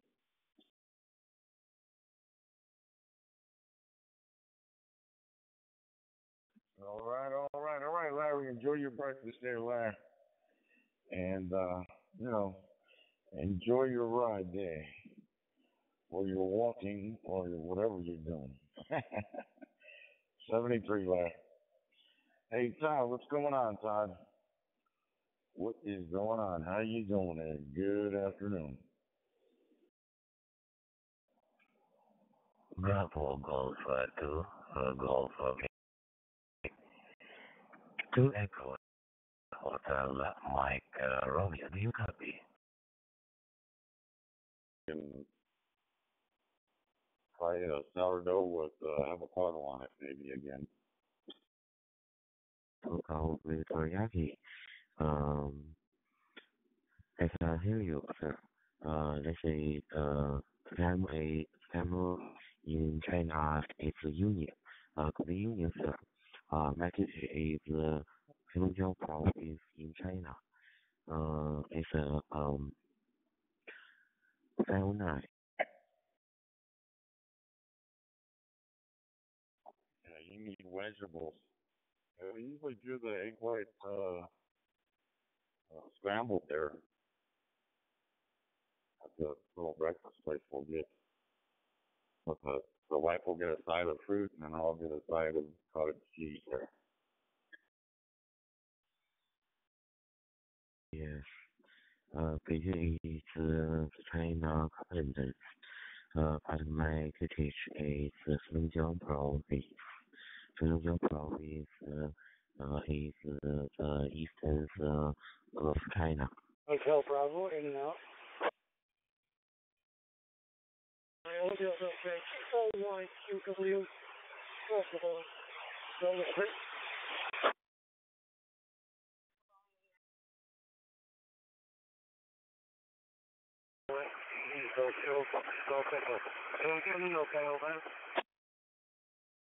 We were tying up their repeater up there, and I'm on a hot spot, so I don't think it matters for me.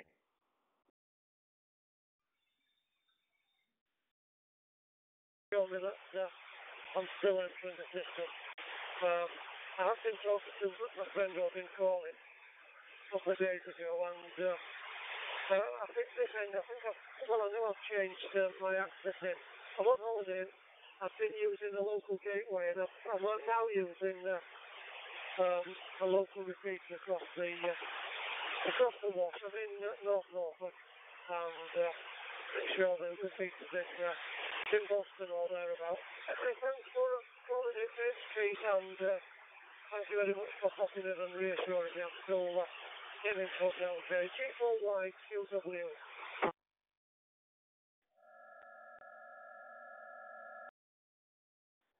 On the front of the radio, there's a control that they had to utilize to turn it on, to put it in the ON position. Normally, you can use that same control to put the radio in the OFF position. Nice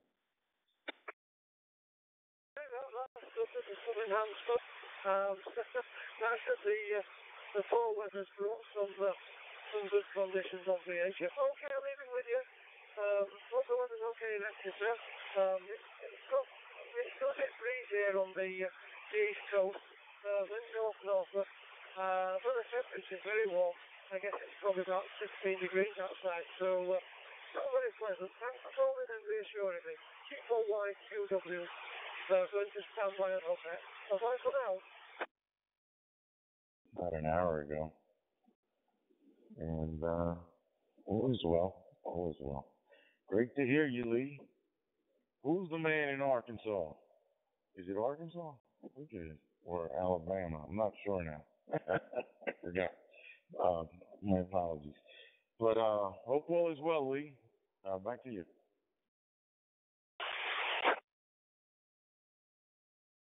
Man, everything is super fine here in central Alabama.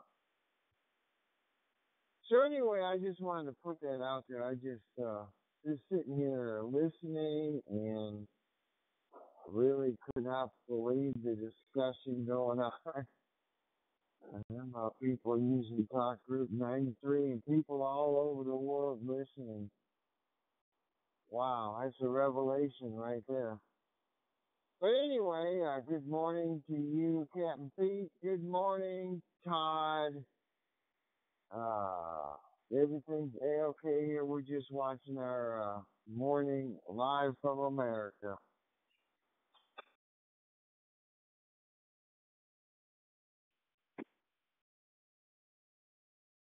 Indeed. Very good. All right, I'll be here listening. Todd, pick it up, Todd. I'll be back. This is Kilo Alpha 2, Uniform Officer. Okay, CHINO, we want to hear you.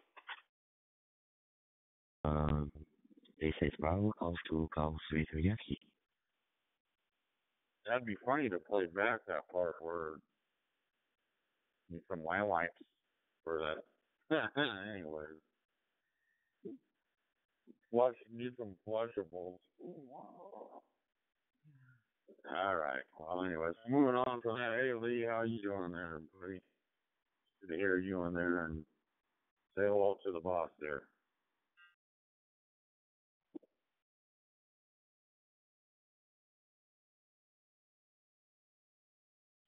Roger. That's 2 hellos to the boss. She's loving it. She's over here in her recliner. And, man, I just couldn't believe it. Just hit that control that says OFF and be done with it, buddy. See ya. Anyway, yeah, I know I haven't been on here for a few days, but we've been TCB-ing here. And I just wanted to jump in there quickly this morning. And now I'm going to get back to my original Live from America broadcast. And we'll talk to you guys a little bit later on today. Todd, how does that sound? 8 FTC. This is Bravo Golf 2 Golf 3 to Yankee. Bravo Golf 2 Golf 3 to Yankee. Sir, I can hear you. All right, you guys have a great morning. Have a great morning. And I'm going to utilize my ON OFF control on the front panel. We'll catch you later. November 8th, Mike Hotel Charlie. sensitivity is very good. Very nice, very nice. I planned, I will plan to class out, to drive a car. I hope you can also. And I want to change class out card. You can light his final school off on his homemade repeater.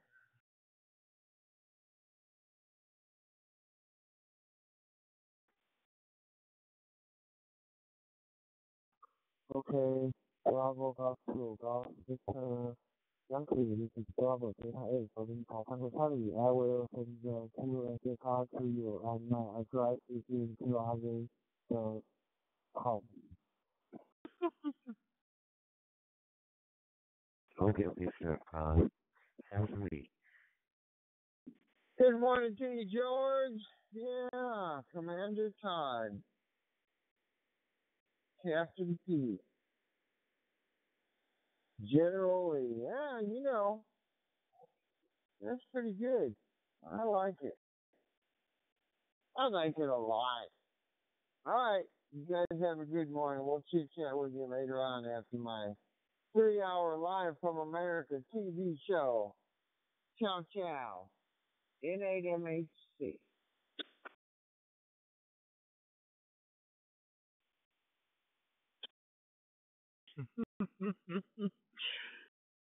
Have a good morning. Oh, it's afternoon for you already. That's right. I think it is, at least. But anyway, it don't matter. Have a great day. How's that? That's the way to say it. Have a great day. Doesn't matter if it's morning, afternoon, evening, after supper, before supper, and after breakfast. It doesn't matter. Have a nice day, Lee. 7-3. I'm when I say X.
Hello, some people talking with you.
Here is it.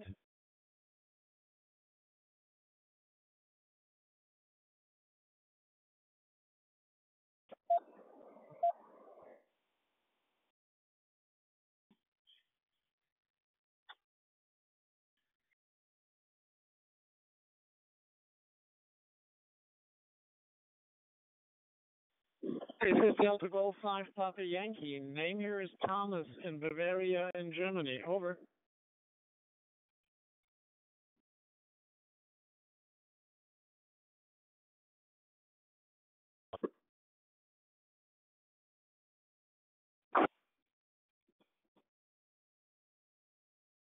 My name is John from the Sul de Brazil.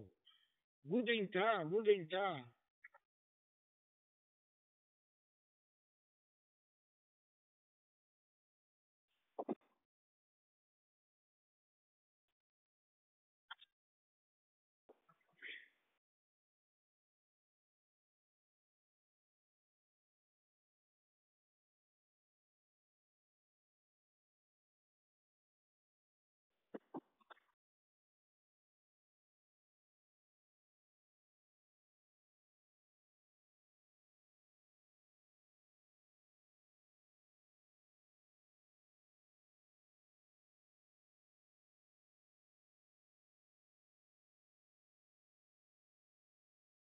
Delta Golf 5, Papa Yankee, Bravo Delta 8 for the Tango Charlie calling.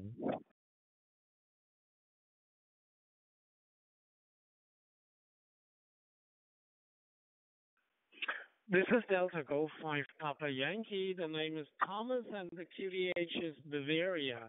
The city is Fürth, Fox Uniform Echo Romeo Tango Hotel, Fürth in the southern part of Germany. Microphone back.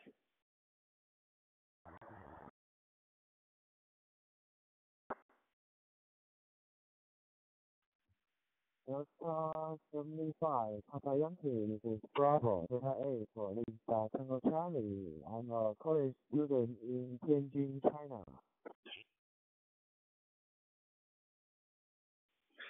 Roger, the station from China.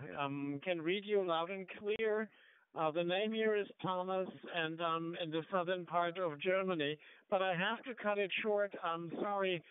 Just my dinner got ready, and I'm supposed to eat now, or I want to eat now before everything gets cold. I'm going to be on the side and listening. This is Delta Golf 5 Papa Yankee. Greetings from Germany, 7-3. Okay, Thompson, this is Bravo Delta 8 for the Tango Charlie. I will go to sleep soon. 23, bye-bye.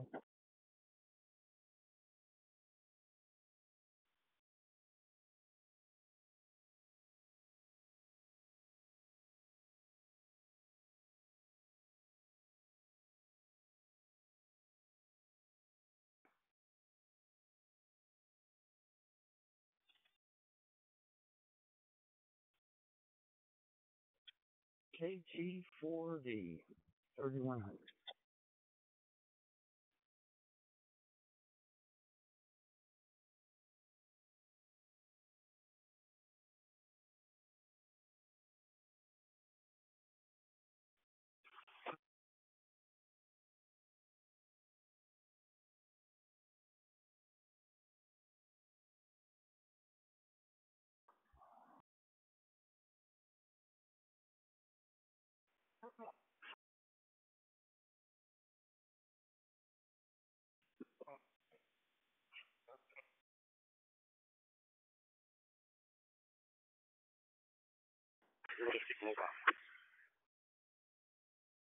For a quick demonstration, if anybody's around.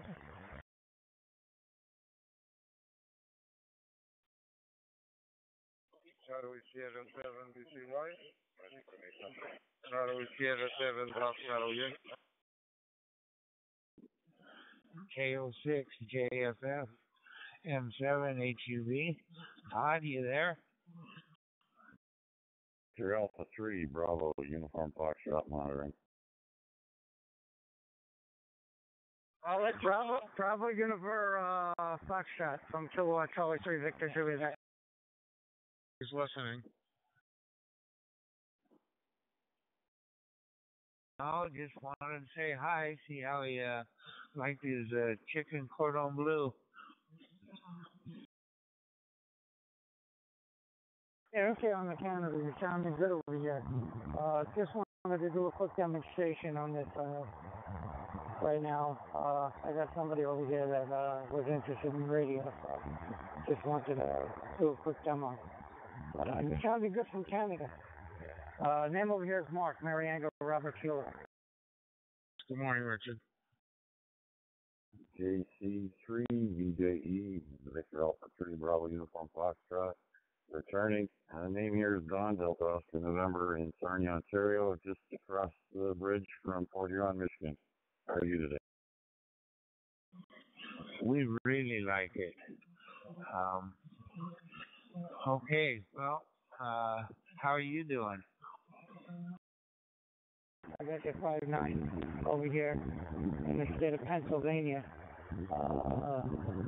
But I thank you very much for coming back to us. I appreciate it. And you have a blessed day. Back to you. I'd like to be the second one to find out how it is after he tells me how it was. I'm sure it's going to be good. Kathy doesn't make stuff that she doesn't like, so she makes everything with love. Lots of love, especially for Todd.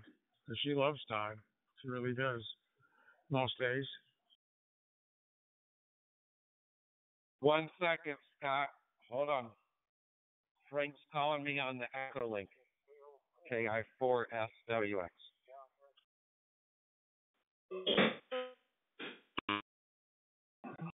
Spend the day in the house in the AC.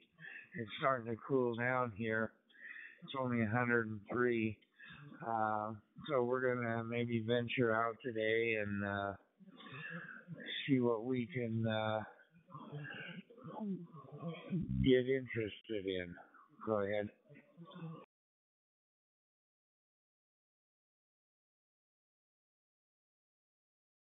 Yeah, okay.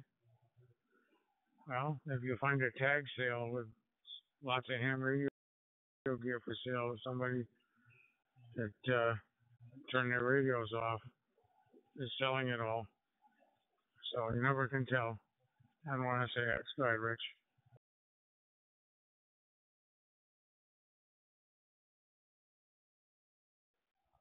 Victor Alpha 3, Bravo Uniform Foxtrot, Canada listening.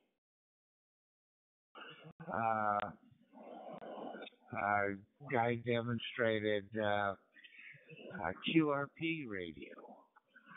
And QRP looks like a lot of fun. It's really interesting. I'm looking at getting into that. We'll have to see how it is.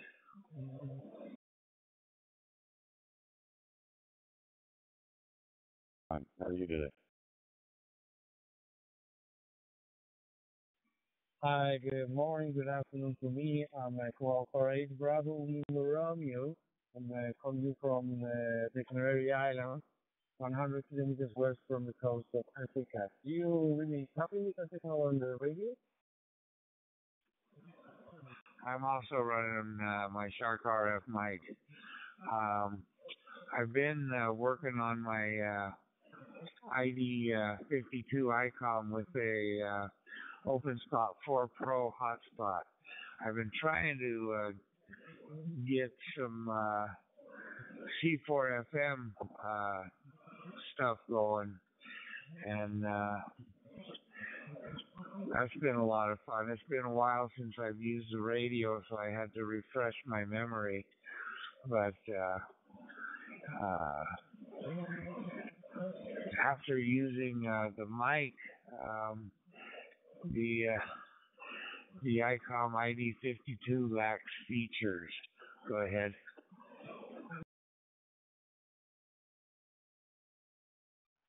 Hi, and I'm calling you from I'm actually in Portugal from the car. Now I have some difficult to speak up to drive, so I'm sorry I cannot go on, so I must stay clear. Thank you very much for the contact, and hope you find some other time here, okay? Thank you very much, and sorry for needing to be clear now that I'm driving, okay? Over. Side of things. In addition to the digital modes that I have programmed into it, it's a D-Star radio. So I've got D-Star and I've got C4 FM and DMR programmed into it with the OpenSpot 4 Pro. and I really like the radio. It was my favorite or second favorite radio now to use. So no personnel signs. All the best to you, and hopefully we'll talk to you again soon. Take care, 73 VA3 VUS standby and monitoring. I have a 1230. Yeah, the M1KE last night, they beta released 38. They added Echo Link, so I just added it and set it up, and I did a test call out there to that repeater in Lexington, Kentucky, that Frank has the net, Frank and Friends, Saturday night at 8 o'clock, and it worked. So, yeah, when you get back to the ranch, download Beta 38, and there's Echo Link for you. I tell you, this Shark RF M1KE, best thing ever. D-Star, DMR, C4FM, TGIF, what else? All-Star, and NXDN. Go ahead.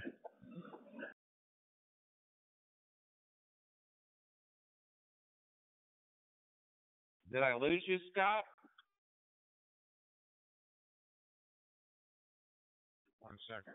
I want to say it's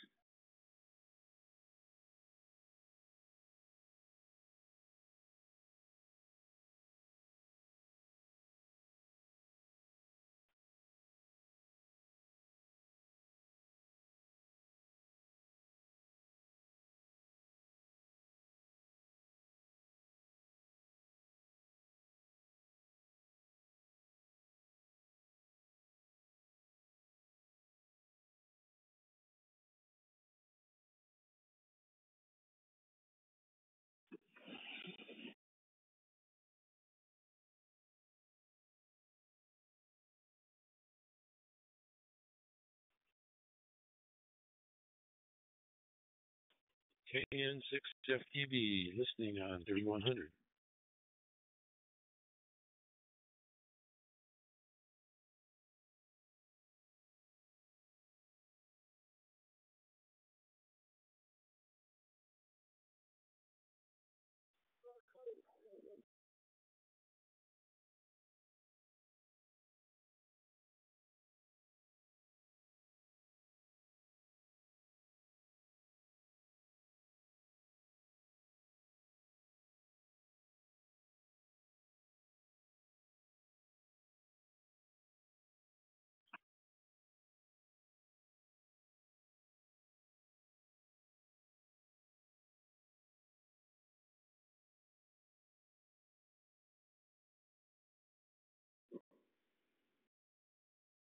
Whiskey 6, Bravo Romeo November W6 BRN.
MW0 NPZ. MW0 NPZ. This is Whiskey 6, Bravo Romeo November W6 BRN.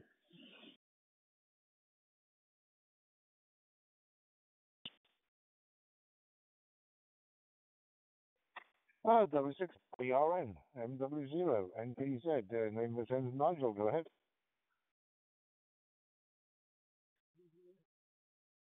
Yes, sir, my friend. Excuse me for coughing in your ear. Uh, I'm from Southern California, right outside of Los Angeles, Santa Monica, California, and I'm playing. Right now, I'm on the M1KE, the mic, and I've been changing the audio signal all morning. And some people are telling me it's too low, some are saying it's too high. Uh, can I get a radio check from you? What kind of signal am I putting out to you? Yeah, no problem at all. I'm in West Wales in the UK. Yeah, you're all just fine. No problem at all. Signal's fine and the audio's S5 there. Go ahead.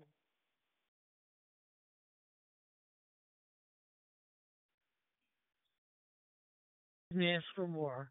And anyway, I want to say 73 and thank you for taking this call. It was a quick so, but I've got to go to work and pay for this expensive hobby we're all enjoying. So anyway, Whiskey 6 Bravo Romeo November, back to MW0 NPZ, and I'm clear on your final, my friend.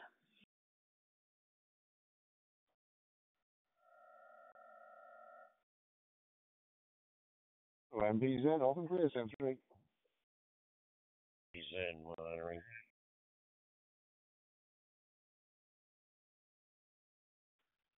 V3 SIZ, K8 ODM. Good afternoon, Steve. Hey, your audio sounds fine to me. Yeah, how you doing? Okay, so, yeah, how's it going there? Everything okay? Anyways, I gotta actually let you go now, Jason. My wife just came to the car. My apologies, eh?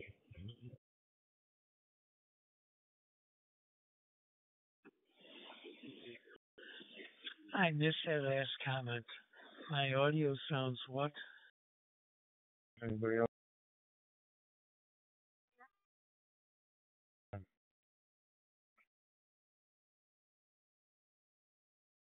Yeah, no problem there, Jason. I gotta get going now. I didn't expect her to be finished so quick, but anyway, we'll catch you another time or I'll phone you maybe later. But I gotta get on the road, so I better concentrate on the road, not the M1K. Okay, my friend, 7-3s, and we'll talk to you later there, Jason. All right, real good, Steve. We'll catch you later, 73. This is KE8 ODN. Anybody out there? Go ahead.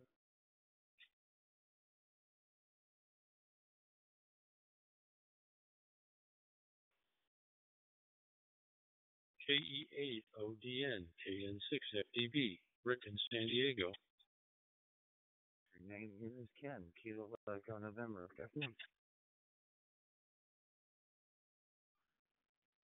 Okay, Rick, good to meet you there in you said California. KN6 FDB. This is KE8 ODN. I heard KT4V Ken also in there too. You guys came in kind of at the same time. But name here is Jason. I'm in Ohio. Good afternoon, gentlemen. I'll send it over to Rick, and Rick, maybe you can send it over to Ken there. He's KT4V. Go ahead, Rick. This is KE8 ODN.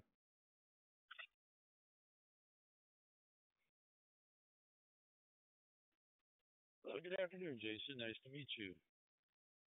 So, what's the weather like in Ohio this time of year?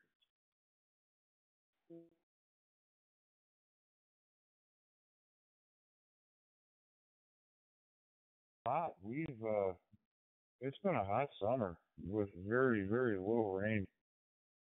I'm not really complaining. I'm not looking forward to the winter, obviously here in Ohio, but yeah, it's been very warm. It's going to be in the 80s again all week, so I don't really have any complaints about that. No real rain either, so Yeah, Ken was in there too. KT4V. Ken, if you're still in there, KT4V, go ahead. And then maybe send it back to Rick there. Go ahead.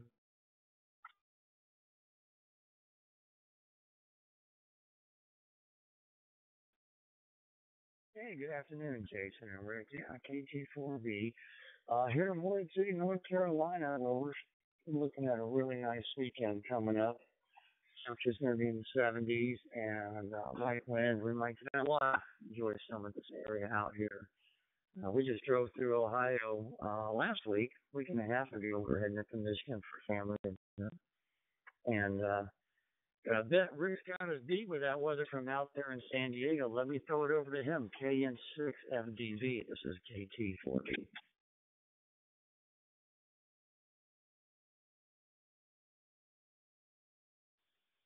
Well, thank you. Yeah, the weather here is always nice. Although we've got some storm coming up the coast, so it's been a little humid. And those of us in San Diego, we're not used to humidity. Although it is getting every year, it's getting worse. But no complaints. Just a statement, a fact.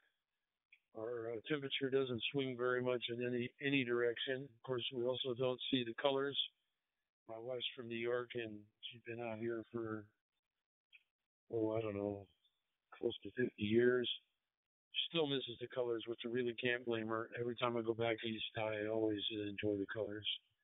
Well, I don't know. Who wants to take it now? This is Bravo, Italy 6 Papa Whiskey Lima, PI6PWL. Holding secure and standing by. Color of white, snow. I could do without the color of white as snow, but yeah, that's just me. A lot of people like the snow. I'm not a fan of it. Don't so much mind the cold, but that snow, when that snow cart starts coming in.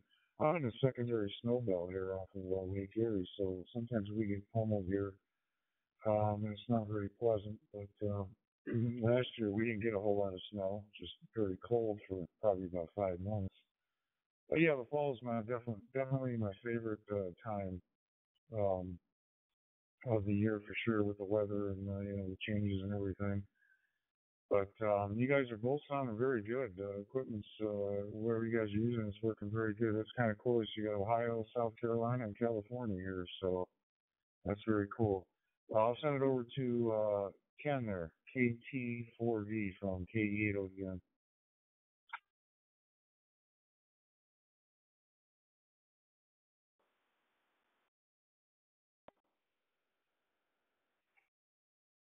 On this radio in many, many years. I just spent the last day and a half updating all the firmware and trying to get my code plugs figured out.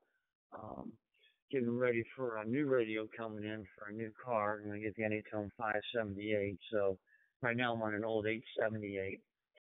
And as everybody knows, when you're trying to program these DMRs, it's just an exercise in frustration and poking your eyes out.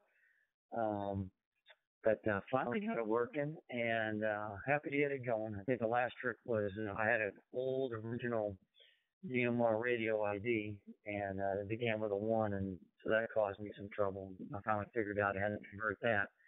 Then I couldn't get the radio to work because I forgot to update the radio ID in my code plug, but I put it in the hotspot and Brandmeister and everywhere else, just not the code plug. But anyway, just wanted to test this out with you guys. We'll go ahead and I'm going to jump off here and free up this talking group for somebody else. But it's great talking to you guys. I hope you have a great week. KE8ODN and KN6FTB. This is KT4V. 73, all over to you, Rick. Very, very extremely humid. Information I can give you, which I'm sure you're aware of, that you can export your code plug and all the information out of your 878 software and import it into your 578 software, and you'll be up and running in no time. Just do one thing first, and that would be to synchronize the radio before you put the code plug in. Synchronize the radio to the software, then you can add the code plug, and you'll be mobiling just fine. Back to you, Jason.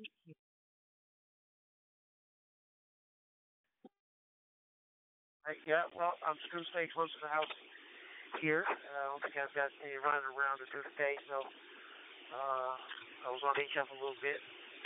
So the bands were marginal, so they tried back a little bit later. Put around with that for a little bit. But other than that, just been on to the radio here and taking the chill pill. APC-17E for CAA. Were already loaded into it. And I did not have to do a code plug with that. Of course, you could. But I actually programmed everything from the stream. I was able to download the whole database in there also with that OpenGD77 firmware. You can get the whole database in the radio for the call signs user database. I find that OpenGD77 is very cool. It's got a lot of neat features, and it's just easy to program the radio.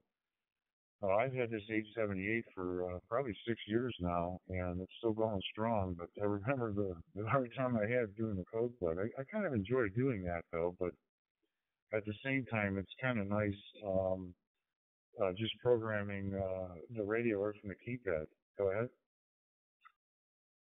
Hey, you're sounding good on fire. Okay, then. I'll be checking you out later. Kilowatt Bravo 6, Foxtrot Delta Echo. Clear. Almost all my DMR radios are all anytones.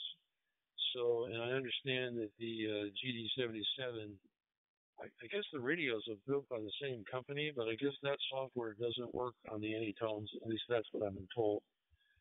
So, yeah, it's always a nightmare. I may go 6 or 8 months without doing anything to one of the radios, and then when I do something, adding something or deleting something or changing something, it's like learning it all over again for the first probably half hour. Then it all comes back to me.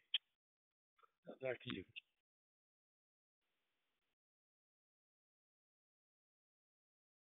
Yeah, I mean, it's part of the fun of, doing the code plug and getting it to work and getting it the way you want it.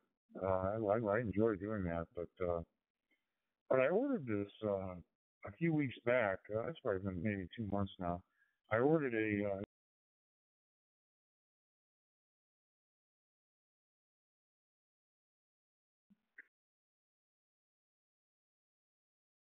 yeah, you can't get them on the Anytone radios. But I got it from this place. Actually, it's in California. It's called Let's Get Ready, and it's a guy in California. And I ordered it from him. Man, I tell you what, it was $119. He still got them on sale. It's a UV390 Plus. The GPS is 10 watts. It's got a 3600 milliamp battery. USB-C charge port on the battery also. It's a really great radio. It sounds fantastic. I'm really happy with it. And for $119, it's crazy. But I wanted to try the OpenGD77 firmware, and I've never had a TYT radio. So I figured, well, I'm going to order one, and I definitely am pleasantly pleased with it. I have not used it on a repeater, but I have it programmed to use on my OpenSpot 3 and also on my TiStar hotspot for TGIF. So it's a neat little radio there. But yeah, you can't go wrong with the Anytones. They're great radios, and they sell like hotcakes. TX Engineering, I'm only about 10 miles from there. They started carrying them maybe a couple of years ago, and that's kind of nice. Seems like they're always selling through them. So, but what are you using there, Rick? Go ahead.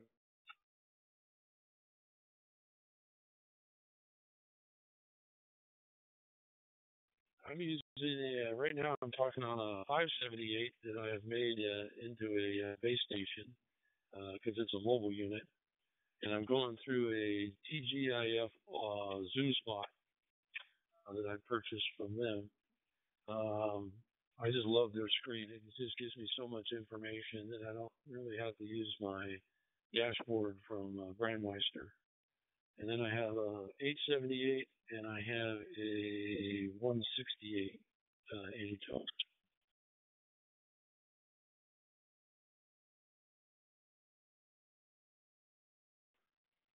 Okay, well, it sounds perfect. Sounds absolutely perfect.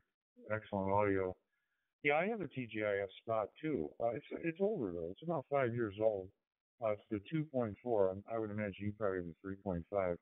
I have the 2.4 version, and it's just going strong. I don't use it a lot. About once a week.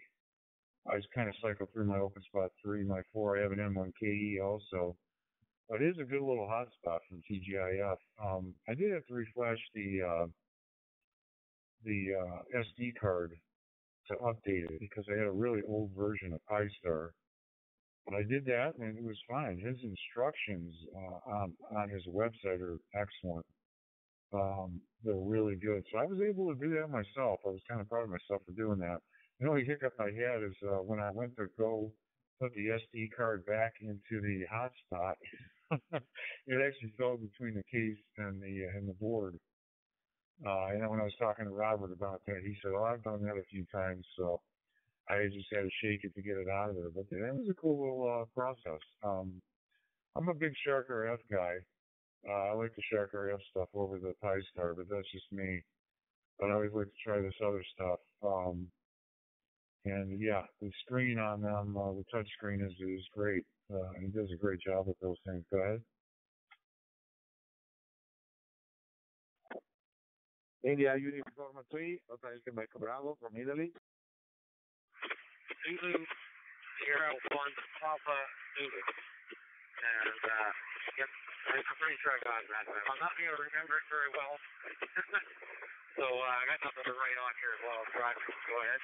The name is Kirk here, by the way. 20, and then I bought this TGIF Zoom Spot again. It's got a fan in it. The original one didn't. And that one is actually set to TGIF.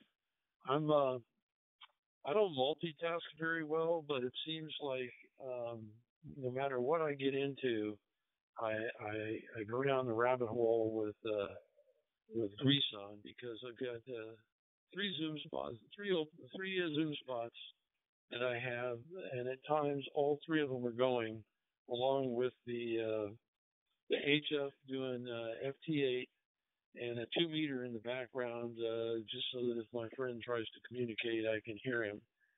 So yeah. My wife comes in here and just kind of shakes her head and says, I can't believe that you can actually hear what's going on. Oh, okay. The 6RRX is asking. Carry on. In an area called KN6 FDB, KV8 LVN returning. Yeah, I know what you mean by that, Rick. I do the same thing sometimes. Sometimes I'll have 3 radios going. And sometimes I just have one. But actually, I just tried out that Blue DV for Windows last week.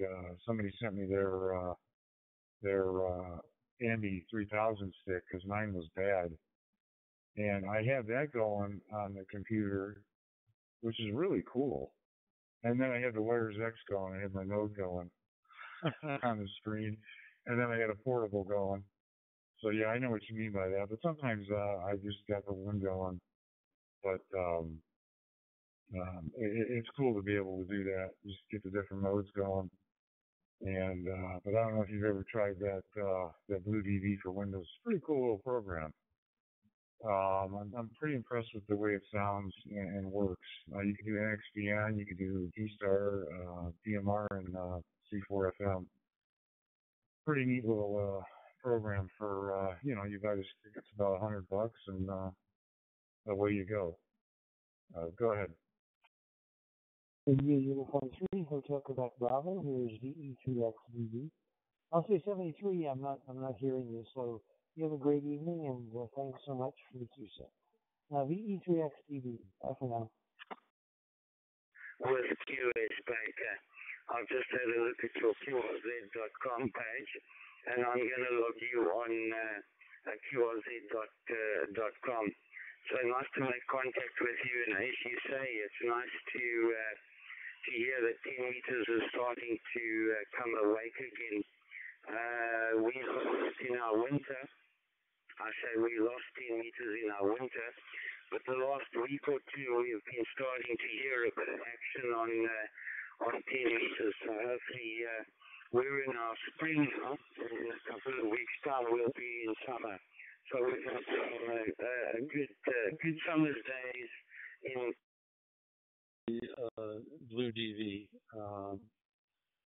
But my question to you is, I think I've heard you with your M1KE, and I think you're the only person that I have listened to that doesn't sound like they're gasping for breath at the end of their QSOs. Victor Echo 3 Sierra Lima Oscar in the mobile here on 2 meters. And yes, it's great to see the band open up. It's the end of our summer up here, and our fall oftentimes is hopefully around the corner in a couple of weeks. So that's great. Not even, I think it's next week is the end of our summer, so that'll be the beginning of your spring. 73 there, Peter, and leave it open for anybody else who might want to say hello to South Africa. Dennis 1 TV, CE3, SLO mobile. Because there is quite a few settings on transmit audio that you can adjust. The only thing I've really done with is, like I said, the mic gain settings on DMR, D-Star, and I increased the volume of my speaker with a lot of this on my speaker. But transmit stuff, I pretty much found everything from default to be pretty much spot on. But I have heard that a lot, Rich. Rick, I'm sorry. But it's you can always set it back to default, and it usually clears that up. But I think sometimes they put too many settings on it. But they just added Echo Link to it. I got All Star on it too, set up, and NXD NP25, all the above, and they just added Echo Link a couple days ago. And I got it going, but I'm having a problem connecting to servers, but it's just in beta, so they'll get it worked out, just like they had some issues with All Star when it first came out.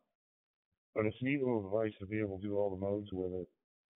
I really like it. I've had it for a while, and I've kind of gotten into all the nooks and crannies of it, and I really enjoy it.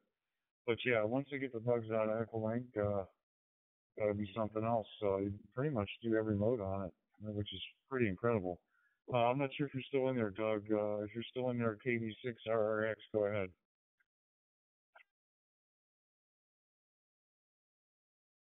Okay, yeah, I was listening. Good news. I heard they were going to add Echo Link, but I haven't heard it as yet. And I just upgraded the latest upgrade here. Oh, geez, the 37, I guess it was.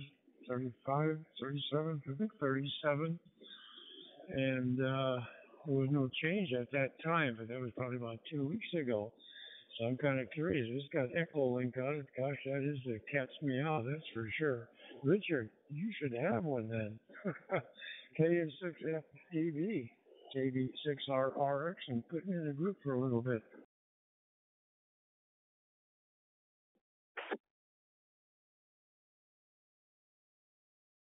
KN6FDV. Yeah, Doug. I keep procrastinating. I just with all the radios, I'm having a hard time justifying another one, and they almost sucked me in. I guess it was last month. They were running a special, and I got close to pulling the trigger, but then I heard somebody on the air with that terrible sound in the background, and I thought, well, maybe I'll wait until they get that resolved. But it sounds like us ham radio guys, we can't leave anything alone. We got to go in and play with everything until we mix it all up and then start all over again. Go ahead and take it, Jason. I just want to confirm I've got your call correct. I'm hearing Victor Alpha 7 Alpha Alpha. Is that a QSL? The profile back to default if it's not working, and you can go from there. But yeah, I just want tinkering around trying to adjust things. But I never really messed with the RX transmit. And I really haven't had any problems on any of the modes. And I have it set up for every single mode now. So Doug, version 37, version 38 is the latest. That adds the Echo Link, but it is just in beta. So it's not working well for me. I talked to Ben in New York there. He's got his working. But for some reason, I cannot connect. But I'm actually showing connected on the repeater, whatever you want to call it, the interface for the repeater I'm connecting to. It shows that I'm connected on there to a few different ones, but it's actually the mic is not actually connecting. So I'm sure there's going to be some bugs. They'll get them worked out. I'm not worried about it, but it's just in beta. But that's version 38. So one of the really cool things I like in version 37, the one you just got there, Doug, I've had that for a few weeks, is the PTT lock. So you can check a button and hit save, and your PTT locks. So you just press it once, let it go, and it's locked until you press it again. So you don't have to hold your PTT button in. I think it's a really neat feature. Not that it's hard to push the button in on the M1KE. It's not, obviously, but it is a neat little feature. If you're on the radio for a while, you know your finger gets tired there. But that's a neat little feature. It's in the, I think it's under the MIC, the mic tab. If you go down, you'll see PTT lock. You just check it, hit save on the top of the page. Pretty neat little add-on they had there. Go ahead, Doug. KG4 DSP. Okay, well, I'll have to update the 38th in this for sure. And you can push the PTT and it'll stay pushed until you push it again, then it'll turn the PTT off. Okay, new feature. That's kind of neat.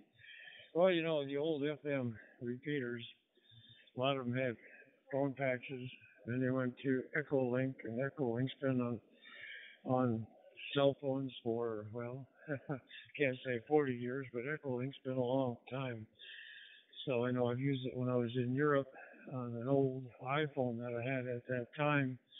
It wasn't good to make a call except maybe an emergency call, but I use it wherever I have Wi-Fi and talk back to the net in the evenings on their local repeater to say hi. But it's kind of rough getting up at 2 o'clock in the morning to chat with them at, say, 8 o'clock in the evening on their net time, local. So I just didn't do that too often. But it did work, so I'll have to do that because Echo Link has always been a nice feature with cell phones. Okay, yeah, that's good news. I'm glad I turned it on. Just wait until 1 o'clock here.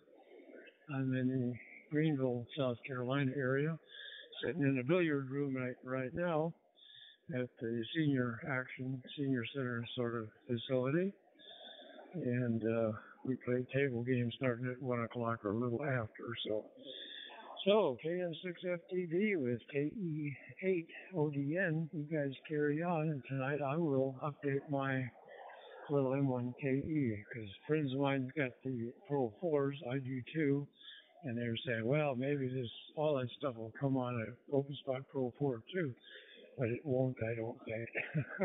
They just going to keep the new latest going.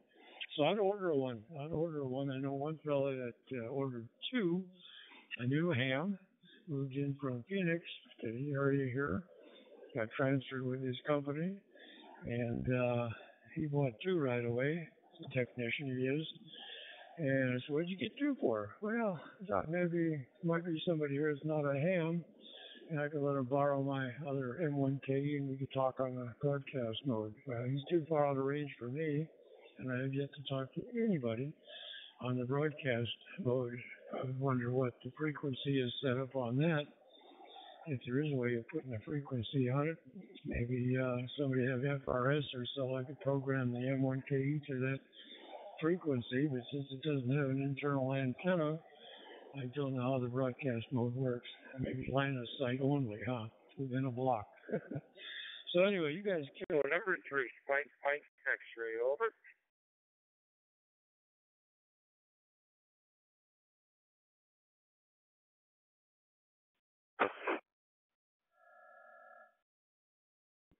KB6RRX. Okay, Doug. Good talking to you. Yeah, I'm gonna have to pull the plug next time they run a sale. Every time I get on the air, I keep getting turned on by the M1KE. And Jason, I heard, I don't know if you know Jacob out of Florida, but I heard him this morning, and he just updated his M1KE, and his Echo Link seems to be working fine. So I can't remember his call sign, but he's usually on. I think he said he had a meeting at 12 or 12:30, so he'll probably be on later today.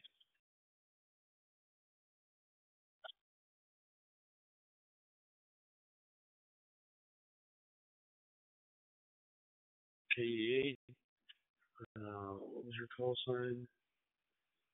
KE8 ODN. I think we just doubled.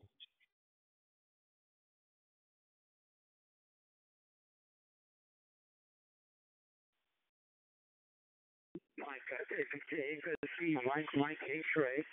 Nice to hear 10 meters are starting to open. We're starting to go into a hard summer in South Africa. We haven't heard 10 meters this whole winter. It's been pretty dead. We haven't heard 10 meters this whole winter, but it's starting to come through. So fantastic to hear 10 meters working, Mike. And thanks for hosting the repeater. Nice to hear you. Victor Echo 4, Mike X-ray, ZX1 Papa Zulu, South Africa. This morning, his name is Jacob, out of Florida, and maybe he'll be on later. I know he got his working. He didn't say he had any problems, but he did get it working. Back to you, Jason. KN6FDB. 3 different receiver sites on 10 meters, so you have a good chance of getting into the repeater even with weak conditions here. All right, I'll get out of the way. There may be others wanting to make contact with you. But great to meet you. Good signal from Cape Town, South Africa. 7-3 and good DX, my friend. Zulu Sierra 1, Papa Zulu from Victor Echo 3, Mike X-ray. So I know it's not my password. My password is correct because it's working on my phone. I have Echo Link on my phone, but I'm sure it's something simple. But I'm not worried about it. They'll fix it. They fixed everything else. I mean, literally, you can do every mode on there. I don't know of one amateur radio mode you cannot do on the M1KE. And I've tried them all on there pretty much, except for a couple DMR networks that haven't. A TGIF, Brandmeister, C4FM, DMR, D-Star, NXDN, P25, All-Star, and now Echo Link. So I would encourage you to get one if you don't have one. I mean, it's fun. It's a neat little thing, and the battery just lasts a long time on that thing too. It's very small. It just fits in the palm of your hand.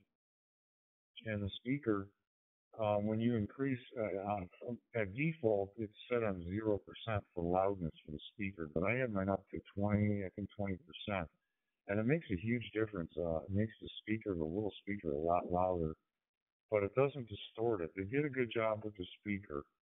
It just kind of kills me. Some of these radios that are really expensive, they put a really crummy speaker on them. I don't get it. It's like all these DMR radios that are $100, $200 a speakers are great on them. I just don't understand that.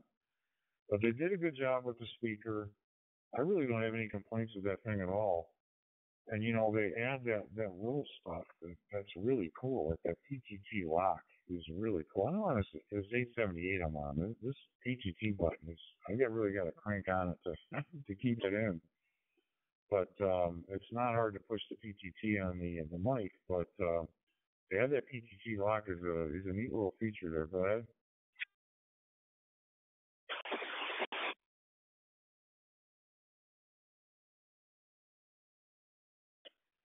Yeah, I bought a Shark RF, what was it, Pro 4 or 4 Pro, that I use for traveling.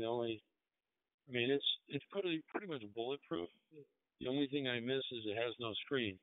I'm kind of addicted to the screen, so that I don't have to break out a laptop or an iPad to look at the dashboard.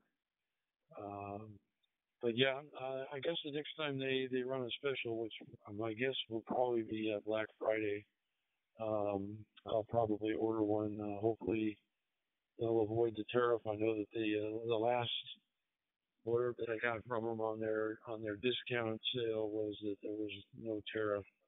Yeah, I've talked to take that back. I've emailed to their I can't remember, Norbert I think is his name.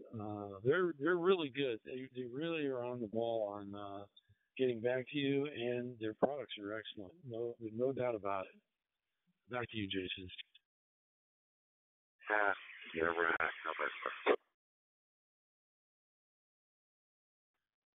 Oh yeah, I completely agree. The shipping and their communication is very good.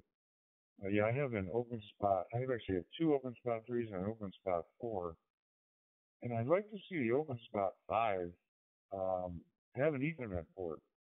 I really would like to have an Ethernet port. I don't really take my open spots portable. I have them plugged in all the time. And I got a lot of interference here in the condo, so I prefer to hook up anything I can Ethernet to get away from some of this Wi-Fi. And I'd like to see an Ethernet port and a screen, like you said on the Open Spot 5. I think that would really make it a really cool device. Now they'd have to make it a little bit bigger, but I wouldn't have a problem with that since I don't even take it portable. If I want to take something portable, I'll take the M1KE. And I tether it to my iPad mini cellular connection, and it works great. I got zero problems with it. But I agree. The OpenSpot 3 I'm on now is it's got to be 6 years old. It's still going strong. I haven't had any problems with it whatsoever. Again, I don't take it portable, so I can't really comment on the battery. I always have it plugged in, and it's been a good little unit there for sure. I like the interface. I prefer the interface of the Shark RS stuff over the Pi Star. It's just kind of my preference, but everybody's got their own. But I'm kind of used to it, and I like it. It works. I got echoing QSO.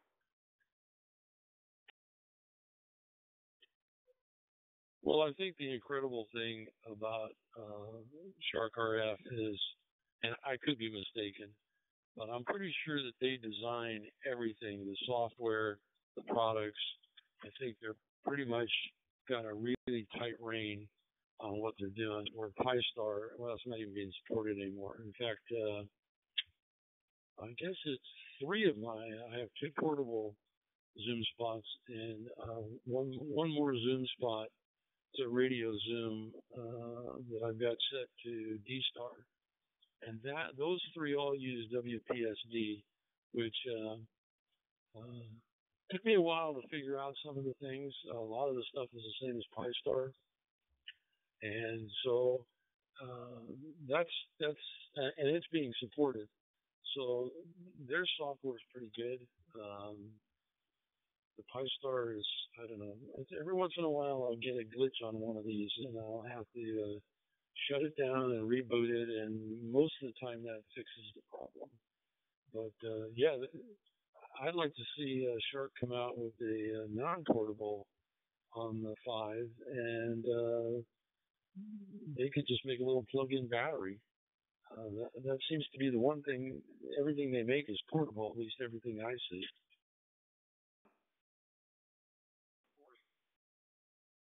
Tom, thank you very much for this time to us. So hold it is and see you down the log. 7-3.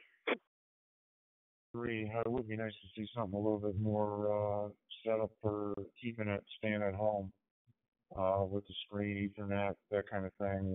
Maybe a bigger battery. But yeah, I just keep mine plugged in. I use the cord that came with it and the power supply that came with it with the 3. I don't think it came with the 4. The 4 didn't come with one.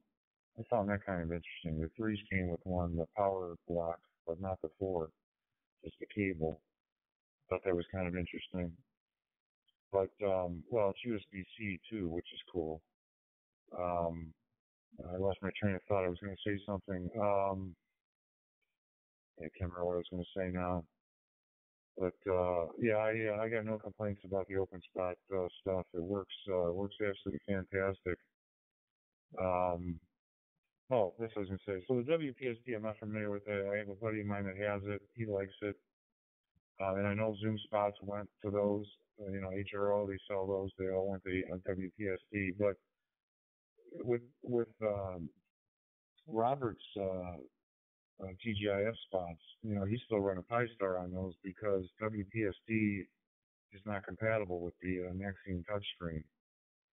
So, it's still being supported. He still has people that keep that updated and with his screen and whatnot. So, I don't think that's going to be a problem.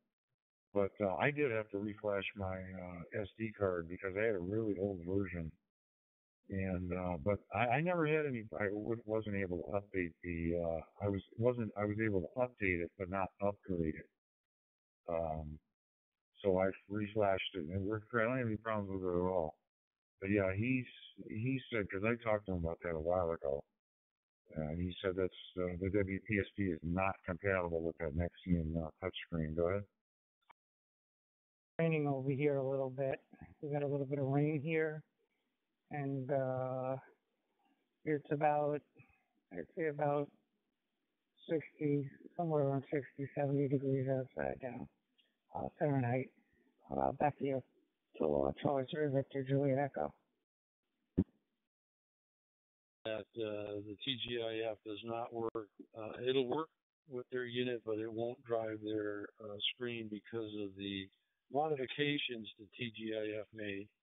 So it's kind of he did it, they did it.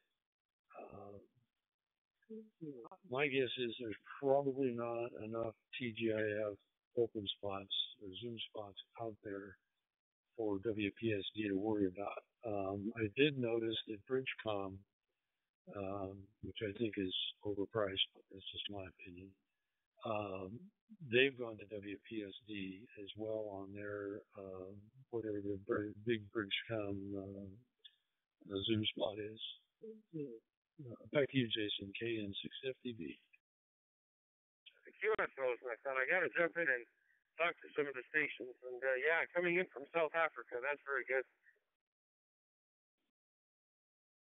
With the screen, is that an actual touch screen? It is not a touchscreen. It's the Zoom Radio. They make two versions. The first TGIF I bought was $300 and some. It was pretty reasonable. And then when I started looking at them again to buy another one, was either this year or late last year. The price had gone up, just like everything else. And so I bought the Zoom Spot, Zoom Radio 3.5. No, I don't remember if that was a touch screen or not. It had a fan in it. I had issues with it. It would not let me program the shutdown feature because in the back end, if you use WPSD, you'll notice that they've taken a lot of Pi-Star and incorporated that into the radio. So it's very familiar, and I couldn't get it to work. And I emailed Zoom Radio, and they said it should work. And I'm like, well, it doesn't. And so I called HRO and said, hey, this thing isn't working. I want to send it back. I want the smaller version and see if I can get that to work, which worked fine.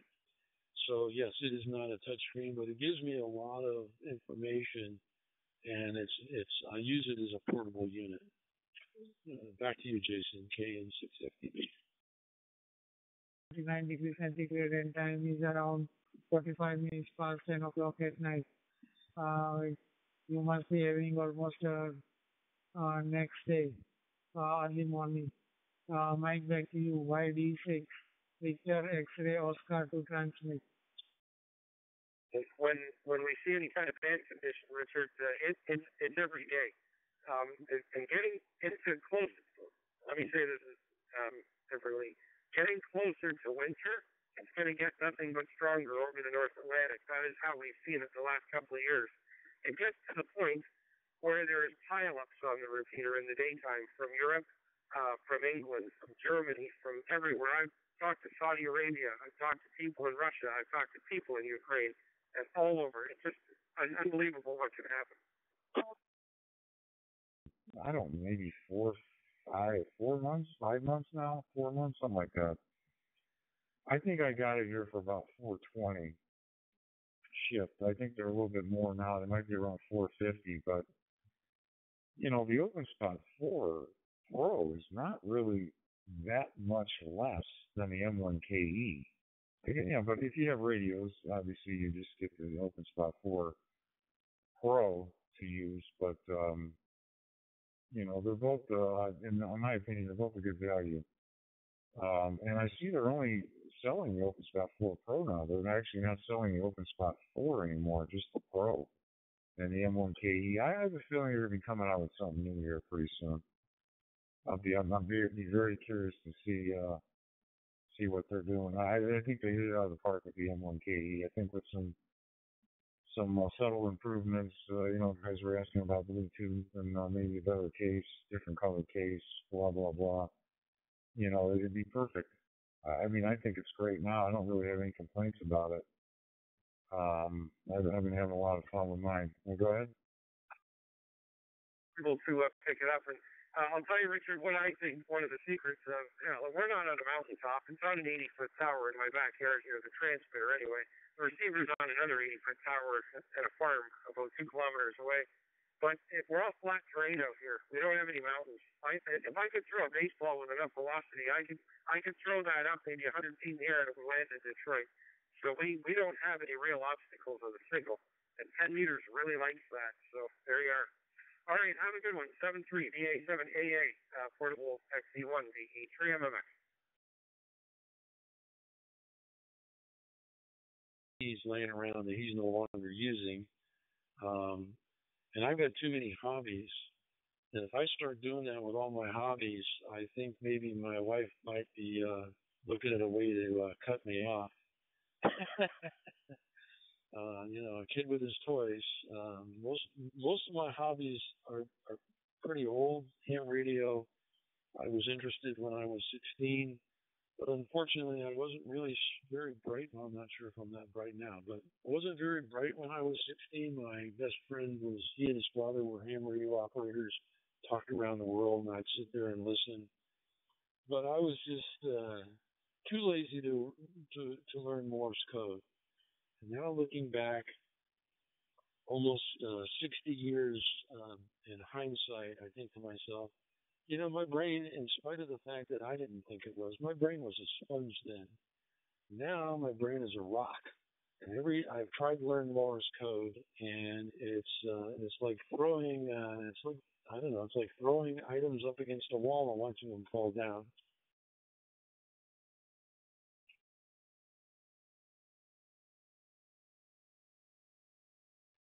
Oh yeah, I hear that. Yeah, I never really was that interested in CW, or really digital modes. I do HF, pretty much voice only. I just have a little QRP rig. It's a Zygu 6100 10-watt transceiver with, I use an indoor magnetic Google Minicondo here.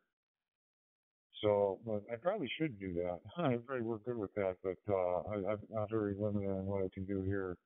But I have had a lot of fun with the mag loop. But yeah, I kind of overdid it too with the handheld. So actually, I've boxed up. I think I have 5 of them that I'm actually going to donate. I've reached out to the local club, and they're apparently contacting some people in some kind of youth organization or something. I'm going to donate the radio to them. I got too many, so I'm going to part with some of them and give them away, and I have enough. I have a couple DMR radios, a couple D-Star radios, and a C4 FM radio, and I've got some others I'm just going to give away and put them in somebody's hands that'll use them. But it's all good fun. I'm always looking to try something new and get something to work and see what's coming out next. It's definitely an interesting hobby, that's for sure. But I'll send it back to you for your final bit. It was certainly good talking to you. I do have to get going here. Your audio is excellent. It's absolutely perfect. Maybe I'll catch you out here again. Good chatting with you there. I'll send it back to you for your final there. KN6FDD. This is KE8ODM. My pleasure. You have a great day. .com and your confirmation request. Greetings to you and your family. Comment about 73 bye bye and good luck to you. Right back to you for the final.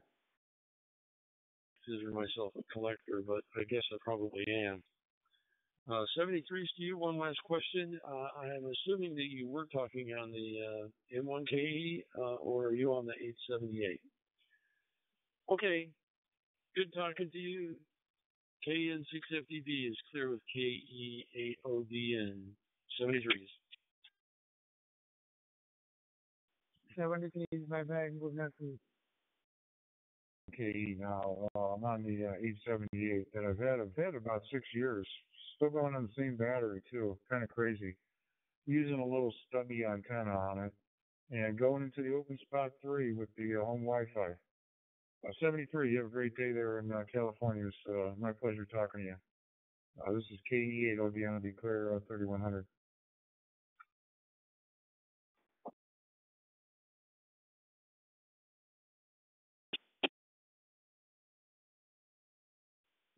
Yankee Uniform 4, Papa Charlie Bravo. This is Victor Uniform number 2 Eco Hotel Bravo. FDB. This is Kilo Lima 6, Mike. Yeah. KL6 Lima Mike. KN6FDB. Name is Rick in San Diego. Good morning, Ajax. Yankee Uniform 4, Papa Charlie Bravo. We have got night over here. Time is around 53 minutes past 10 o'clock at night. And temperature over here is 29 degrees centigrade. Nikhil from Ahmedabad, India. Mike, back to you. Yankee Uniform 4, Papa Charlie Bravo to transmit. Interesting. I was just emailing somebody who's on a cruise in Alaska, seeing how they were doing. And I was kind of surprised at your call sign. Obviously, you must have been located in, well, no, actually, I don't know why I'm surprised. You no longer have to stick with your call. You no longer have to you no longer have to change your call sign if you move. Back to you, Michael.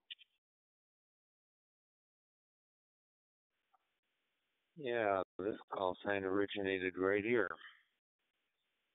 It's the L. That's Kilo Lima 6, Mike. That distinguishes me as an Alaskan. I don't think you can apply for a KL unless you live in Alaska. But a lot of people have moved and kept their calls down in the lower 48, so you will hear occasional KL down there. We have AL and KL and NL and WL up here. The L's are designating us for our location here in Alaska. It's a great sunny day here today. It's supposed to get up to 60. It's got a kind of a slow start. It's 40. Nicholas, back to you.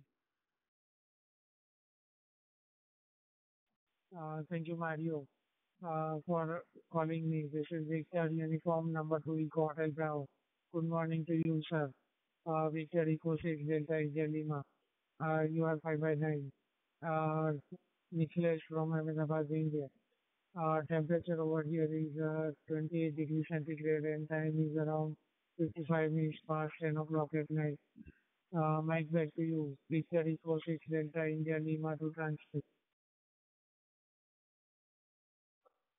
Yeah, that's right.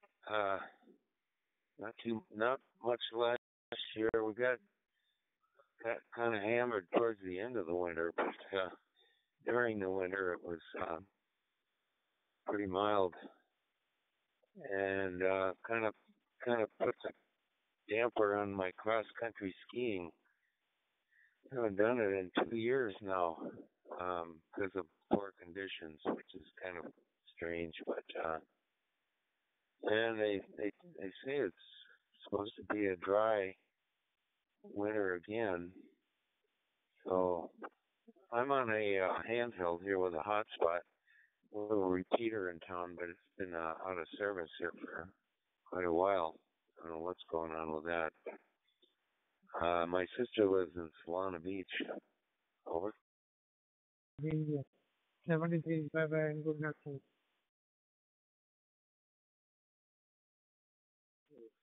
Solana Beach. Well, if I look out my bedroom window through the trees in the right angle, I can kind of make out the ocean in Solana Beach more or less.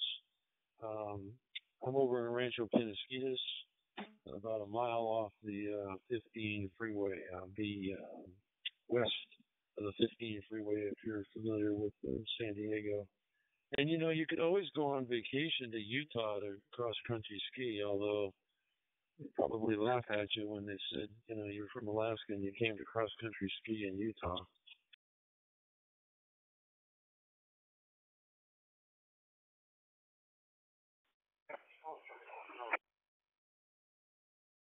I went to a place to actually cross country ski in West Virginia one time. That was the only time I've ever done it anywhere but right here. Normally we have pretty good conditions for that. Actually, I think it was last year. Last year we had a lot of snow, but this past winter hardly any.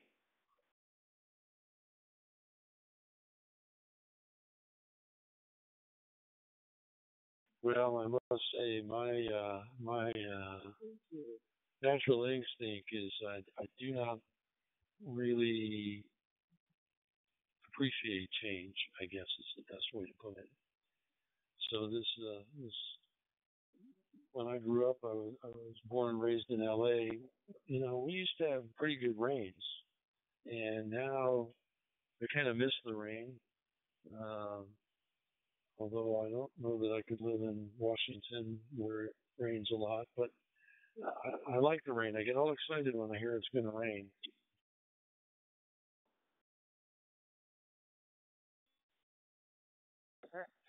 I don't think I've been excited over rain in a long, long time. Probably since I've been here. And I moved here in '92. So yeah, I haven't been excited about rain in a while. I'm actually excited to have a bright sunny day today.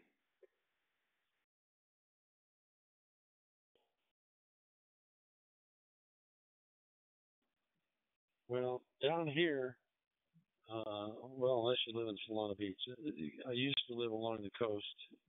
I first moved down to San Diego in 1977, and I lived in Pacific Beach. I lived there for, I guess it was close to 2.5 years. I didn't realize that the sun came out in San Diego because it's pretty overcast down there. When I moved inland a little bit, totally different story. But I can't complain. It's a great place. Um, Unfortunately, California has gotten really expensive, but bought our house 37 years ago. I don't know that I could live in this house if I had to buy it today.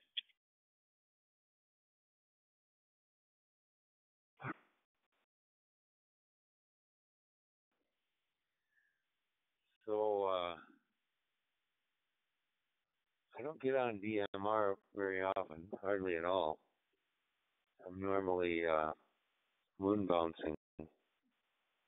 That's my passion, and need to do some work on the antenna before the winter hits. That's I'm going to be outside working on antennas today. That's for sure. We had a huge wind in February that just tore up my terrestrial antennas. And my rotor was broken. I went up there. I had my wife hold down the brake, and I went up on the roof and swung that thing around and got it aimed where I wanted to work on it. And this morning.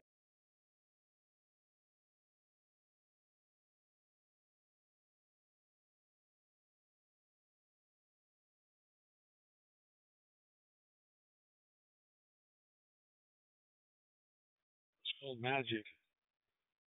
Everything in amateur radio, as far as I'm concerned, is magic.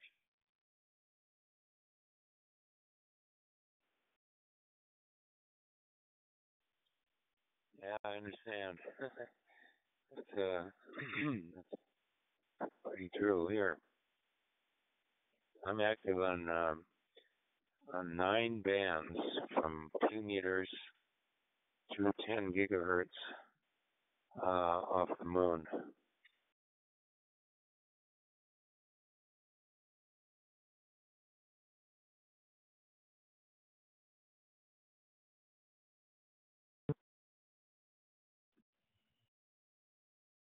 Oh, that's incredible. That's absolutely incredible.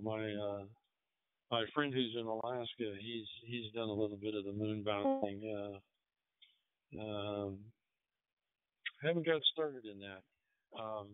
But not to change the subject, but you guys still have kind of a long uh, sunrise to sunset time, do you not?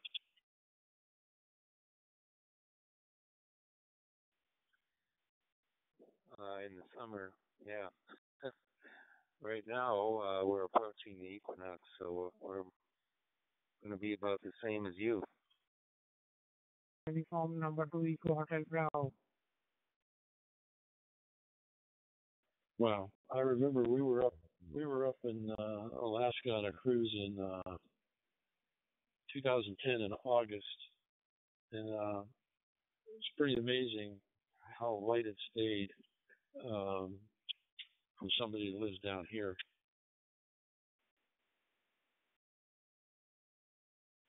CD5 Tango Oscar Mike. This is Victor Uniform number 2 Eco Hotel Bravo. Late at night, I got off the course at 11, and it was still bright sun, and came home and mowed the lawn.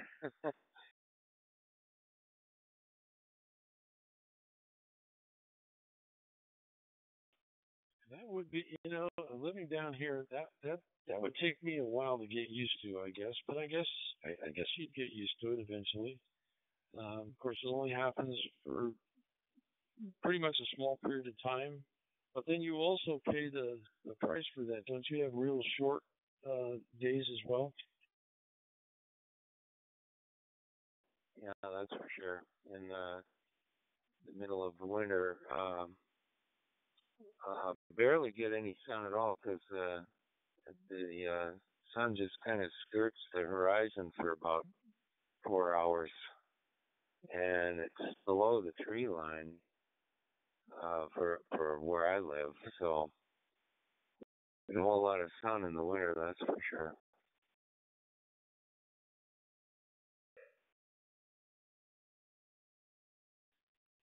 And where are you located exactly? Well, not exactly, but what are you close to any cities I might recognize? Calling CQ, CQ, CQ. Sugar Mike 7, Lima, Queen, Oscar calling CQ, and standing by for any call from Alaska. CQ, Alaska, CQ. Sugar Mike 7, Lima, Queen, Oscar standing by for any call.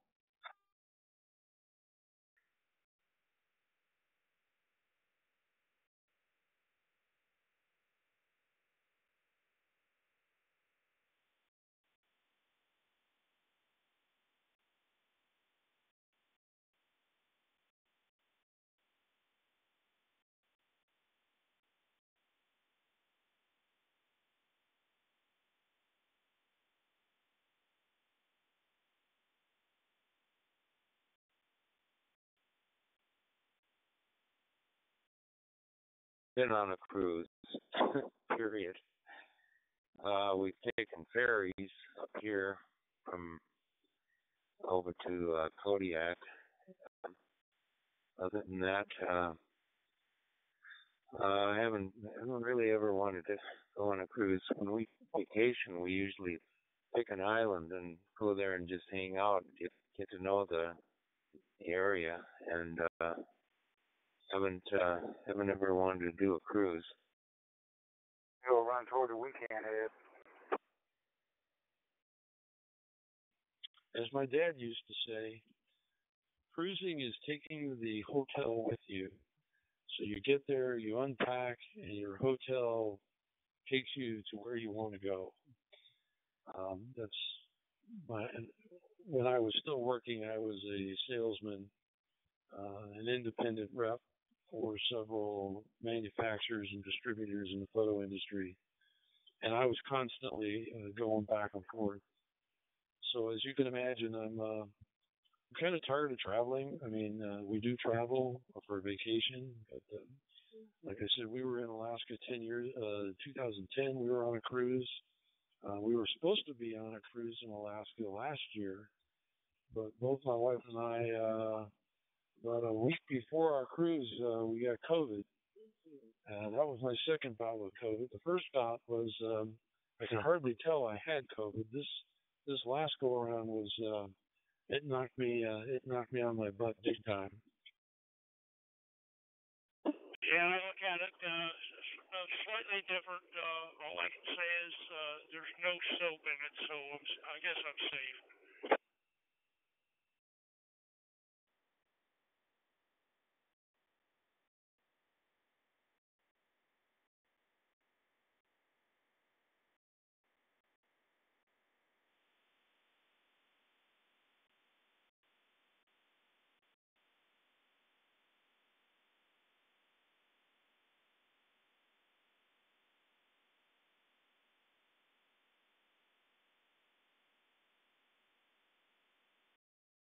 Seven degrees Celsius. I don't think it's 28, somewhere around that area.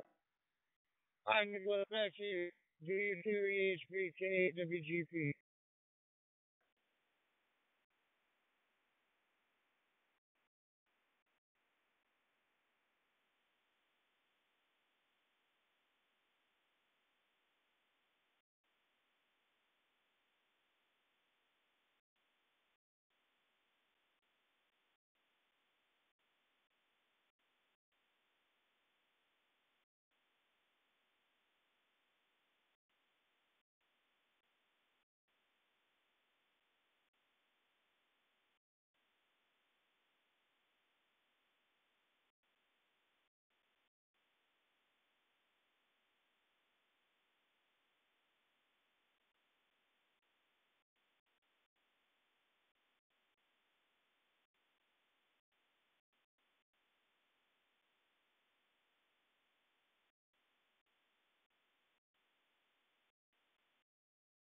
Listening earlier, so yeah, guys. Alright, well, I'll catch you later. I'll go back to listening or see who else is out here. 7-3, we'll catch you later, Nicholas. God bless. 3U2EHBK I'll be listening here on 91.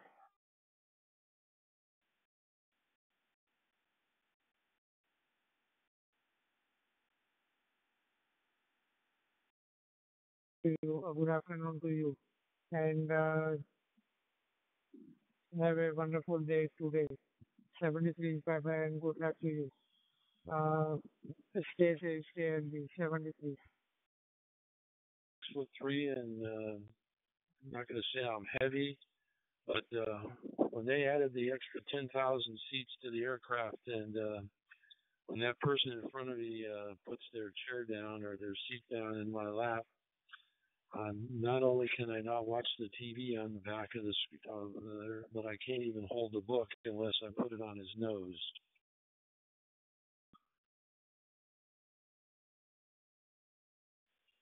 Yeah, that is a drag. Yeah, for sure.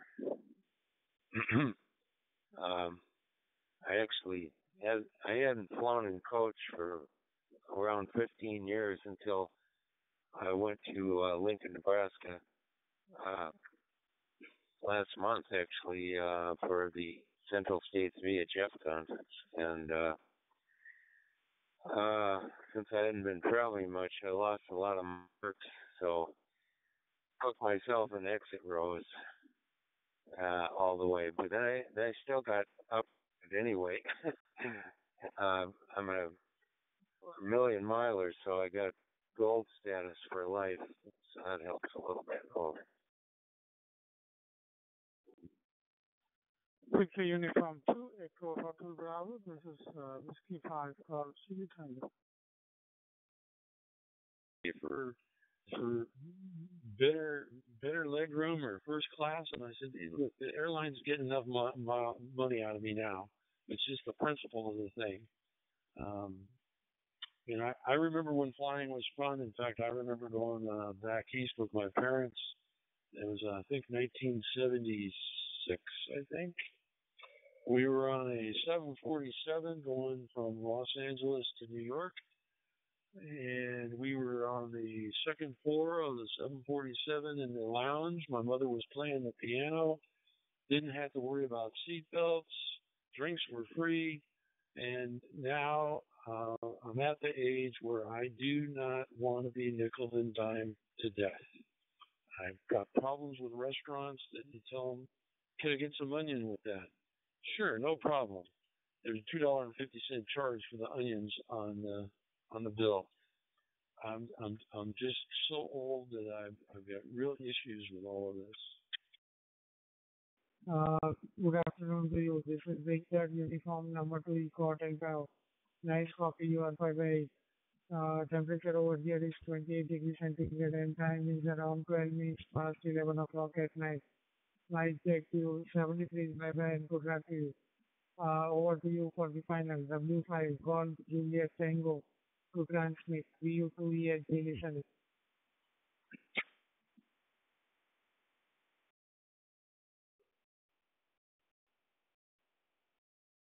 Bravo, this is W5 CTT.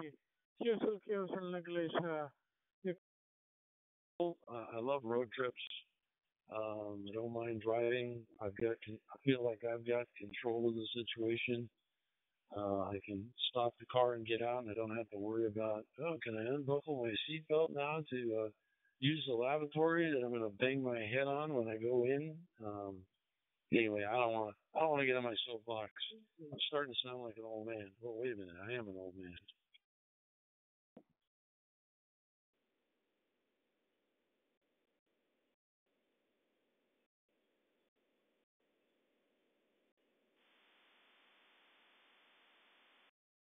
Outside and work. So nice chatting with you, though.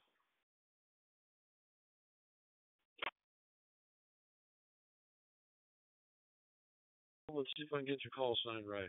KL6M 73 Street. I hope to talk to you soon. Hope you get your antenna fixed up. And maybe you'll get some snow this year for some cross-country skiing. KN650B is clear with KL6M.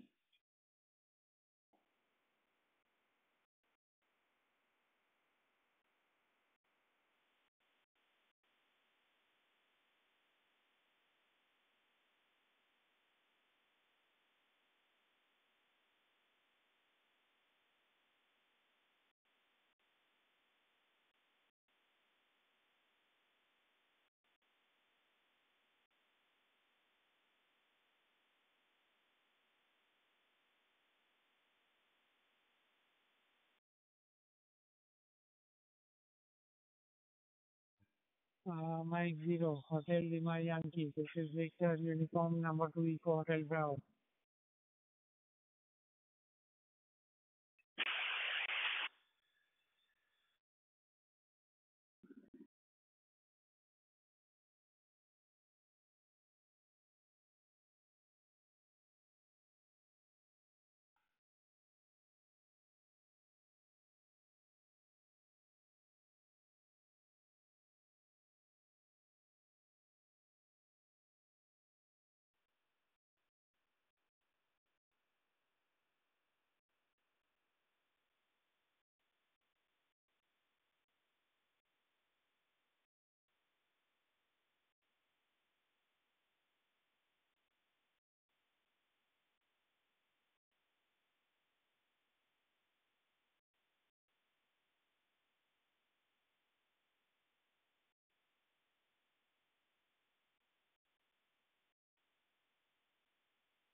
again. I am on QRG.com and sent you a confirmation request. 73 bye bye and good night to you. Right back to you for the final.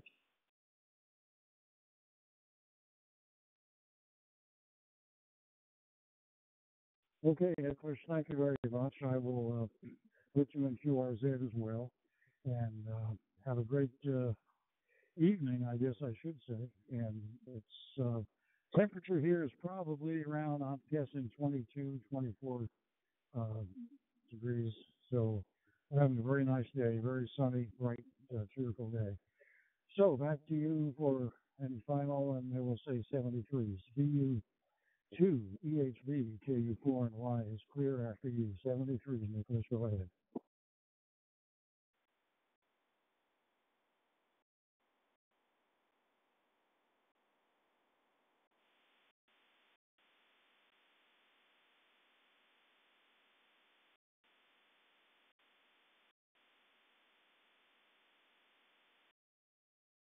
We India Uniform 8 Hotel Echo Papa.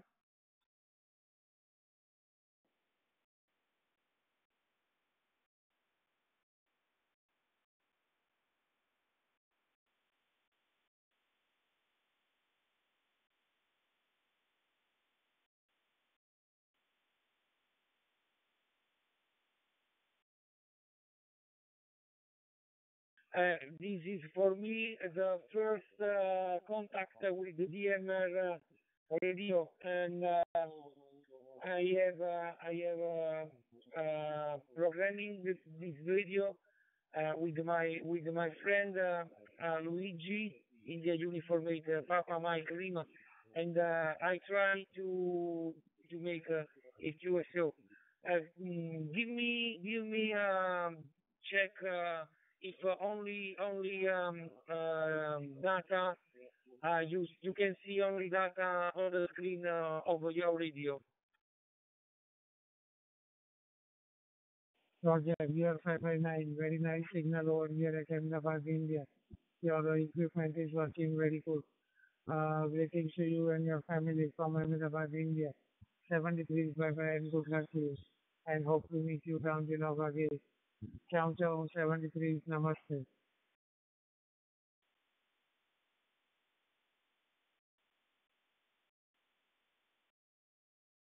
Nice day, also for you and your family.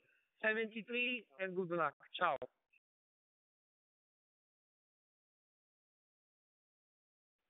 Bye bye.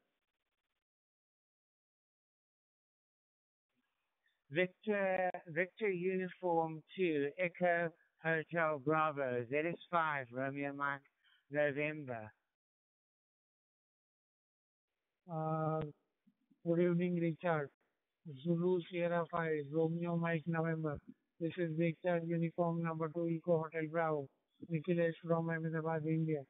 Mike back to you, ZS5, RMN to transmit.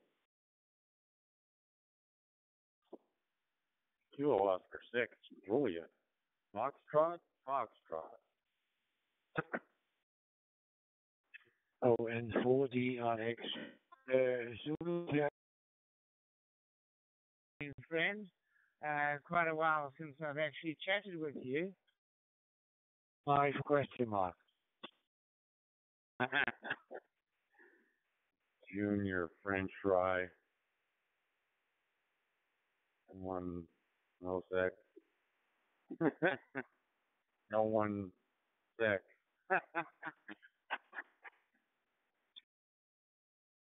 Greetings to you and your family from Ahmedabad, India. And from QRC.com, I have sent you a confirmation request.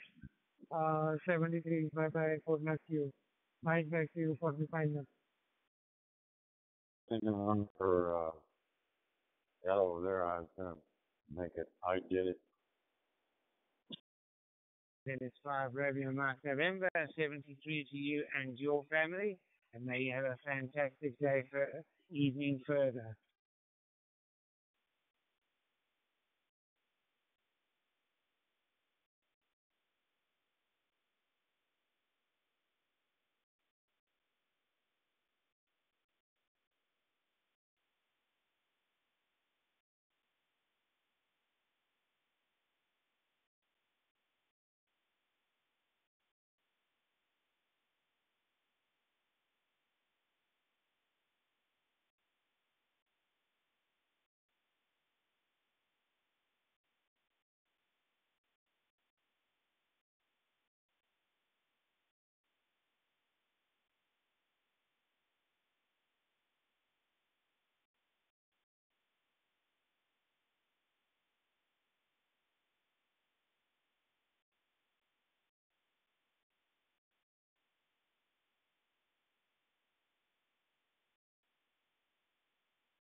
right now. He's out in the UK now.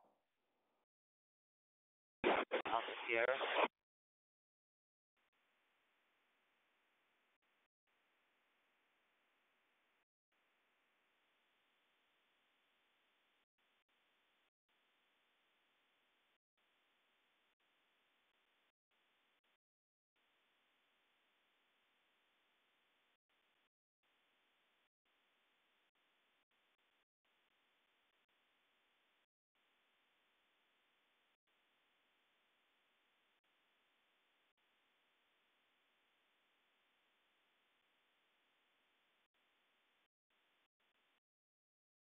Il nome, la città e anche l'Italia. Si vedo tutto cose che quando lei trasmetta.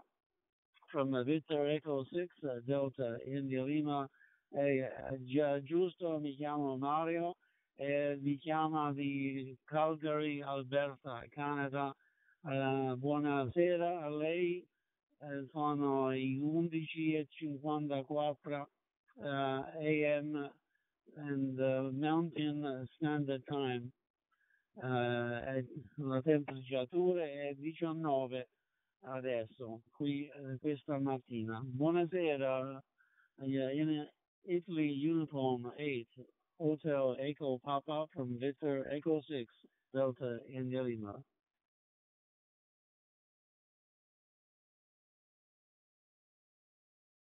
Sì, Mario, buonasera. In Italia sono le 19:56. Anche io vedo tutte le tue informazioni correttamente sul display della radio. Complimenti per il tuo italiano, complimenti davvero per il tuo italiano e mi ha fatto molto piacere ascoltarti. Con me c'è un ragazzo, un adolescente, un teenager che sta ascoltando la nostra conversazione e si meraviglia dei collegamenti che stiamo effettuando Italia e Canada. Questo mio amico si chiama Davide e vorrebbe anche farti un saluto veloce e niente, se posso passartelo soltanto per un secondo per un saluto. Ti rimetto il cambio India Uniform 8 Hotel Eco Papa per Victor Eco 6 Delta in India Lima.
Someone's asking where Cherry Valley is located in California, so I figured you'd be best to answer that.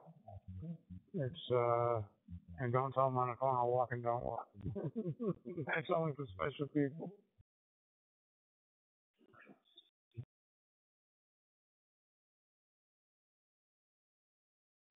Well, I come from the small little town of Atwater, California, in Merced County. So there's a lot of little towns like that in California.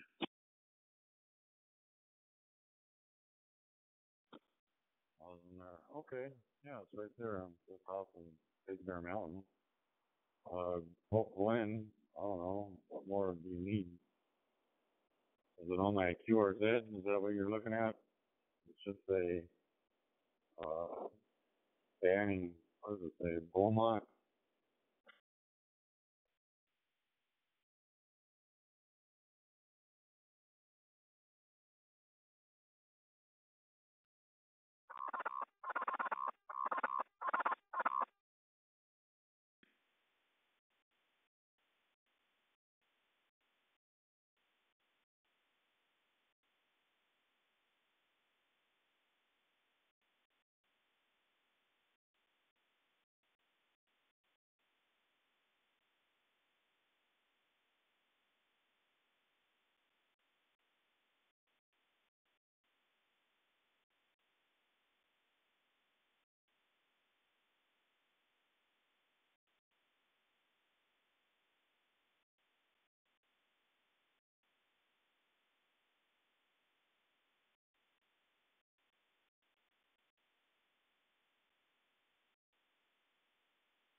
YKB,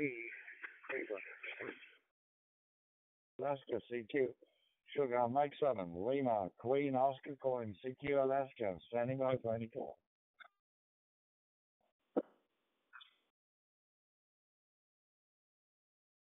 SQ, W5, Danny, Arkansas.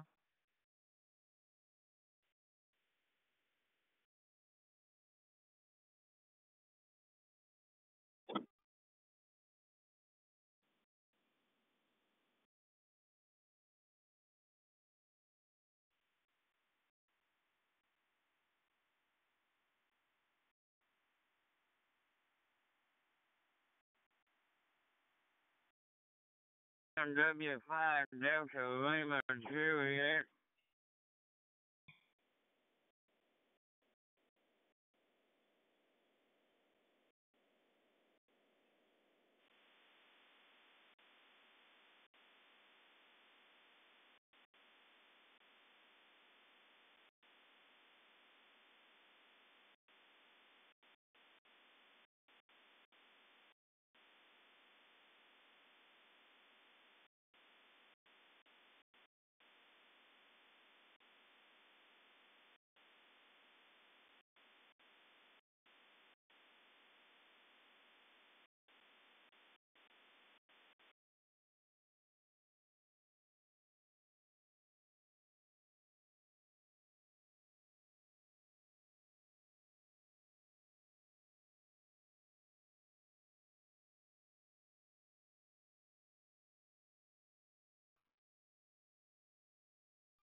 CQ, Sugar Mike 7, Lima, Queen Oscar calling CQ and standing by 24.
And I was just wondering about doing a Slim Jim for a CB radio. But I'm not sure about the 75 ohms. I've always heard them talk about the 450 ohm and 300 ohm, and I just don't understand the difference. Over.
Fall season always brings a lot of rain through here.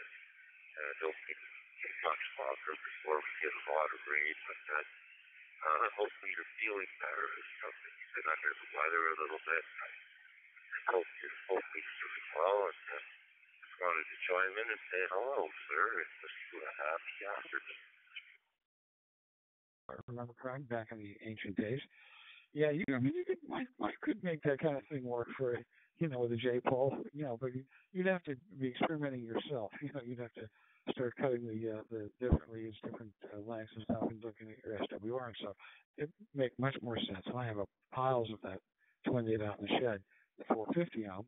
This 450 tends to be about inch and a quarter spacing. 600 is probably wider. But that spacing is critical when you're making folded dipoles or J-poles like that. That inter-element spacing is critical to being able to get present the right impedance to the transmission line, which in this case will be 50 ohms for you.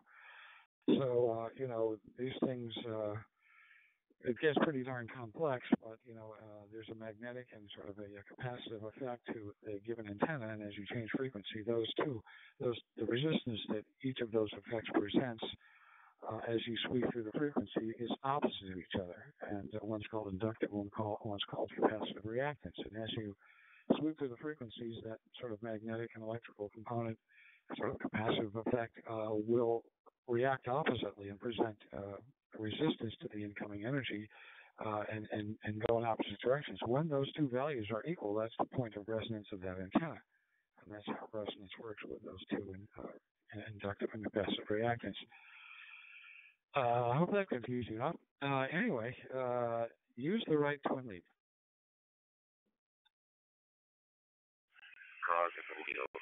Over. 93 for me. It's not the right time for me to be cheap then. Okay.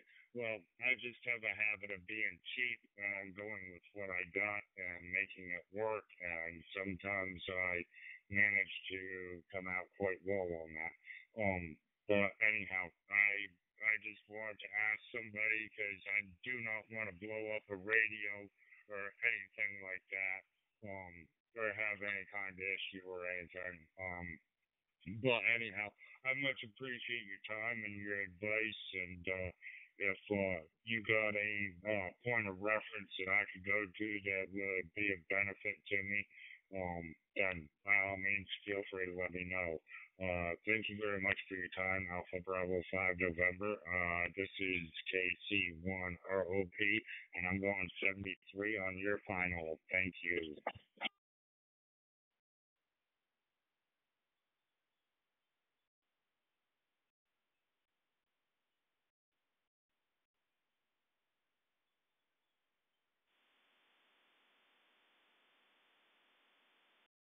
And stuff. There's even a two-bander, UHF, VHF model made out of 450 ohm. I've run that. And a better material to work with really is electrical conduit, half-inch electrical conduit, and buy yourself some 1-inch PVC, even thin wall PVC.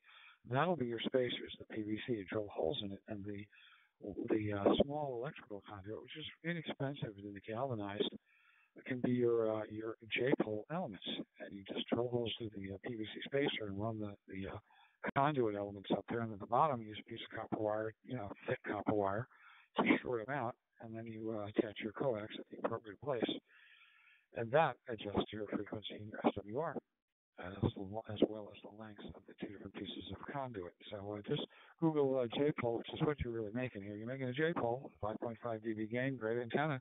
But there's lots of materials to make it out of, and I prefer to make them out of PVC spacers, or even wood, but PVC is better. Doesn't get waterlogged. And electrical conduit. You don't have to go with copper. Go with the galvanized. It works fine.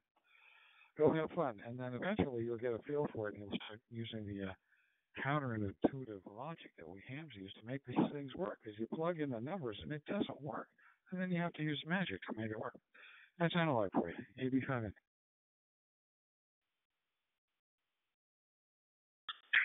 Because I'm guilty of that myself. I have to say that's not active enough. I tend to plant my backside in this chair and sit here all day and smoke cigarettes.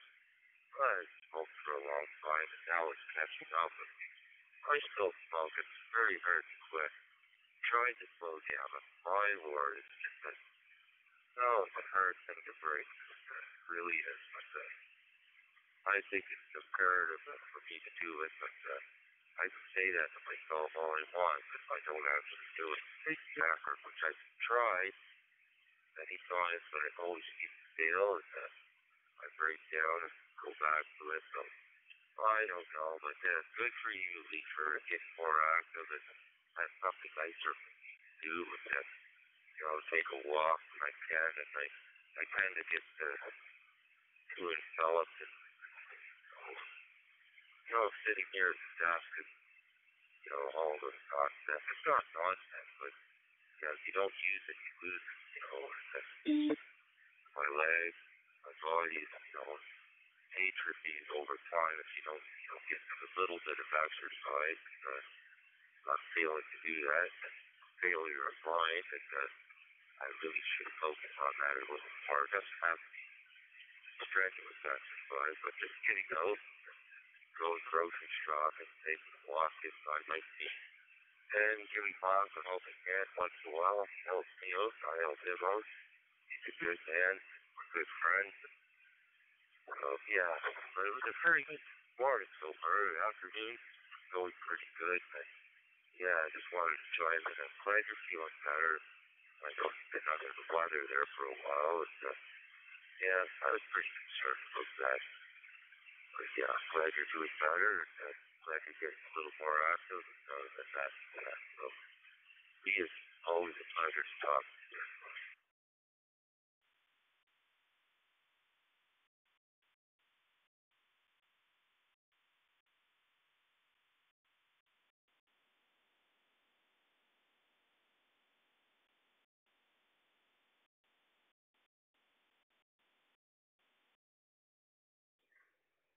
And he tried to click a couple times, but I stuck with it. So it was fun. Worker, so health worker for, I guess he gets home health care now. He's about my age. They had him set alarms on his watch for 15 minutes. Every 15 minutes he gets upstairs. And after a week of that, it went to 30 minutes. And a week after that, it goes to 45 minutes. A week after that, it goes to 1 minute. And it keeps increasing it by 30 minutes. 15-minute intervals there.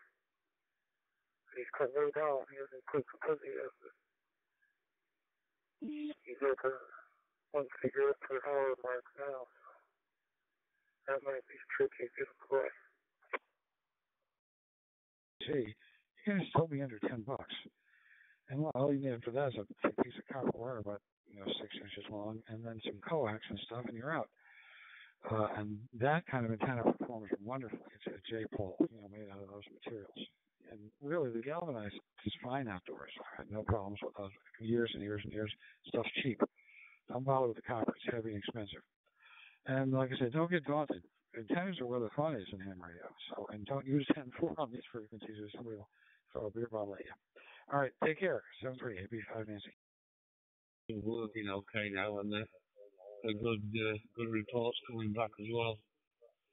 So it's I think that's the next step to do. Back to you. I'm Monty Fazella while you were about. My sister's pontoon boat and his wakeboard, wake boat out there. All the toys out there except for we have a quad and then a gas-powered golf cart there that's lifted up.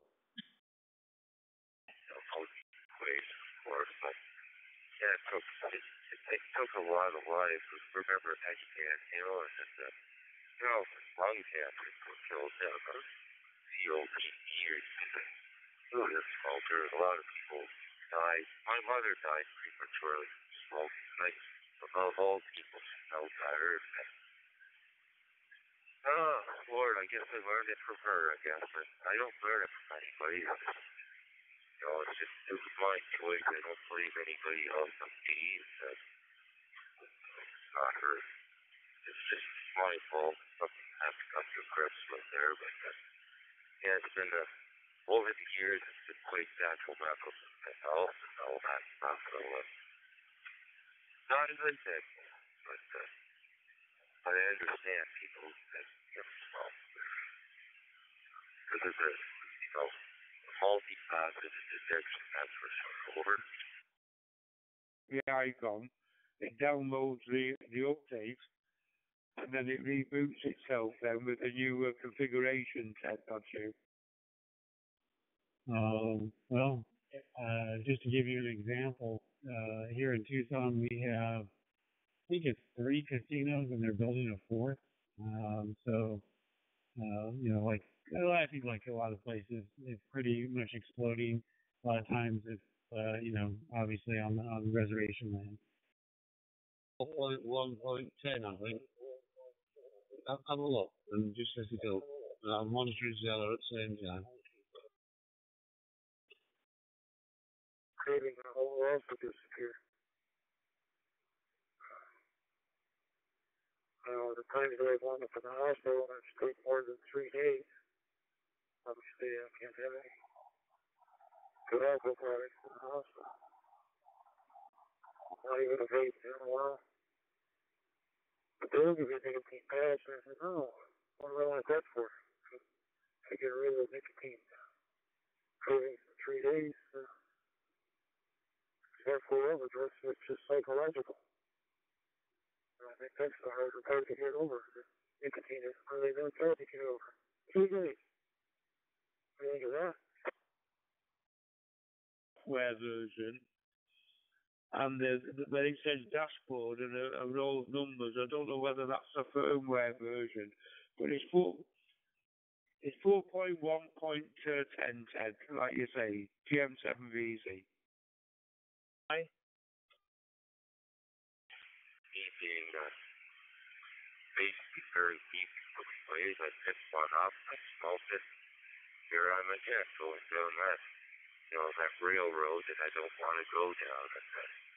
Yeah, you're absolutely right. It doesn't manifest itself very long. Get over those 3 days to a week. After a week, you have a fee, but the psychological side of it, you're absolutely right about that. It's the psychological side, the ritual of opening the path, and it's crazy how rituals are a part of addiction in our lives. Cigarettes both involve rituals and habits, psychological comfort of having that ritual, and that's reinforced by the addiction itself. That's a tough one, but you're absolutely right, Jeremy. Over.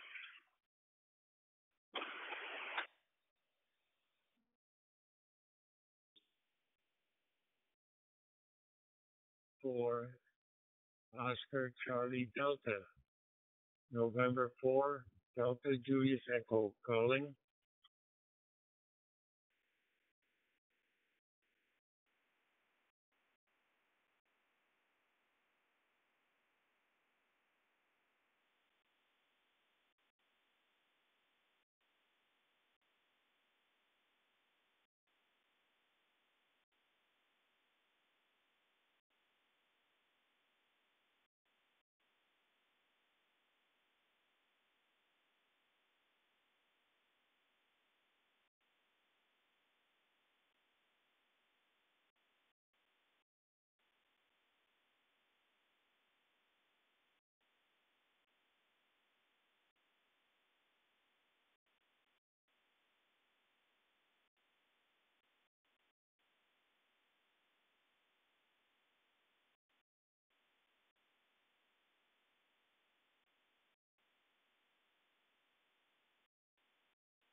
This is Wes. Yes, am I correct? This is Logan.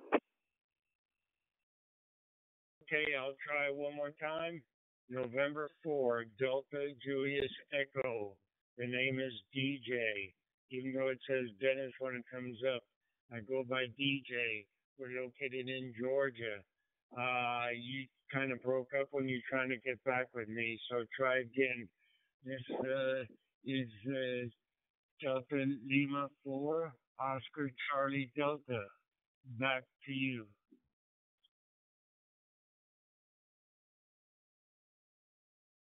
Cheers up, my friend DJ. November 4, Delta Juliet Echo. This is Delta Lima 4, Oscar Charlie Delta. Returning, my friend from Georgia. I'm very glad that you call me, and best regards from Europe to USA. And I wish you a very nice afternoon. Yeah, we have already evening here, and I'm very new here in digital radio. I'm mostly on shortwave with CB and SSB, and it's a brand new technique for me, and it's very interesting. Yeah. Mike, back to you. November 4, Delta Juliet Echo, Delta Lima 4, Oscar Charlie Delta. With that area, I sort of know the route down to San Diego and various other places, but not a lot of the highways. But are you picking up the radar? It's the first I've heard it. I don't know how widespread it is. Go ahead. Ben, weather's beautiful, plenty of sunshine, no complaints, just relaxing in the air conditioning. And I got one of those new Shark RF mics, and it seems to be working. Just learning right now how to use it and program it. Delta Lima 4, Oscar Charlie Delta. The film just came out. It was, I believe, a day or 2 days before Christmas, and it became my favorite gizmo. Right now I'm using my Anytone because the mic is on reflector free of charge on this side. So this way I can monitor two places. But otherwise, 99% of the time I use the mic. It's great. And I don't know if you know, but yesterday they had another upgrade, and now you can also do echoing.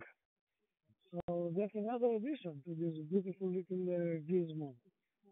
And the echoing works fantastic. I was today on echoing, did quite a few QSOs, works very, very well. Back to you, Myron. Cherries, blueberries, stuff off the farm.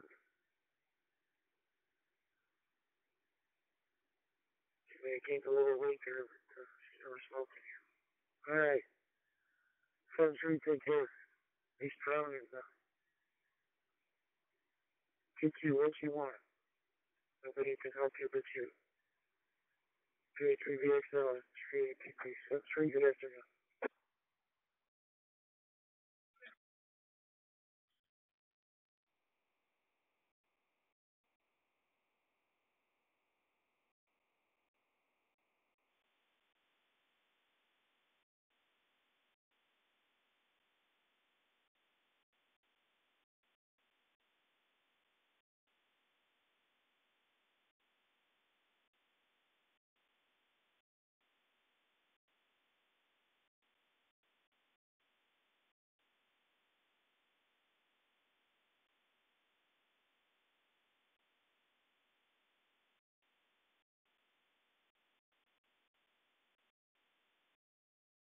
Link, and this thing is unbelievable. I do everything to the computer on my phone.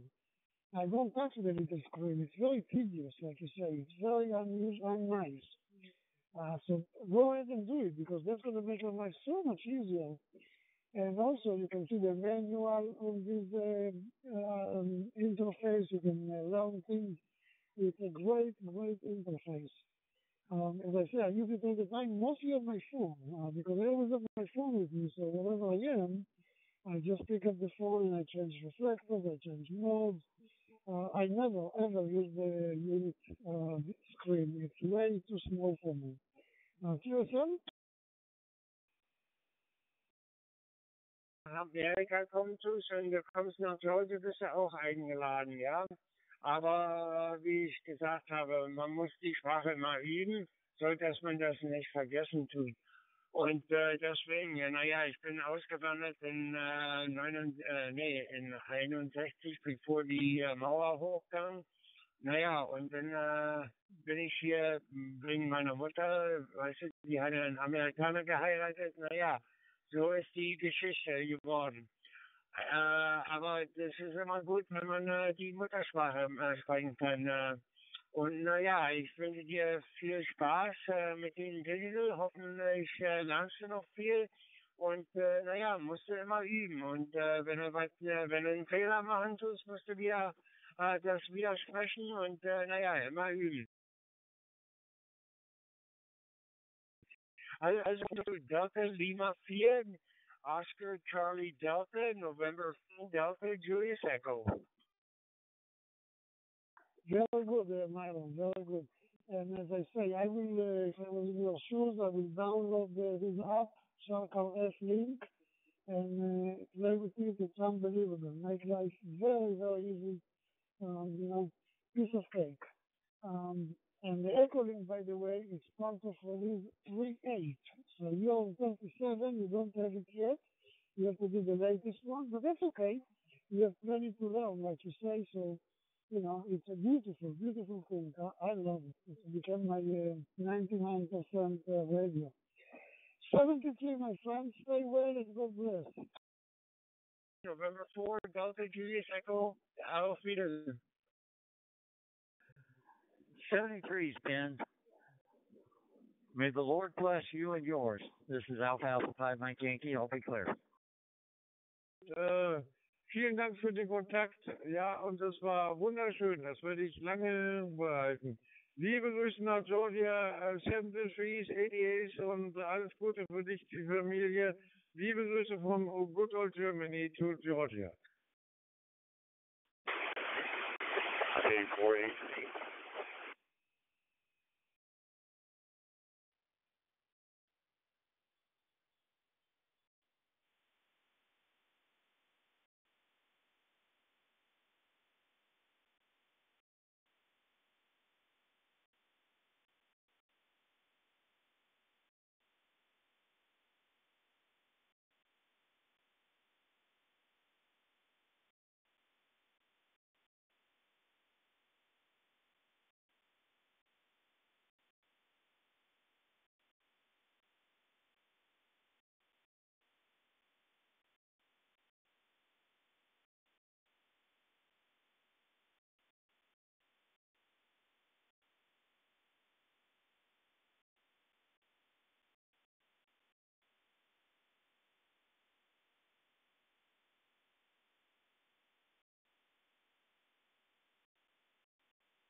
Tango, Whiskey Alpha Flying Forward, November 4, Delta, Juliet Echo. Yeah, very good day, sir. Many, many thanks for calling back to the call. Yeah, operator name my side is Ian, India, Alpha November. Ian is the operator name. And my QTH, my friend, over here on the southwest coast of Scotland. Welcome to for me at the moment, just for about 25 minutes to 8 the evening for me. So, very, very good evening to myself, of course, a very, very good afternoon to you, my friend. Mike 3, Tango, Whiskey Alpha, background to November 4, Delta, Juliet Echo, QSL. Make the left turn on close flash.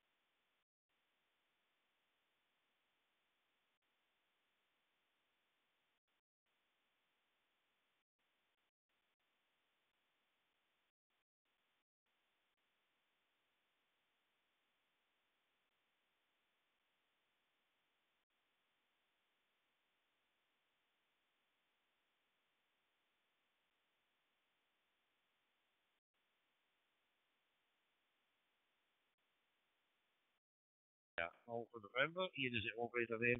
And I say my QTH over here on the West Coast of Scotland, Dennis. Yeah, I live in a small town called Irvine, right here on the coastline, Dennis, all about 30 miles southwest of the city of Glasgow. But you're sounding good there, Dennis. I wonder if you use it for a station 2-5 on the last over. Number one for clear audio. We'll drop out any packet loss here. So, what's your setup over there, Dennis? Mike 3, DWA, November 4, Delta Juliet Echo.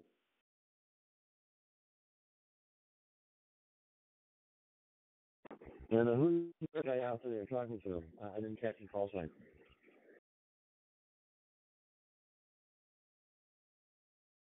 It's Alpha Kilo 6, Whiskey Sierra. And the name is Wes, Whiskey Echo Sierra. Mike 3, Tango, Whiskey Alpha. If you can call me DJ, we'll wish you a very good afternoon. Many, many thanks for replying back to the call. It'd be my pleasure to make your acquaintance here on Talk 91. Well, if you can hear me, Dennis, we'll put it around you for any final. Wish you a very, very good afternoon. Mike 3, Tango, Whiskey Alpha, now clear with November 4, Delta Juliet Echo.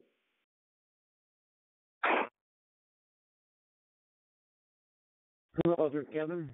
If I'm not mistaken, I heard K4HT. This is KQ6ULC, Mike, in the hospital in Boise City, Arizona.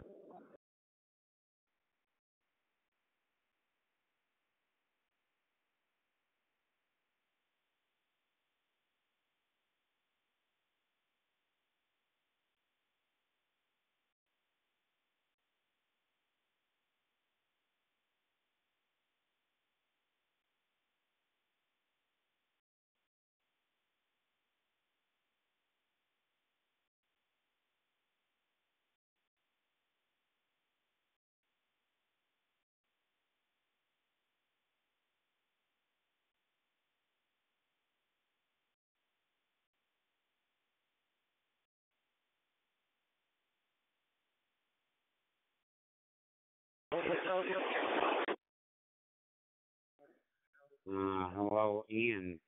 KY1D, Kilo Yankee 1 Bravo. It's been a while. Hope you've been doing well.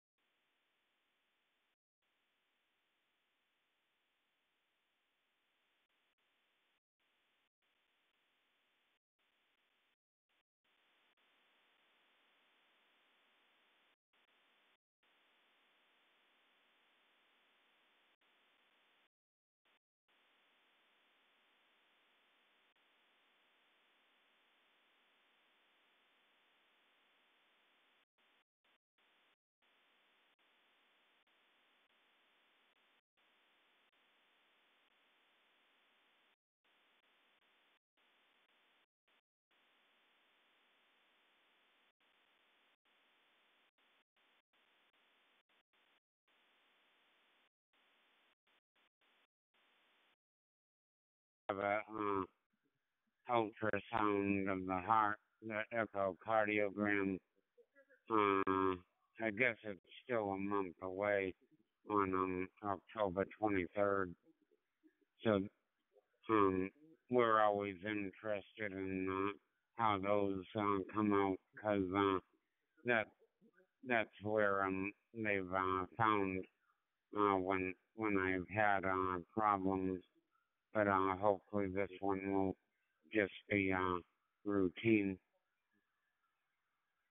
But I just wanted to say hello, and I know we've talked several times, but if you go to my QRZ page, you'll see that Victor Echo 6 Delta India Lima is managing my page. So if you email him the information for however many contacts we've had with each other, he'll enter them in for me. MM3 TWA KY1B.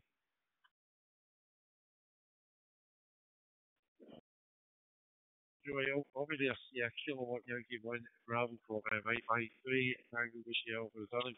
Yeah, nice catching up again, Joy. Like I said, it's been a while since you and I were at QSO there. I'm just looking at your QRZ page at the moment there, so yeah, I'll log into QRZ.com as I usually do there, so yeah, many thanks for replying back to the call. But you're sounding excellent, Joy. Q5 on that last over. Love the one with clear audio. Not that a dropout. I really pack it my song over here into the west coast of Scotland, Joy.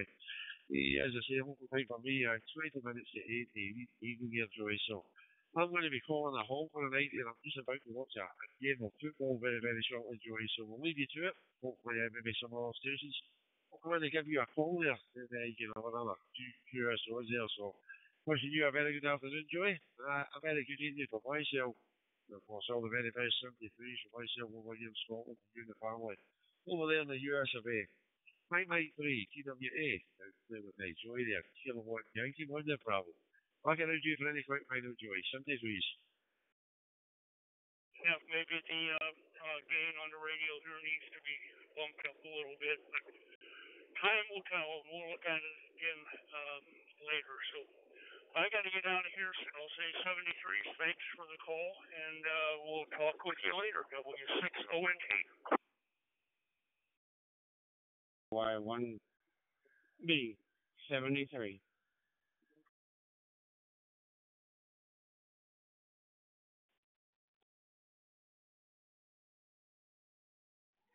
May 3 TWA from Kilowatt Charlie 3 Victor Juliet Echo. 6Y,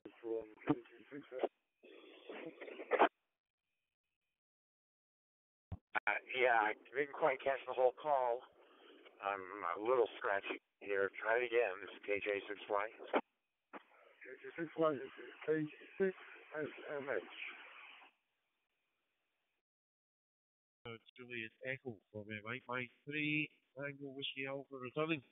Yeah, the operator name my side is Ian. India, Alpha November. Ian is the operator name. And then my QTH marks over here on the southwest coast of Scotland, my friend. as I say, it won't pay for me at the moment. Just really 20 minutes to 8 evening from me, Mark. So, a very good evening for myself, and of course, a very, very good afternoon to you, my friend. Flight Mike 3, TWA, back around to Mark there. Kilo Charlie 3, Anton Juliet Echo. Yourself? Kilo, name over here is Mark, by the way, Mary Angle Robert Kilo. We're over here in the state of Pennsylvania. It's nice talking to you. I've talked to you a couple of times before, and it's very nice hearing from you again.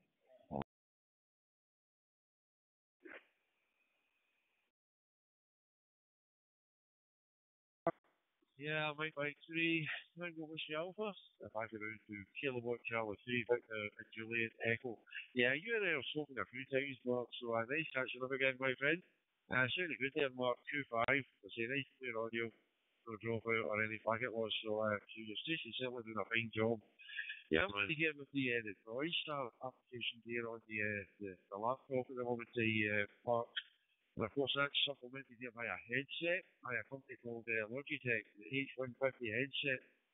Hopefully, the audio is sounding okay the way back to you, my friend. But I'm going to leave you to it, Mark. I'm just about to wait and watch a game of football very, very shortly there. So, many, many thanks for the show. Nice catching up again. And we'll wish you a very good afternoon, a very good evening for myself. And of course, all the very best 73s for myself over here in the southwest coast of Scotland. I'm back around to you for any finals, Mark, and you have a pleasant day. Mike 3, TWA, Kilowatt Charlie 3, Victor Juliet Echo. Yeah, okay, very good, very good. It was nice hearing from you again, and hope to catch you again soon. We're gonna log you also in QRZ, so sounds good. You have a blessed day, and I hope to catch you again soon. Kilo Charlie 3, Victor Juliet Echo.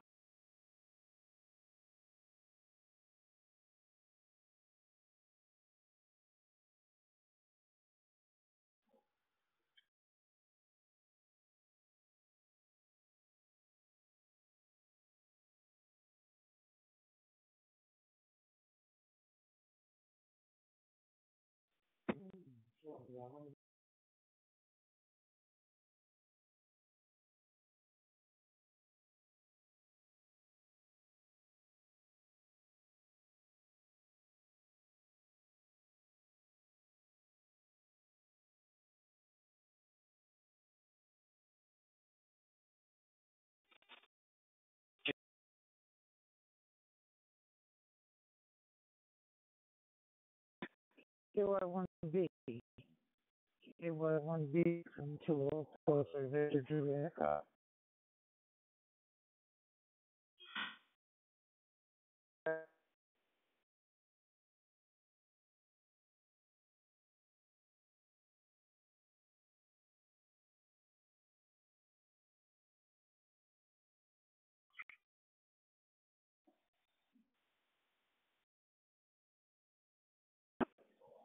KY1B.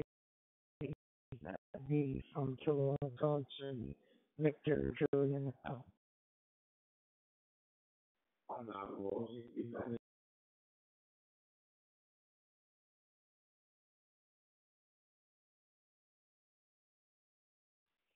Okay, so cool, Alex V listening.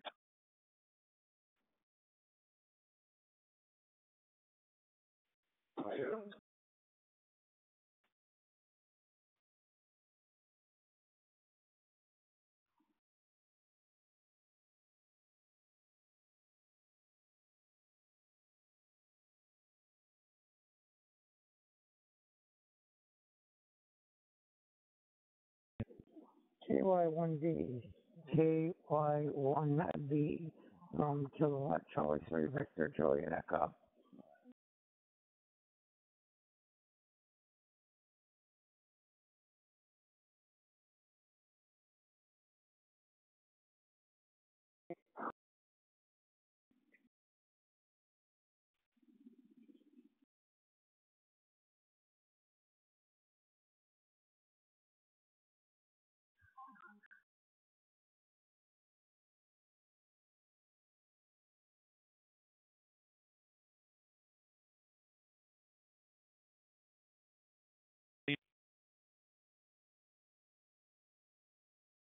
WMI, this is WZ14. Your radio sounds fine. Loud and clear here in Chapel Hill, North Carolina.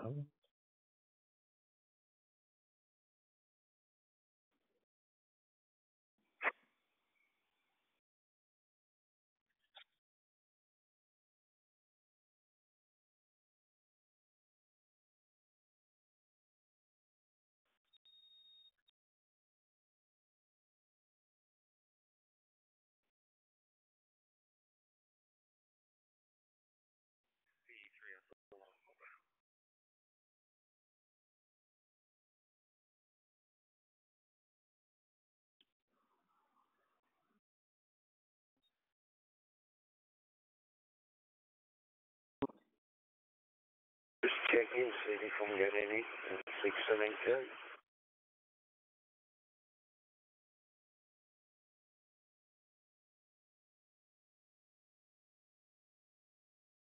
Hold on, Bravo 13 leave.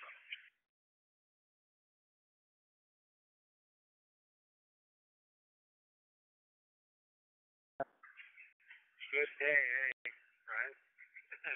3 SLO. Hold out. And back to the job.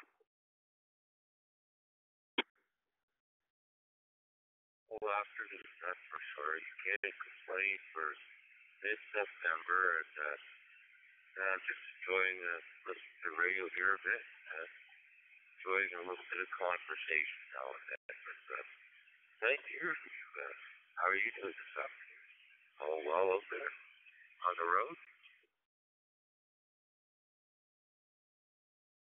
Yeah, just have a regular checkup appointment at the doc office, and now did a little pit stop at home, and now we're heading over to the shop. So that's good. Nice day today. Work is out today. The 10 meters is opened up pretty good. As soon as I got in the car, heading out from the shop, I had a conversation there with ZS1 Papa Victor, I think it was, in South Africa. I think you heard. Juliet Echo, listening. Good. CFLO, I heard that conversation. That was Pop. He was mobile too, and I heard that he lives in Cape Town, if I got that right on the coast there, in the very southern tip of South Africa. That's what I heard that. That was pretty cool. And it's coming in like basically full flight. I couldn't believe it. That far away there. Back to you. Yeah, it's pretty outstanding how well he was getting in. I think we were hearing him way better than he was hearing us. So that says a lot for the antenna system, doesn't it?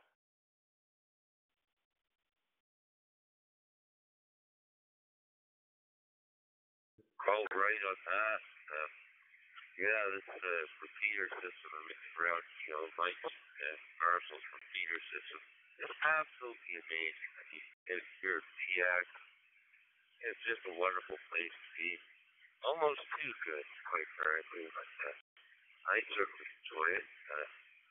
I leave my radio on all night long, basically. My HT, my bedside, my PH2 and FT60, I leave it to FT6. I like to hear yourself lead late at night sometimes, and certainly don't mind that. And, it's just a wonderful hobby. It's just scratching the surface of it, really. I've got a lot to learn, but I'm certainly enjoying it. That's the beauty of it, I don't think the novelty for me will ever wear off. I think it's a fantastic hobby. BTFO, BTFO. First name is Mark, Mary Anglo Robert Kilo. Quietly, and other people in the waiting room there were overhearing this. Where did he come from? That guy's in Peru. Like, wow. People were impressed with that. I said, yeah, this is the time of year where things get pretty good with radio, so it's pretty refreshing to hop in the car and be able to talk pretty much around the world.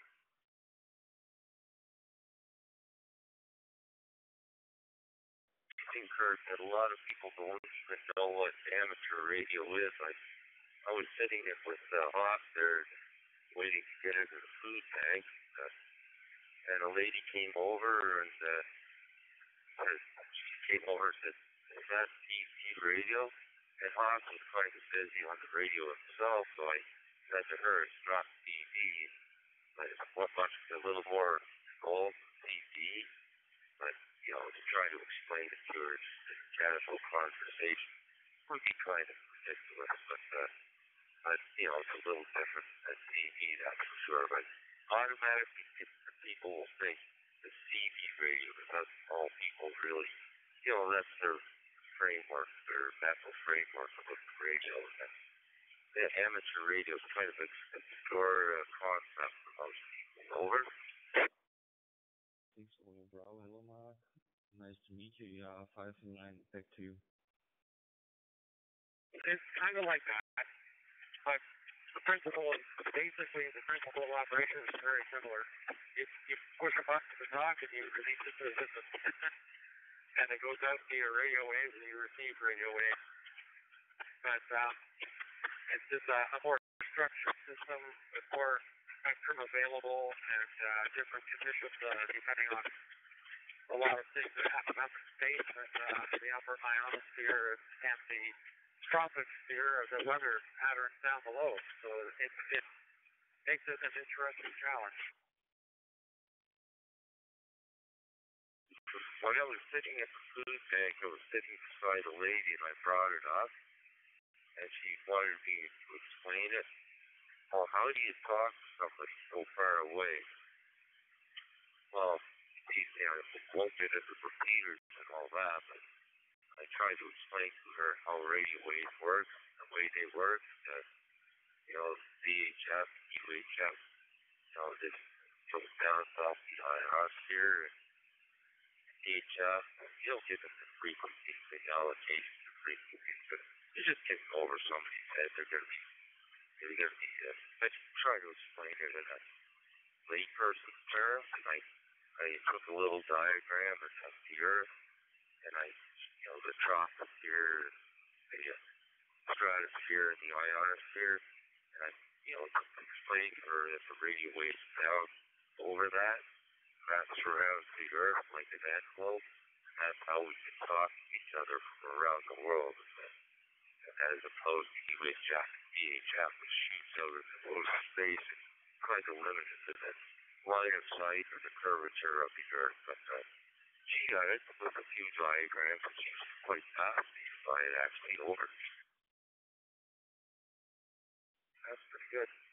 Wow, I just noticed the temperature on my vehicle thermometer here was, when I left the shop, it's saying 22 or 23 degrees. Now it's 29. The temperature's gone up a few points in the last hour and a half. KO6CZH from KD9 Ozium Portable. Hey there. Good afternoon to you. Name on this end is Scott. I'm located in Michigan City, Indiana. I'm on the southern tip of Lake Michigan. About an hour east of Chicago. Just taking a little break from work. And or just throw your call sign out. I thought I'd say hello. You got a great day. I'm just using DroidStar. Usually I use an open spot, but when I'm cheating and skipping a little work here, I use DroidStar on my app. Hopefully I sound okay. I'm outside, a little breezy out. Your audio sounds good coming into my station. Microphone back to you. Yeah, it's just a little gift before the storm, I guess. Fall always becomes rainy and windy and same old, but I'll take this little gift when I can get it, so I certainly appreciate it. Eric Gordon. Coming here loud and clear. Microphone back to you. It's like it's drier. They're not sweltering. I guess looks like Friday is update. I just got it, and the setup was actually really easy. Usually I use local repeaters for DMR, but this is a lot easier. Back to you. Before you know it, you have character, branches, snow, and long trajectory of winter, but I don't like winter. I used to like winter when I was a kid, when I was almost younger, but getting out, just not my cup of tea anymore. But it is what it is. This is Canada after all. That open spot's a fantastic piece of equipment and it's doing just fine. Microphone back over to you. I know there was another station from France going to give you a call there too, so I'll keep this short so you can talk to that gentleman as well. Kilo Delta 9, Oscar Zulu Mike, back to Kilo Oscar 6, Charlie Zulu Hotel.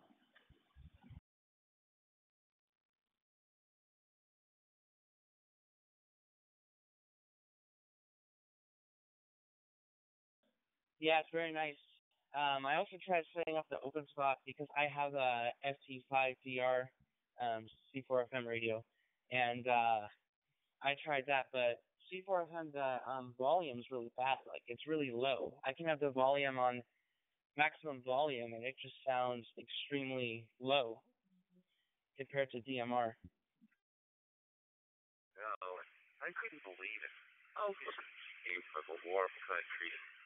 Even slightly anything would be considered just cool. Be considered cool, but I would wear a perk at this time of year. Over. FT5 up a little bit and try it out. There is an Echo talk group for DMR. It's 310997, but you have to set it to private when you put in that talk group into your open spot. So that talk group again is 310997. Instead of the G setting, pick the P setting for private, and you'll be able to test your audio that way. And just a little tip on my Yaesu radios, always check your bit error rate with the open spot. I've had to adjust my TX RX offset. There are YouTube videos about that as well. Microphone back over to you, and we'll wrap this up. I got to get back to work, and I'll let you make a few more contacts. Kilo Delta 9, Oscars of the mic. Yeah, no words. Obviously, she's a pretty new immigrant. God bless her for that. Nothing against immigrants, but I guess they were just like everybody else. And when you want to wear that in the winter time, it's not going to be as effective for you. And that's the thing. Yeah, I don't like the winter myself. Born and bred here, so I like it. Like I said, I liked it when I was young. I like to go hunting and fishing and all that good stuff. But now that I'm a bit older, I'm quite a skinny guy too. And the wind. I don't like the cold so much. It's mostly the wind. The wind's all the heat from your body. If it's windy and cold, man, I'm in bad shape. Over. Hey, good talking with you.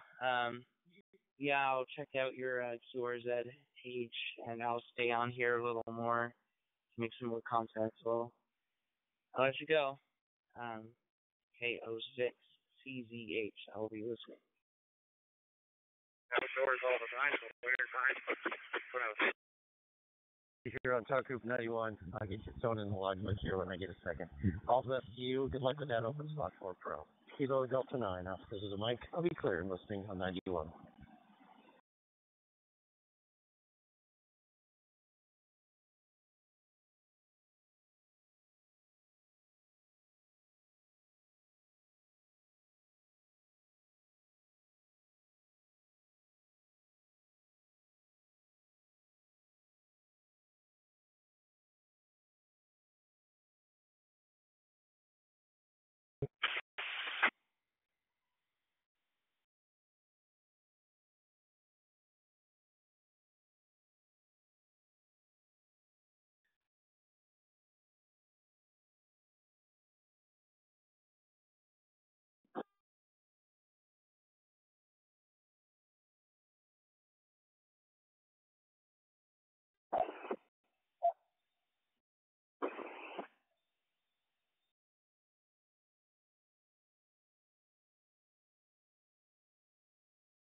actually pretty common back then.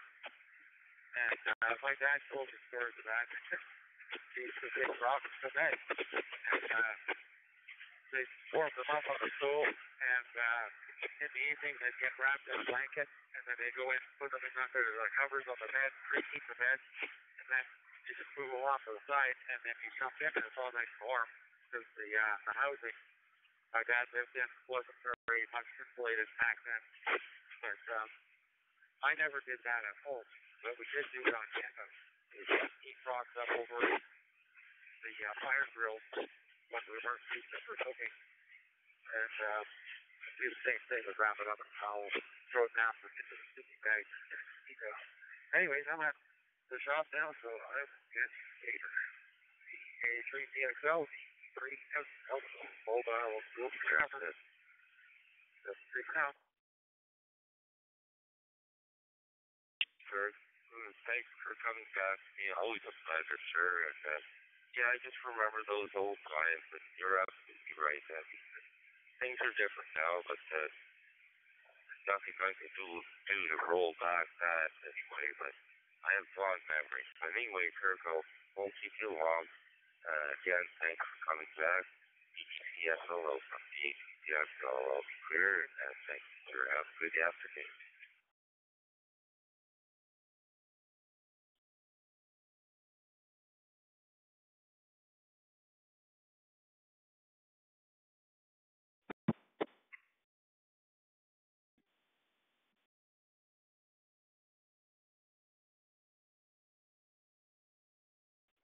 Secure, così sottendono lanciando camistiera.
En avviuto Kimiki, Antoni Constibility, diciamo che criticò sia le Kitria del Hotel X-ray, no? Nico Macus.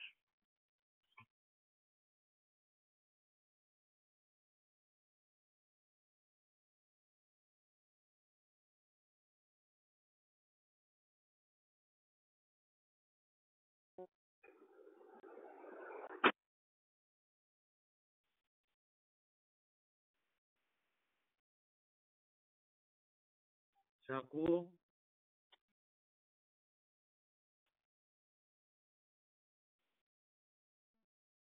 W2 DJ 3100. Listening.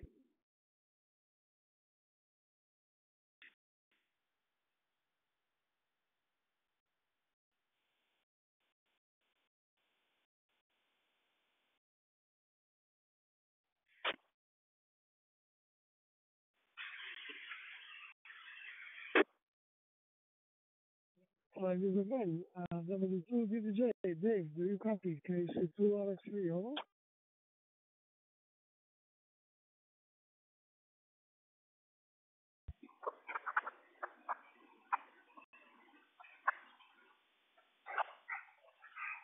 Victor Echo 3 X-ray Delta Bravo, listening on 91.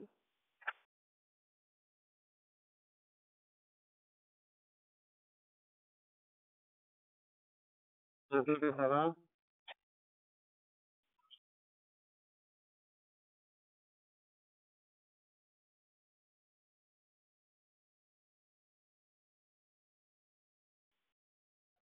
KC2 RXV W2 DJ. Good afternoon. How are you? Very good, very good. What's going on? I called you 2 or 3 times. You didn't come back. I don't know if you helped me or not. I hear you loud and clear, my friend, and everything here is beautiful. Typical fall day. How is things for you?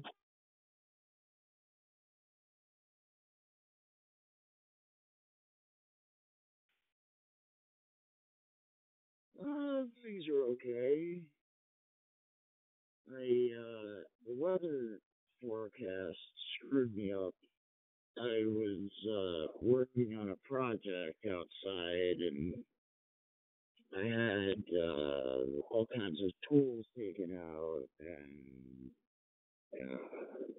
I looked at the weather forecast, and it said, all of a sudden, I checked it this morning, and it was clear, and all of a sudden it said 70% chance of rain. So I put everything away, which took, I don't know, it took a significant amount of time. And then I looked at the weather radar, and I'm like, it doesn't look like it's going to rain.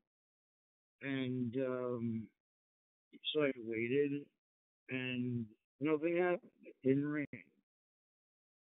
So I took everything out. I started working. The forecast changed. I put everything away. I didn't need to. So now I guess I'm just going to leave it until tomorrow. But they tell us we're going to get some rain today. We did get something in the morning, very light, nothing major. And today they say it's going to rain, but right now, again, it doesn't look like. As a matter of fact, it's, it looks nice, but it feels like rain. If you go out, it definitely feels like rain. I don't have any plans for the rest of the day. I'm not even going to drive tonight. Tonight I'm staying home. I'm going to go drive again tomorrow night. Tonight I'm going to stay home and relax, play here with my flight simulator, my wife, my dog, all the stuff that I usually do. That's it. Other than that, but we do expect rain. If you want to be sure, that's what they call. They call for rain. So if it's rain, I can't complain. Back to you, my friend.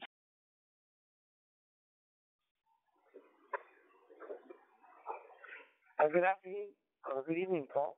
The name is Doug, and the QTH is Kitchener, Ontario, which is about 100 kilometers west of Toronto.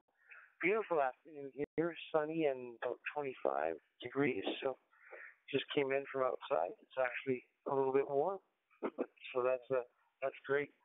I'm just running DMR on my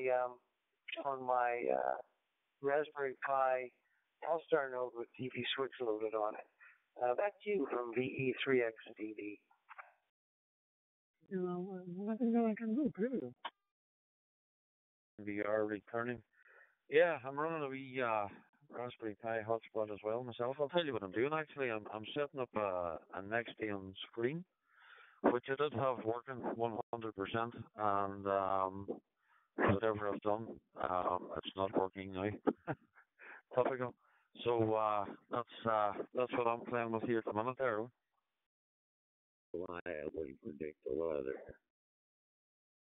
Just aggravating. That's all. But I'm not like I said, and you said it. I'm not gonna let it ruin my day. I mean, it was a waste of. I could have done something else and been productive, but whatever. It is what it is. What am I gonna do? I can cry about it. QSO. Mike India 7 November, Bravo Romeo from Victor Echo 3 X-Ray Delta Bravo. Bye for now, sir. I always believe on being proactive. If they say it's going to rain, make sure you have an umbrella. If they say it's going to be cold, make sure your heating system works, Because complaining, crying, ain't going to help, really. So just be proactive, that's all. That's how I look at life in general. And again, your umbrella, I'm reacting, which is wrong, but, nobody's perfect.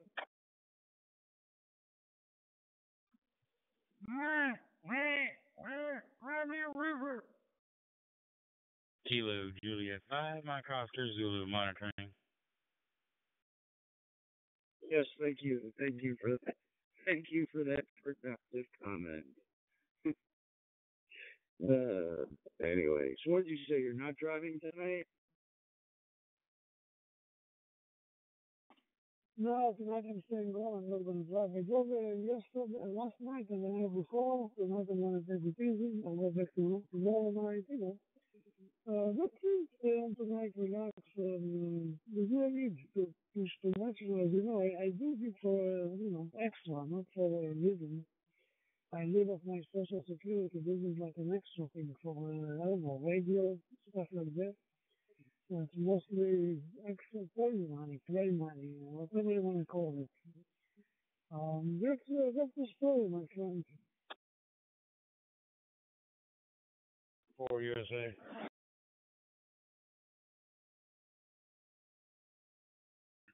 Hey, I heard Frank, for USA. Frank, go ahead and then pass it to Dave, to W2BBJ.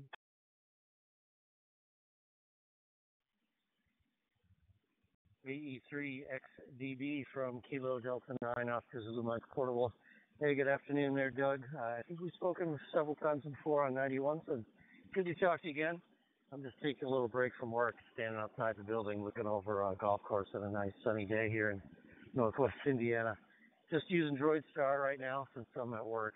But your station sounds good. I heard you in there earlier, but I was walking by some compressor equipment that was running, and there was no way you were going to hear me if I responded. But your station sounds good. Hope you're having a great, I don't even know what day it is. Today's Wednesday. Back to you. Oh, very good, Scott. Well, you have a great day, too. You sound good on DroidStar. DroidStar seems to, are you using the newest version? It seems to be better than it used to be in terms of the audio. Anyway, I'll hold it here. I just wanted to say hello. You have a great afternoon and good rest of your day. And thanks for the short QSO. Kilo Delta 9 Oscar Zulu Mike from Victor Echo 3 X-Ray Delta Bravo. Bye for now. Yeah, very good, Doug. Well, thanks for the quick contact. And I'm using the version that was created by that gentleman in India. I forget his call sign. I'd have to shut it down and look it back up. But that's the version I'm using. I don't use the other version as often. And actually, I'm talking through Shock's bone conducting headphones. And this version that I have does not have the boom mic. I have the boom mic at home that I'll use with my DV Megastick. So sometimes the audio with this version that doesn't have a microphone is it's different than the one that when I extend the boom mic on the other. But good talking to you. You have a great rest of your day, and hope to catch you again. This is Kilo Delta 9 Oscar Zulu Mike. I'll be clear with Victor Echo 3 X-Ray Delta Bravo. All the best. Anyway, so that's the story there, my friend. Not much happening here. Microphone back to you. Shepherd looked very much like your dog 50 years ago. Anyway, all the best. This is VE3XDB. I'm clear.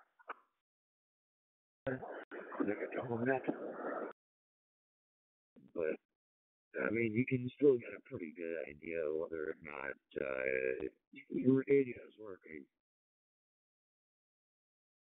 Another German Shepherd right now until I retire. But all the best, and we'll catch you again. Kilo Delta 9, Oscar to the mic. I'll be clear, and QRT, back to work. Yeah. No, same one in the truck that I've been on. Okay, your first transmission, the audio was a little bit overdriven, but now it sounds normal. You may get excited. Are you going to drill a hole in your new car to put your antenna on it? Yeah, well, you know, what are you going to do?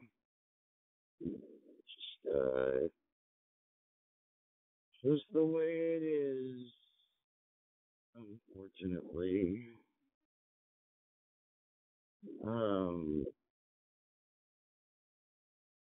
Yeah, I don't know. You reminded me before you said something about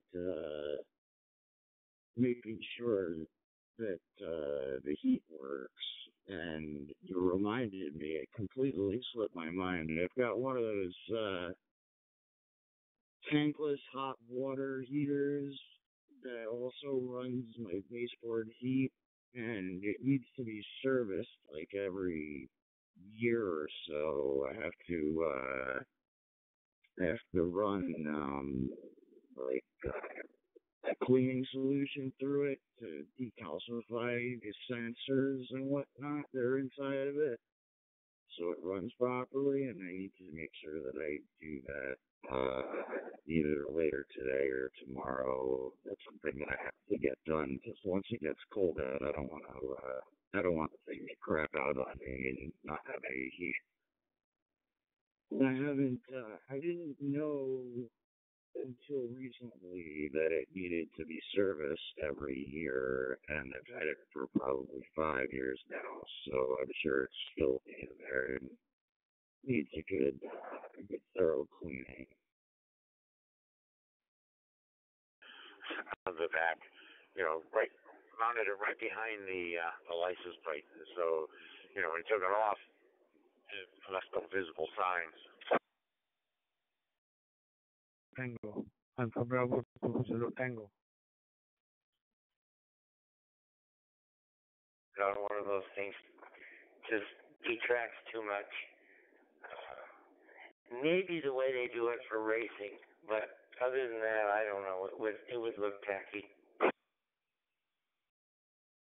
Absolutely. Either it's gas or oil or whatever it is. Air conditioning is less important because you can suffer the heat easier than you can suffer the freezing, even air conditioning is good to make sure it's warm, but that you can live without if needed. It's not my priority when I'm in my car. Yeah, that's true. You know what? As a matter of fact, I think I'm gonna do that right now, since my other project got screwed up by this forecast. At least I'll have accomplished something today. So I'm gonna go work on that now. Besides, I keep getting stepped on. You get stepped on. It's just crazy. I don't know what's going on here. I'm getting a little frustrated. Well, the first ones were white, and the first ones, the first 1953. They only made 300 of them. Okay, I gotta go. Cecil just gave me a call. K601. All right, say hi to Cecil. KJ61. Very good to meet you. You are 519. On my Bofang DM1801 radio and my Star Hotspot. Here in the afternoon, a very pleasant afternoon, about 20 degrees. Back to you, my friend. Yankee Uniform 4, Victor Delta, Alpha Bravo 20 Tango. Fahrenheit and 15 degrees Celsius temperature. Alpha Bravo 2 Zulu Tango. Yankee Uniform 4 Victor Delta. Thank you for contact and good day. 73. I don't know. I'm just curious because I saw a lot of them down south, and I don't know. Water tanks, take a lot of space there too. The water heaters. Anyway, this is KA2ULZ. Back to you, Dave.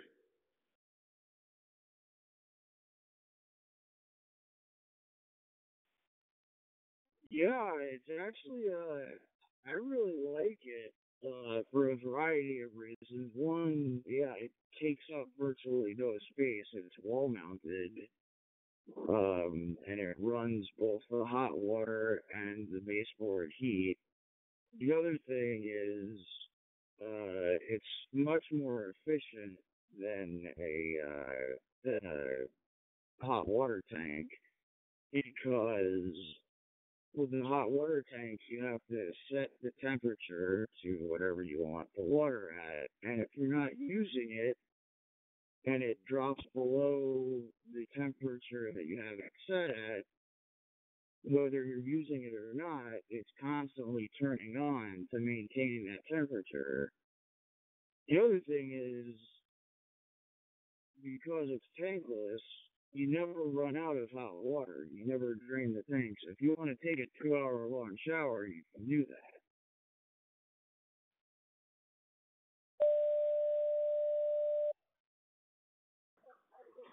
On my main screen here, so I just thought I'd pop in there and say hello.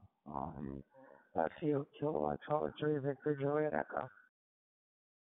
No, my place doesn't have one, but I was thinking about it because it does take, it takes one of my closets actually, one of my whole closets there, and can't see it, but all right, just wondering, just see how efficient it is there. But anyway, nice talking to you, nice hearing you there. I had to bust your chops there for a minute earlier there. Anyway, good afternoon there. Sorry about your project there. And Ben, also that's out there, good afternoon. Good afternoon. I heard Frank and Jacob. Good afternoon to everybody that's listening. This is Kilo for 2 Uniform Oscar Zulu. 73, Dave. Thanks. Take care. God bless. Kilowatt Charlie 3 Victor Juliet Echo.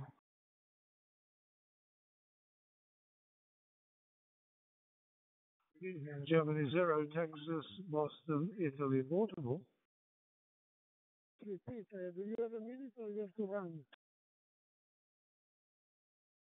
No, absolutely. What's up, Ben? 73 there, Dick. Yeah, go ahead, Ben. What's going on, Ben? Big Ben from Long Island. Alpha Bravo 2 Zulu Tango. Alpha Bravo 2 Zulu Tango. This place, a few blocks away, and I walk inside, I get in my car, and I'm waiting. So I walk around the shop, and I see on the corner a motorcycle covered with some sort of a tarp, I don't know what to call it. So I lift it up to look what's there, and what do I see? A VLX 1200 blue. I didn't see a blue one in years, Oh my God, it was so beautiful. So I talked to the guy, the owner. He said, yeah, I got the time to ride it, blah, blah, blah. Man, brought memories to me with a fat, big exhaust, the whole 9 yards. I couldn't believe this was VLX 1200. What a beauty. Eigentlich nicht gut, aber Deutsch kennen Sie Deutsch? Hier ist Delta Lima 1, Lima, Echo Delta. That's exactly the one I have. It's not the sky blue. It's like it's got the black, gray, maybe purplish. It's not the really blue, but that's almost the same color my bike has. But yeah, let me tell you, I'm gonna do something there to it. I think I'm gonna change the carbs though. I'm gonna get some new carbs in there, some cane. I think I saw them on eBay there, but I'm just gonna swap them out and start the beast up there. That's all. But definitely, yeah, man. That's the bike, man. Naked bike. Copy.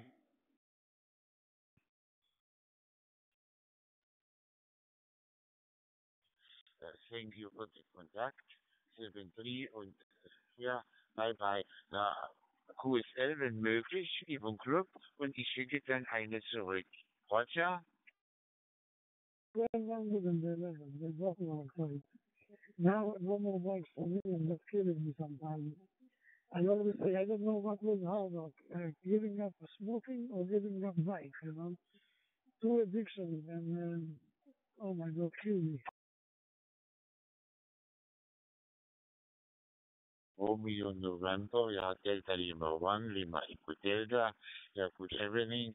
My name is Eberhard und das QTH ist hier Leipzig-Borna. Borna ist die Kleinstadt. Roger?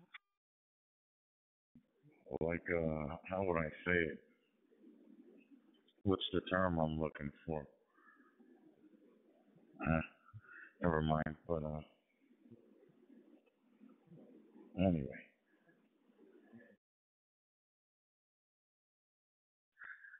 Delta Lima 1, Lima Echo Delta, Z5 Romeo Mike November, good to meet you. The ride all the way above the bike, you know. Anyway, my friend, I don't want to hold 3100, and I know you say you run, so go do your thing, and I'll talk to you again later, my friend. I'll listen to your final. Good luck.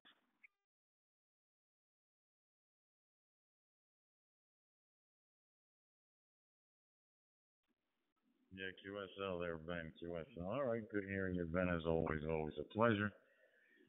73, and good afternoon to everybody on 3100. This is Kilo Alpha 2, Uniform Oscar Zulu, standing by.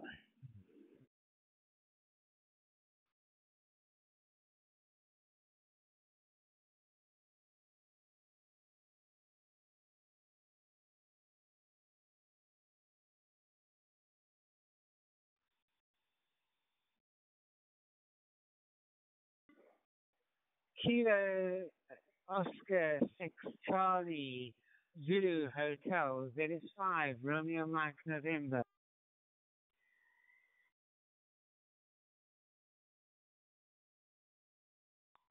Hello there. This is Kilo Oscar 6 Charlie Zulu Hotel in Southern California, Los Angeles.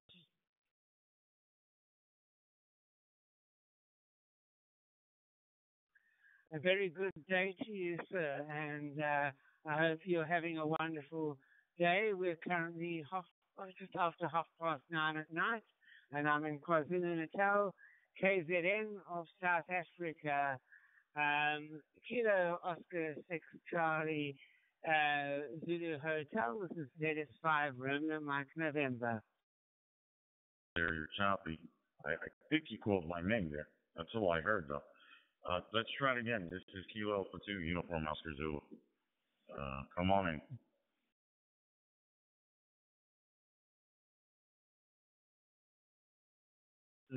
ZS5 Romeo Mike November, ZS5 Romeo Mike November, Alpha Bravo 2 Zulu Tango, Alpha Bravo 2 Zulu Tango.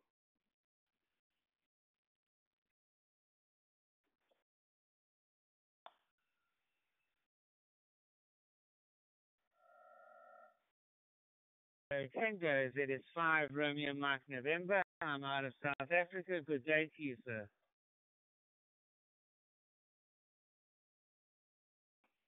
ZS5 Romeo Mike November, Alpha Bravo 2 Zulu Tango. Good evening, I guess. Good evening, late good evening there, or maybe almost morning. This is Alpha Bravo 2 Zulu Tango. The name here is Venkat, Victor Echo November Kilo Alpha Tango, and the location is Edison, New Jersey. It is 3:32 p.m. in the afternoon, bright sunny afternoon, 20 degrees. Back to you, ZS5, Romeo Mike November, Alpha Bravo 2 Zulu Tango.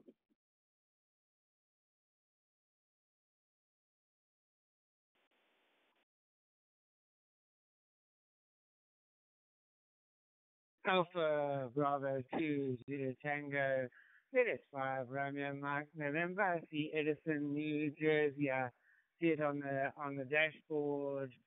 And yeah, your name I'm not too sure how to pronounce, but my name is Richard, and I'm currently in KwaZulu-Natal off the east coast, or just inland from the east coast of South Africa, and that's where I am currently at the moment. I've been living in KwaZulu-Natal since 1971, to be precise. Alpha Bravo 2, Zulu Tango, ZS5 Romeo Mike November.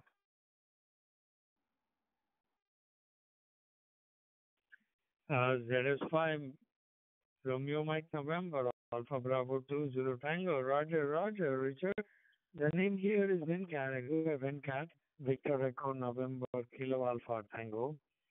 Very nice to meet you. I think we may have had a QSO once or twice before.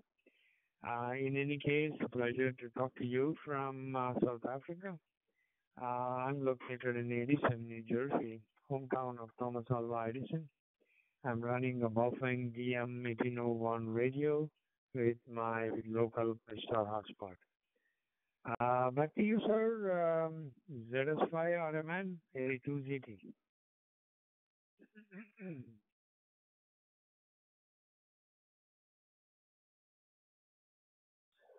Alpha Bravo 2, Zulu Tango, ZS5 Romeo Mike November. I have a Anytone 878, and I'm running it off a jumbo hotspot, which is basically a Pi Zero, which has been giving me a bit of grief, but was giving me grief, and I had to send it back, and now it's come back. It seems to be working, excepting just now I was on 91, and I could see the hotspot was having a conversation with itself,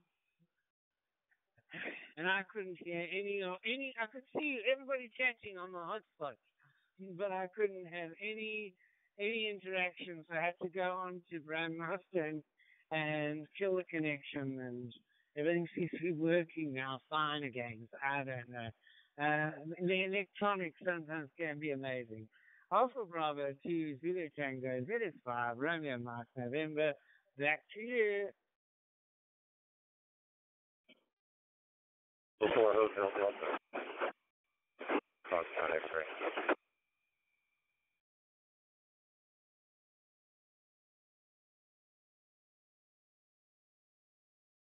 ZS5 Romeo Mike November, Alpha Bravo 2, Zulu Tango, Roger, Richard, yes. I have the same by 2W, by 2W, yeah. Running my hotspot. It's been doing mostly fine for me for the last 4 years or so. Occasionally it loses my Wi-Fi and I have to reboot it. Otherwise, it seems reasonably dependable. Good to know that you got your hotspot back in order and have this wonderful QSO. Your signal is excellent, clear, crystal clear audio by 9. Thank you very much for this nice QSO, Richard. All the best to you. 23 to you and your family. And I hope to catch you again. ZS5 RMN 82ZT.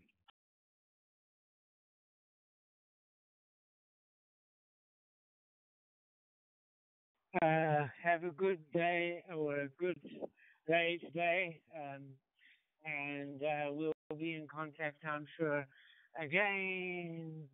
Alpha Bravo to Zulu Tango, ZS5 Romeo Mike November, wishing you 73, and hopefully we'll catch each other once again on the airways. Thank you.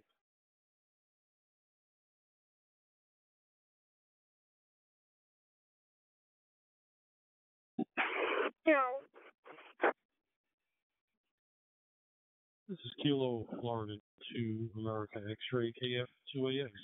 I'll copy.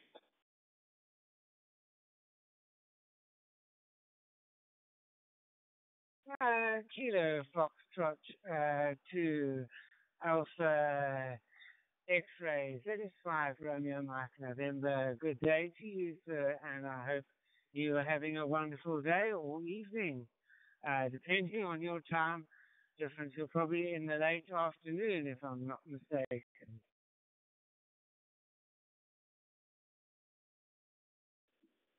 Roger, Roger. Richard, thanks for coming back to me. It's about 3:40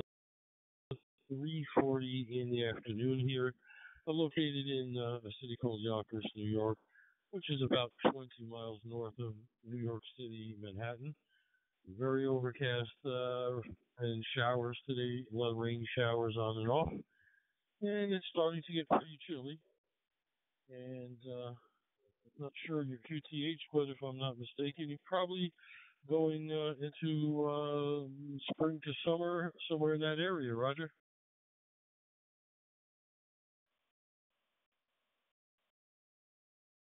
And then into summer, and then we will start getting into very, very hot, sticky, humid, horrible, nasty weather, and Peter Maritzburg knows how to do that. It's sort of, the city is in a hollow, so, and it gets very muggy and horrible. So you can be watching a program on the TV and you can burst into a sweat. I'm sure you have places like that in the United States too. We're actually trying to keep cool or keep at any moderate temperature reasonable for a human being is totally impossible. And February, March, even January, even December, oh boy, it can be hot. Even in the Midlands, which is high up where Howick and that sort of area is. So, so I'm in the province of KwaZulu-Natal, and yeah, it's cool. I enjoy it. It's a pity about all the politics which is going on here, but hopefully it will all turn itself upside down and maybe something will happen in our next elections, I'm hoping. Now I'm forgetting who I'm speaking to, actually.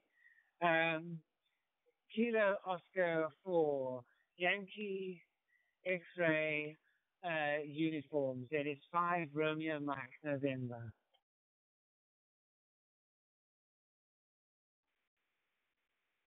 Okay, Richard, I'll just tie it up. This is a KF2AX. I guess you picked up a different call sign on your display there. But all copied, and I really appreciate the chat.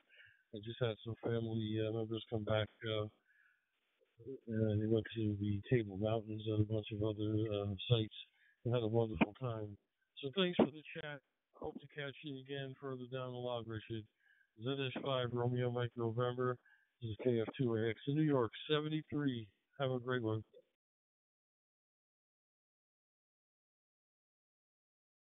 Kilo Foxtrot 2 Alpha X-Ray ZS5 Romeo Mike November, 73 to you, and may you enjoy the rest of your day further.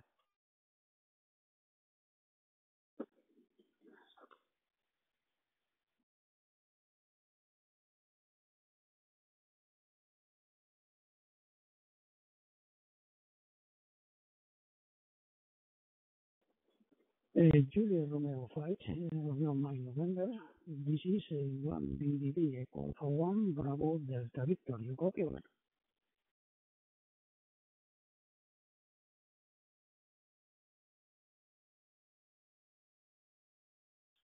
Right,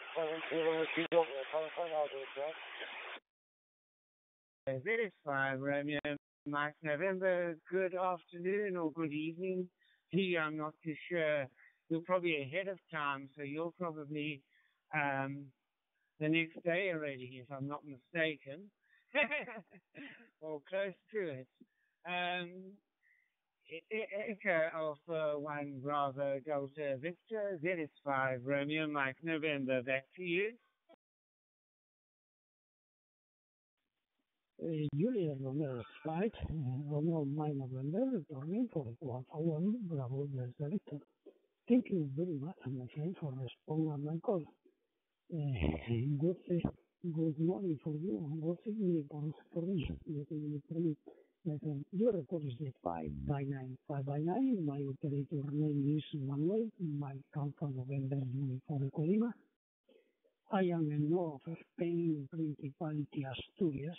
My city is Avilés. Avilés is my city. It's a 500 kilometer north capital of Spain, Madrid, and river Cantabria coast. Temperatura en Guamones es dos temperaturas de 20 degrees Celsius.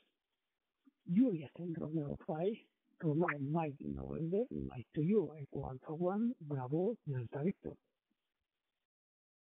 I am on the 14th level.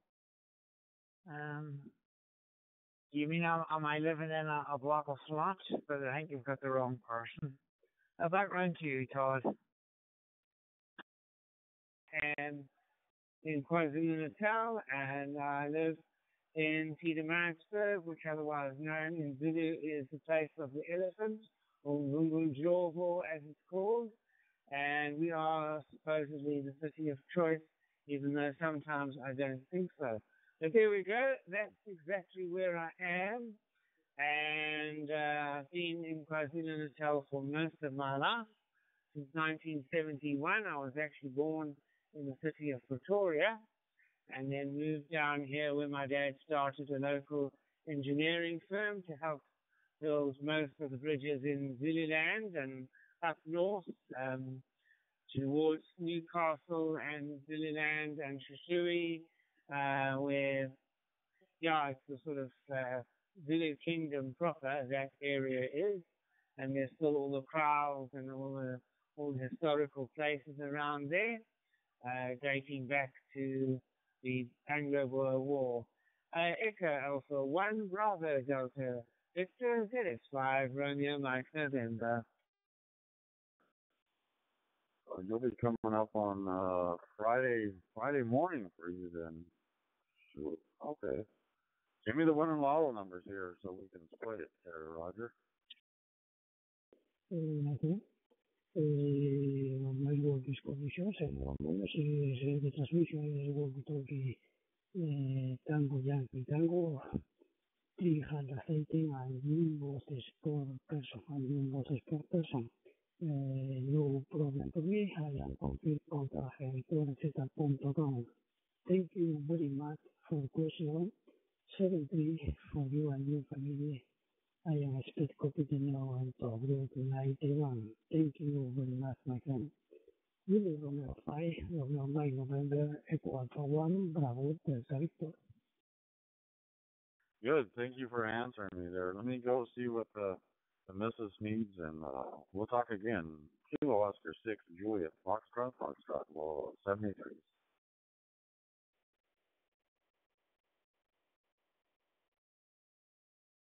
Nice speaking to you, and we'll catch you again, usually on Talk Route 93 most evenings, so hopefully we'll speak again. KO6 JFF GM0 MRJ clear. 73 and pleasant day evening to you. Zulu Sierra 5, Romeo Mike November, Sierra Mexico 5, Victoria, Santiago.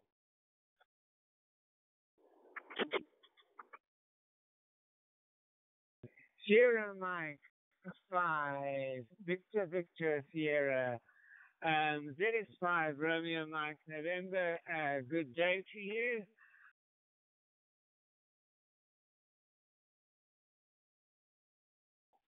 Good day to you, Richard. How are you today, my friend? The name here is John. The name is John, Japan, America, November, John. And the QTH is Björkvik.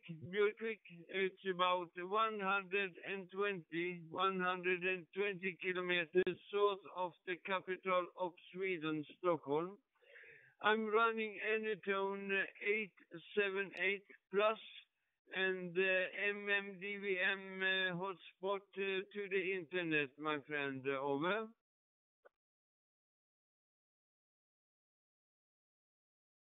Well, there we go. Snap, my friend, because I've also got 787 plus radio to a jumbo hotspot, which basically under the hood is known as a Pi Zero, a Raspberry Pi Zero. I want to call it a Strawberry Pi, but I suppose you could call it a Strawberry Pi. But there we go. That's what I'm running with at the moment, and Sierra Mike 5 Victor Sierra ZS5 Romeo Mike November. GM0 MRJ is KG5 TIL. How are you today? And also tell you, I am active on shortwave. I have been listening at 1550 meter band for about two hours ago, and it was a little bit activity there also on the 50 meter. Okay, my friend, I can tell you the weather information from Sweden is about 13 centigrade Celsius plus 13 centigrade Celsius outside the window, and it's very cloudy, and raining outside. The autumn has come to Sweden, so we have got 60 millimeter rain this month, my friend. Zulu Sierra 5 Romeo Mike November, Sierra Mike 5 Victor Sierra. I say thank you very much for the QSO and hope to catch you again, my friend. 73 and good luck, and hope to catch you again. Bye bye. Yeah, for y'all. Evening Antonia 78 UV plus at the same, and LinkedIn to Talk Group 93. So background to GM0 MRJ.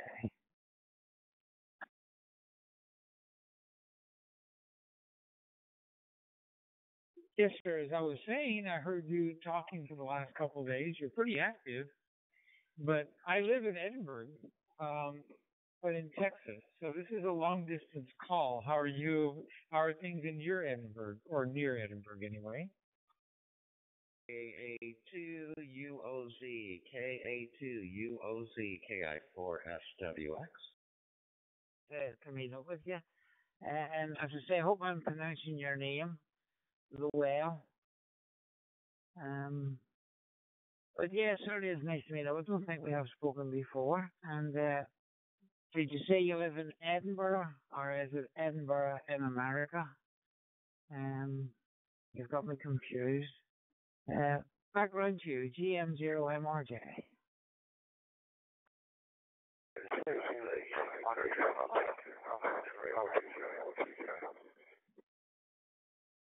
Hey Pete, how you doing? Yeah, I was up in Maine for almost a week, and I'm back. And then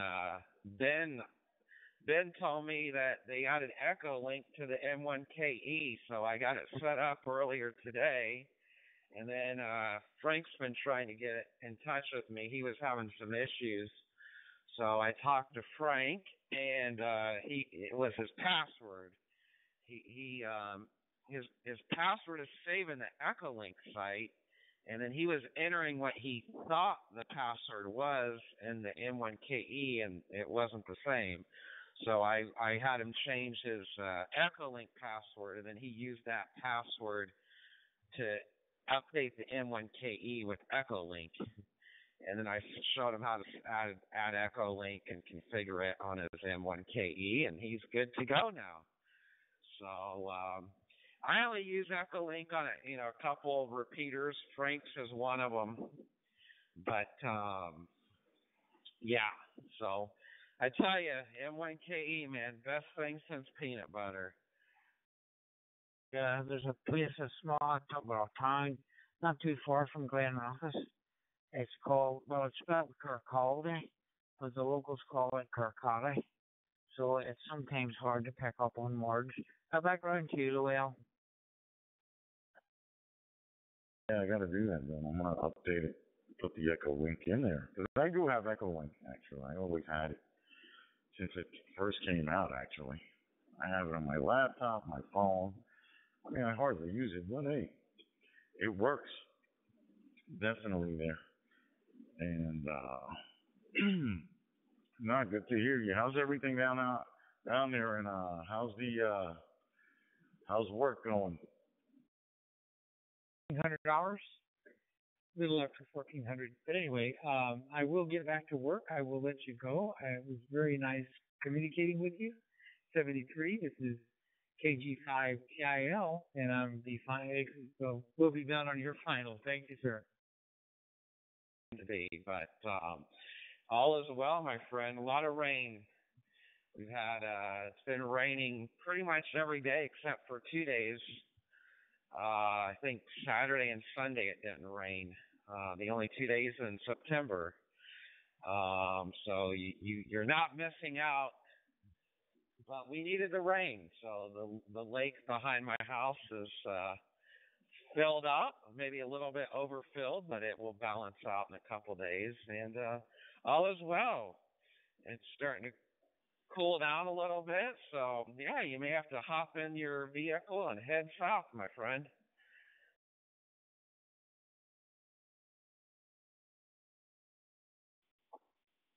Yeah, SM5 DVS. This is W5 ZT. Your name is Dan in Oklahoma City. Good evening to you.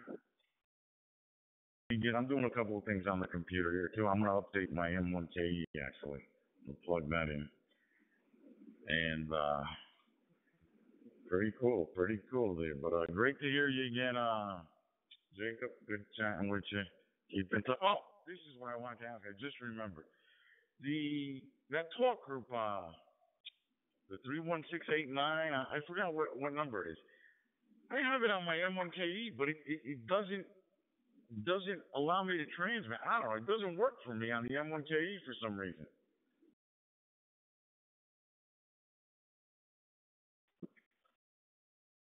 Yeah, I'm also active on commercial bands in Sweden here. I am a member of the,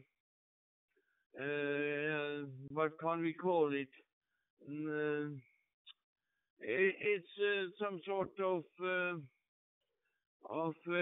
helping people if something happened, and some accidents or people is missing or something. We will organize and work with that and using or radio there. So that's it. The WX weather in Sweden is very, very cloudy. It's almost black outside. Of course, it's late in the evening. It's about 10 o'clock in the evening, and it's dark outside. But it's very, very cloudy, and the rain is falling down from the sky.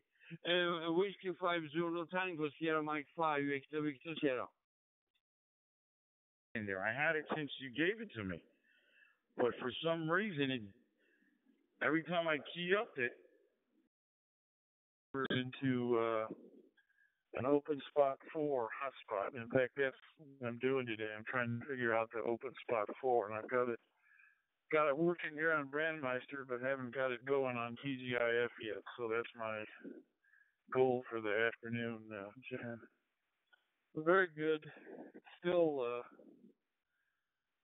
very much summertime here. Quite warm, but we get a little taste of fall every once in a while. And had a little rain yesterday, but that was about it. But I'm going to say good evening to you, Jan. Thank you for answering my call. But I'm going to say good night to you and get back to trying to figure out my hotspot. So thank you very much. The beautiful thing about this talk group is you can access it through All-Star. So if you were using repeater phone on your, if you didn't have your M1KE, you can fire up repeater phone and type in the node for it. I think it's like 22801 or something like that. And you can come in through All-Star You can go in through Brandmeister, and there's one other mode you can go into it through. So it checks all the boxes, and then it connects to some servers there in Colorado. But you remember Jimmy? Jimmy runs it, set it up, and then Brian, and so it's real. It's a real good group.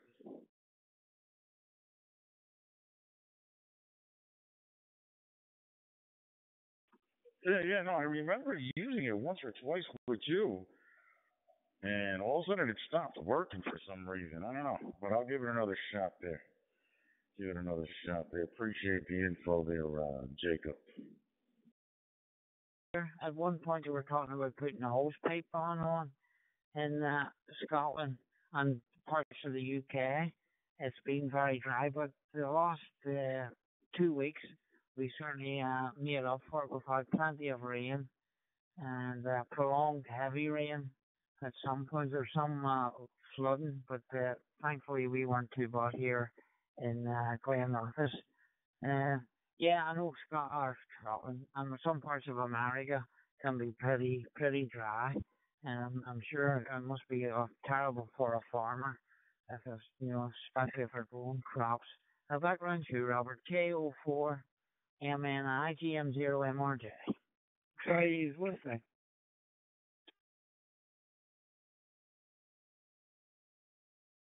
All right, Jacob. Pleasure. Duty calls there, Jacob. Appreciate the info there, and I'll get to it also.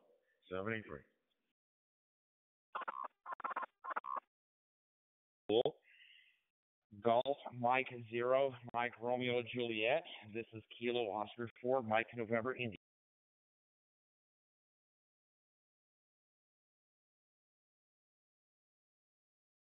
Okay, Robert, nice meeting up with you.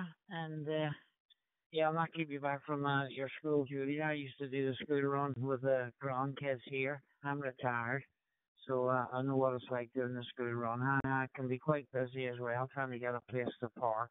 7-3 from Scotland. Look forward to next time. KO4 MNI TM0 MRJ clear. Hotel Sierra.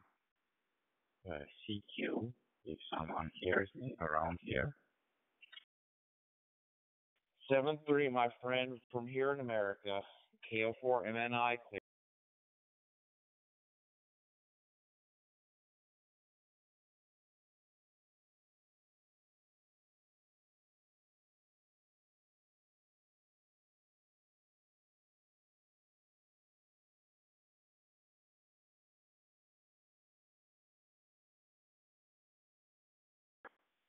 Thank you for QSO. My name is Razvan in Bucharest, Romania. I didn't heard very well your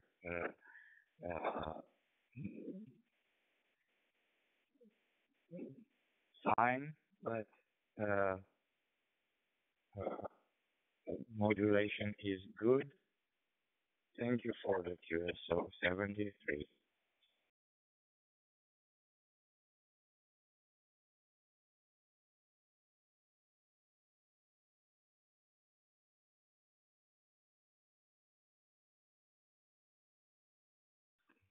Mike 7, Lima X-Ray Hotel, calling CQ on 91. Mike 7, Lima X-Ray Hotel.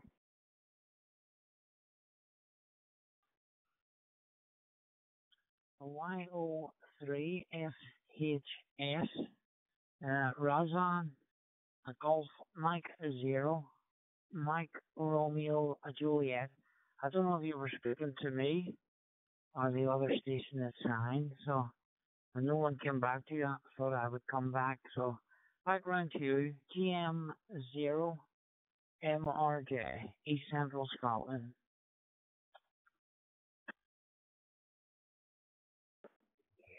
Yeah, roger that. I've got Sierra Mike 5, Victor Sierra, is that correct? Yeah, good evening. Name's Lee, calling from Essex in the UK.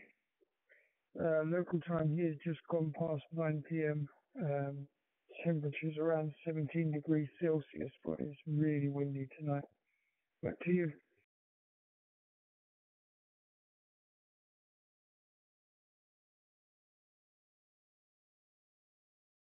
GM Golf Mike 0 Mike Romeo Juliet. Um, Here is Yankee Oscar 3 Sierra Hotel Sierra from Bucharest, Romania, operator Razvan. Thank you for QSO. Pleased to hear you. 73. Yeah, we have also very, very bad weather. And in this month, we get 60 millimeter rain. And for the moment, it's about 13 centigrade Celsius outside the windows. And it's very cloudy and it's raining for the moment. So I don't know, but it looks not good with all this rain every day. From Bucharest, Romania. Have a good day ahead. 73 over. God, so it's definitely on the change now. So yeah, hope it gets better for you over there. Yeah, so my working conditions here is I'm using an Android device at the moment, just testing out access to the DMR server. I'm actually using this device to it's called DroidStar, and yeah, I've just got this up and running. It seems to be okay. So yeah, your anytone is doing very well. I can copy you crystal clear over here. Yeah, I won't hold it because this is 91. I just noticed it was quite quiet tonight. I don't think I've made any contacts actually from Sweden, so it may be my first. I'll put you in the log. I don't know if you are on the QRZ, but if you are, I'll add you as a contact. Yeah. Yeah, so I'll hand it back to you, Jane, for the finals. And yeah, it's been great talking to you. 73, all the best, and hope to catch you further down the log. This has been Mike 7, Lima X-Ray Hotel.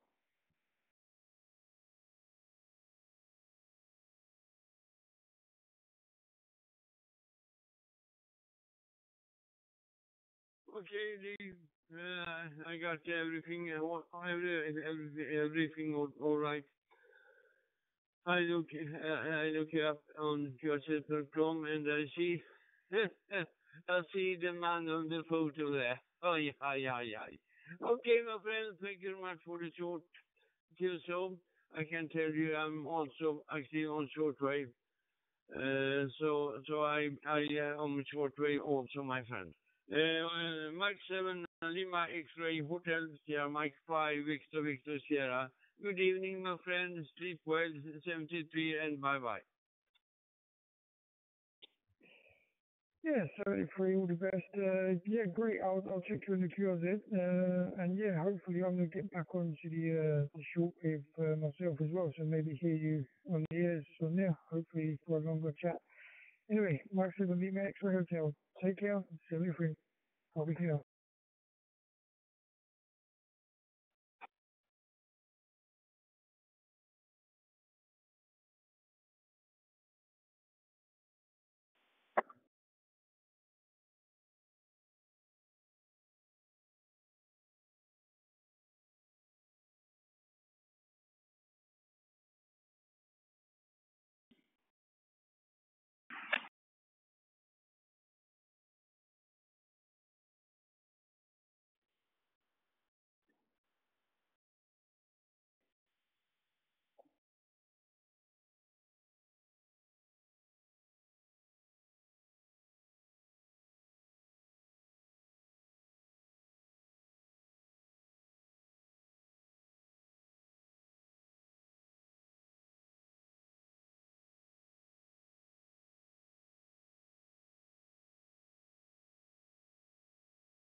E3XFD.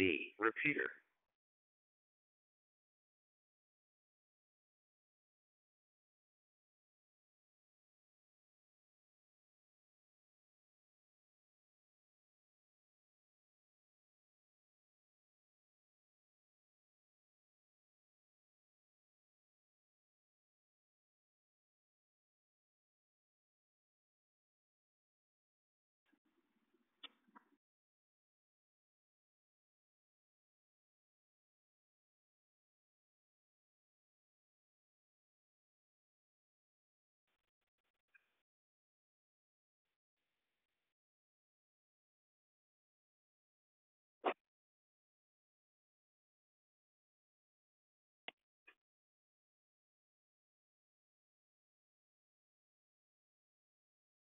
Copy.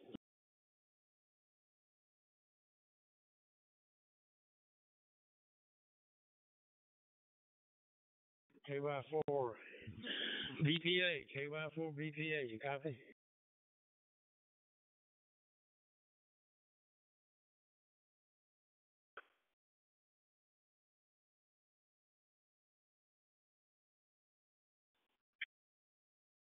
Back to the man Romeo Bravo. Possible. Any contracts that has information on connecting DMR to over. Back to the man Romeo Bravo.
This is K3 Juliet Whiskey Delta. Is anyone available for a quick radio check?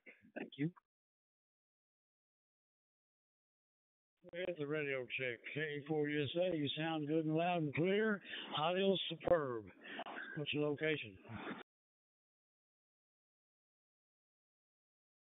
K4 USA, K3JWD. We are in Branchburg, New Jersey. Back to you.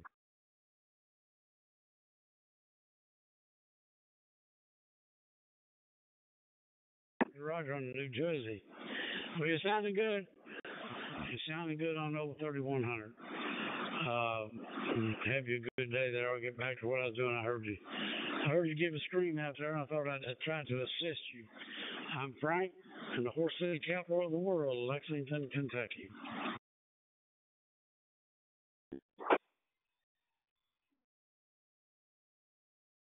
Here is Wayne, Whiskey Alpha, Yankee November Echo. And, geez, we're not the horse capital of anything, and I don't know, maybe we're the turnpike capital of the country. So thanks for the comeback. I just finished reconfiguring a DMR hotspot. I wiped it out and went in with a new release. I just want to be sure it was cranking out okay, and it appears to be. So, Kilo 3, Juliet Whiskey Delta, we're 7-3. Have a good day. Hey, Joseph, W3, JWD. Anytime. If you're sounding good, you fixed it up right. Lock it down. K4 USA, Frank Clear.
KC3VJ for radio check.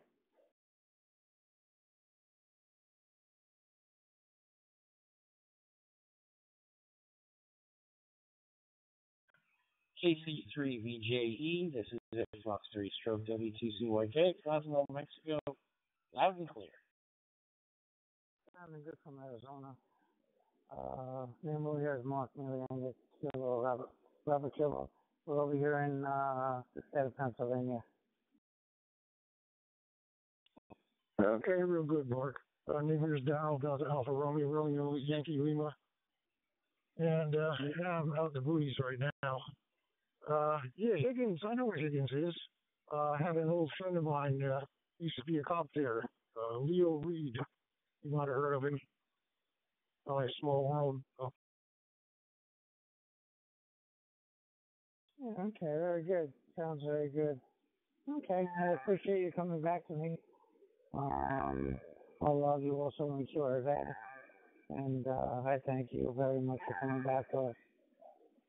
So I'll start with Victor Juliet Echo. Okay, real good work. Nice meeting your acquaintance.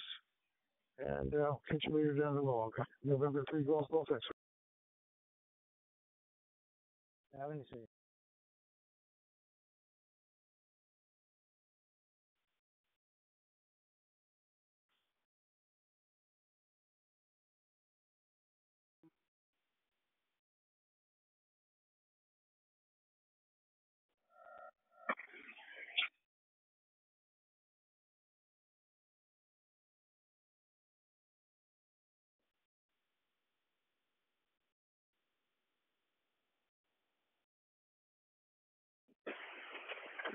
Kilo Oscar 6, Juliet Golf Echo, monitoring Papa 22.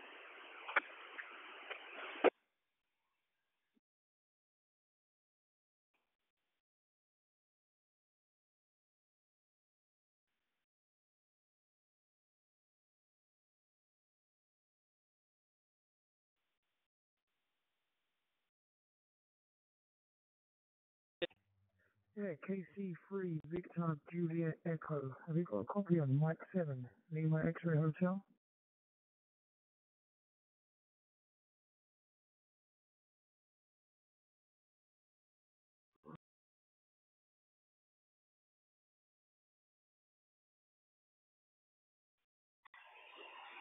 Mike 7, Whiskey Lima Yankee, Mike 7, KZ Louis.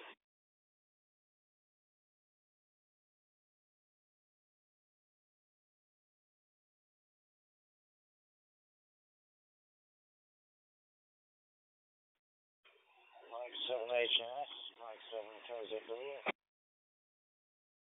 Essex in England. If anyone wants to make a quick QSO for the QLZ, just give us a call. Mike 7, Lima X-Ray Hotel. Listening on 91.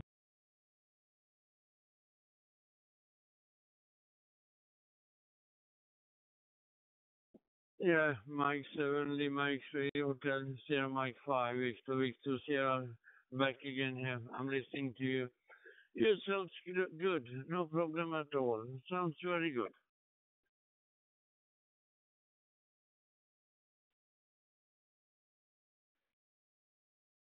Roger that.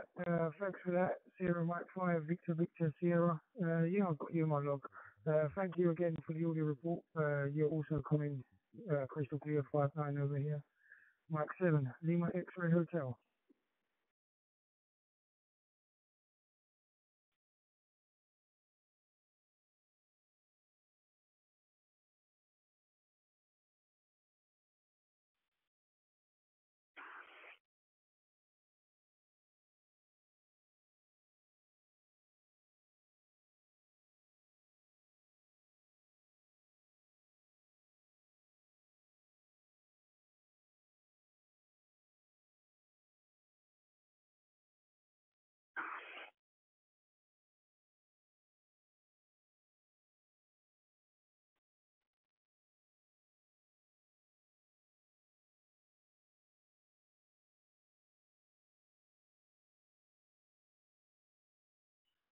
Hello, Lee. I'm not sure whether you finished with the other station or not. I'm only hearing your station.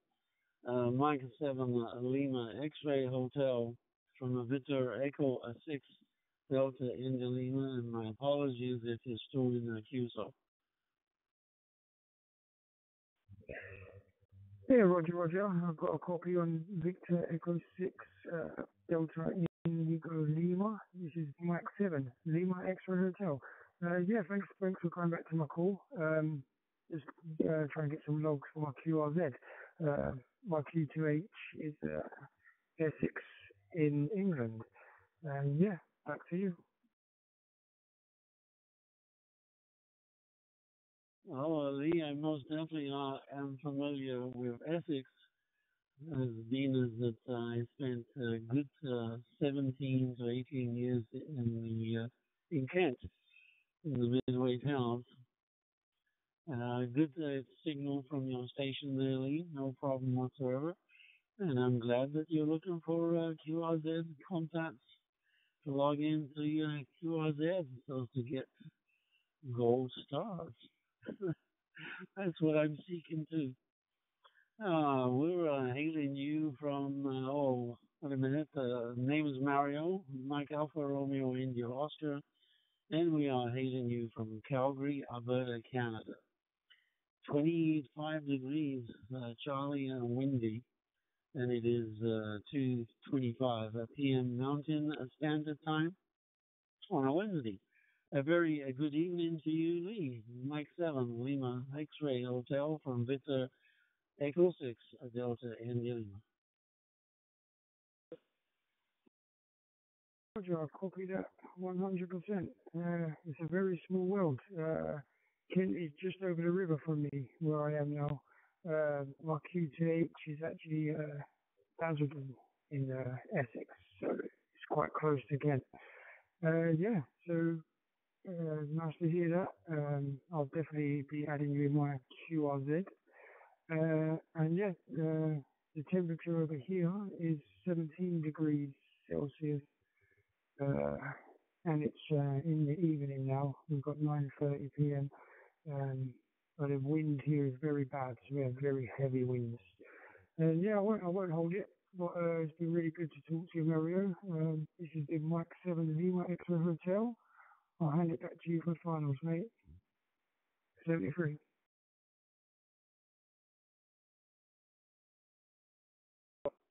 All good, Lee. Thank you for taking the cold answer. And we'll definitely, it's gone in. I already logged the QSO.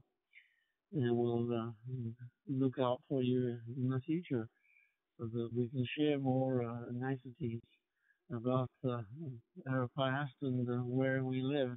I have three brothers, by the way, still living in Kent, in the midway towns, Gillingham, Chatham, Stewart, or Rochester, where the Chatham is where the dockyard is at.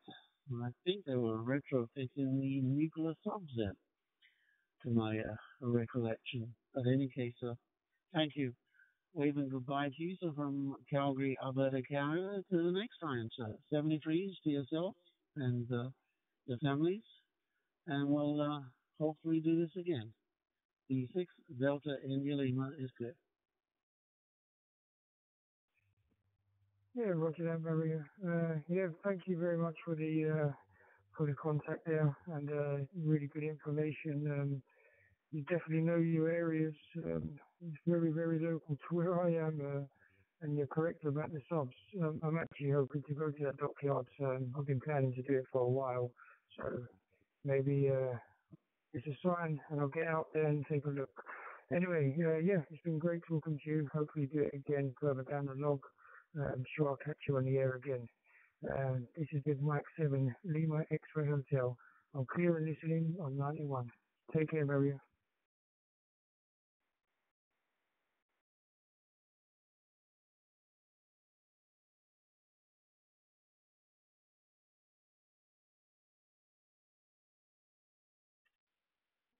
Victor Echo 6, Delta India Lima, DE6 DIL, KU4NY, Kilo Uniform 4, November Yankee for a quick hello.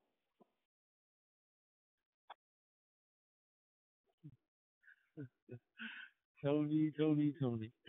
Kilo Uniform 4, November Yankee. Hello, Tony. Hello, Libby. And is that quick enough?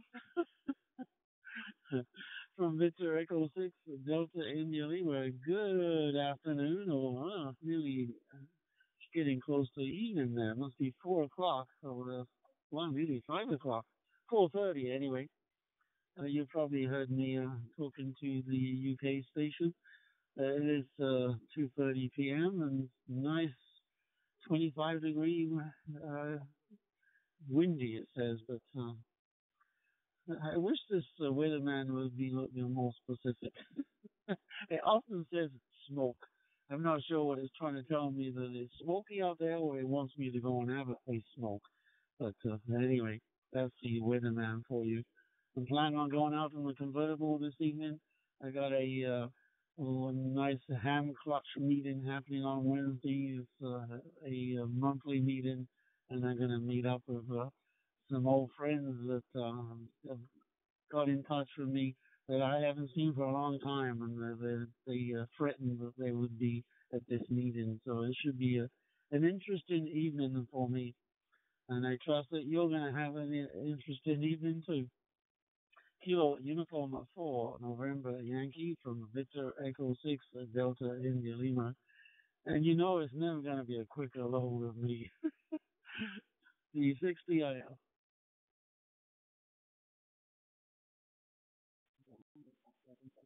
Okay, very good. V6DIL, KU4NY. Good, Mariel. Livy's sitting here with me. She heard every word, and she's waving hello.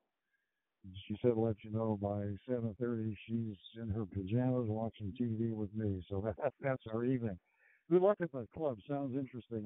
I'm sure you'll have a good time. I belong to a club for about, 10, 12 years now, and I was secretary treasurer for 3 or 4 years. And what else did I want? Oh, by the way, I heard you talking earlier today with that gentleman in Italy. You were talking Italian. And I have to tell you, that brought me back to my childhood when I used to sit around and hear my grandmother and aunts and uncles talking Italian back and forth. That was quite a deal. Also, I checked your QRZ page, and I'm curious to know who you got several pictures in there with a young lady. I imagine it's your daughter or somebody, I would imagine. Of course, I see the pictures of you and your XYL, but just wondering who the other lady would be. And then I'll sign on the next one, VE6DIL KU4NY.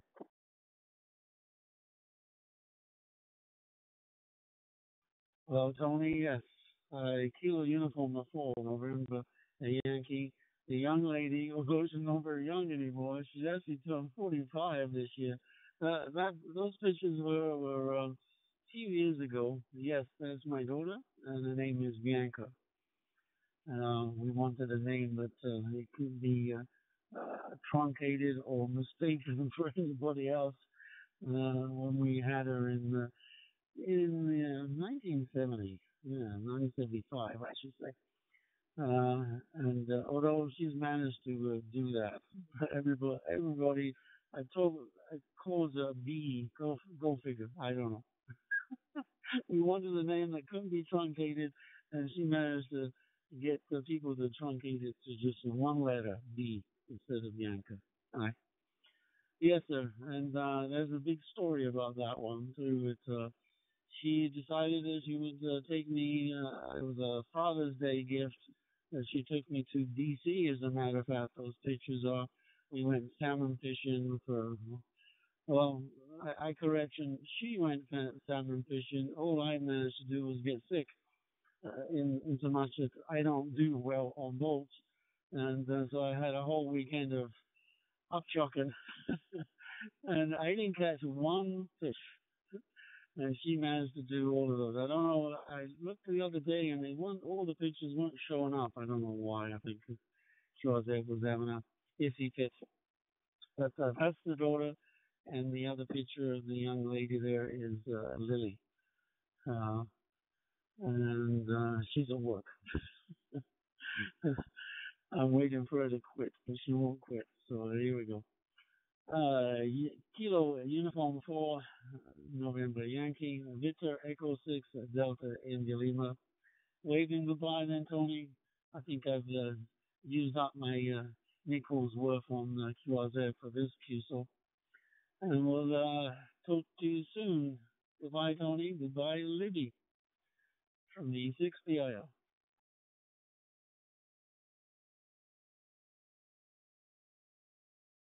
V6DILKU4NY. Okay, well, Libby says goodbye. I'll say goodbye. It's I always enjoy talking with you, Mario. I think you know that. And I figured that was your daughter, and I see her picture in there with that huge fish, so I guess that was a salmon.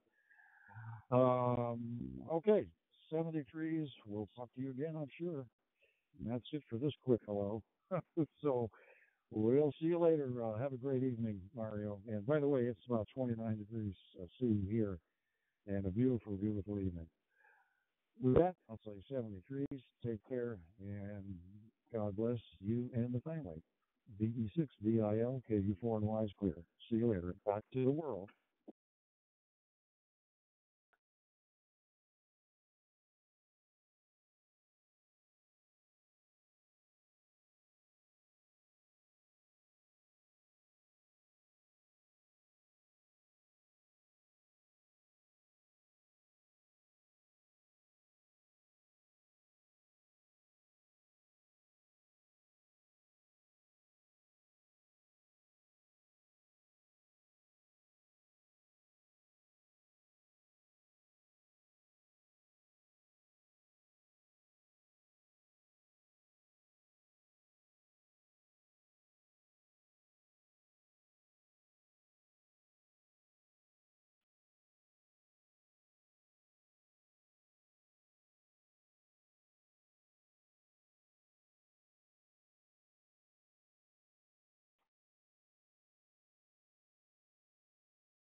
CQ, this is Lima Bravo 6 Kilo India from Norway. CQ, listen.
Thú vị.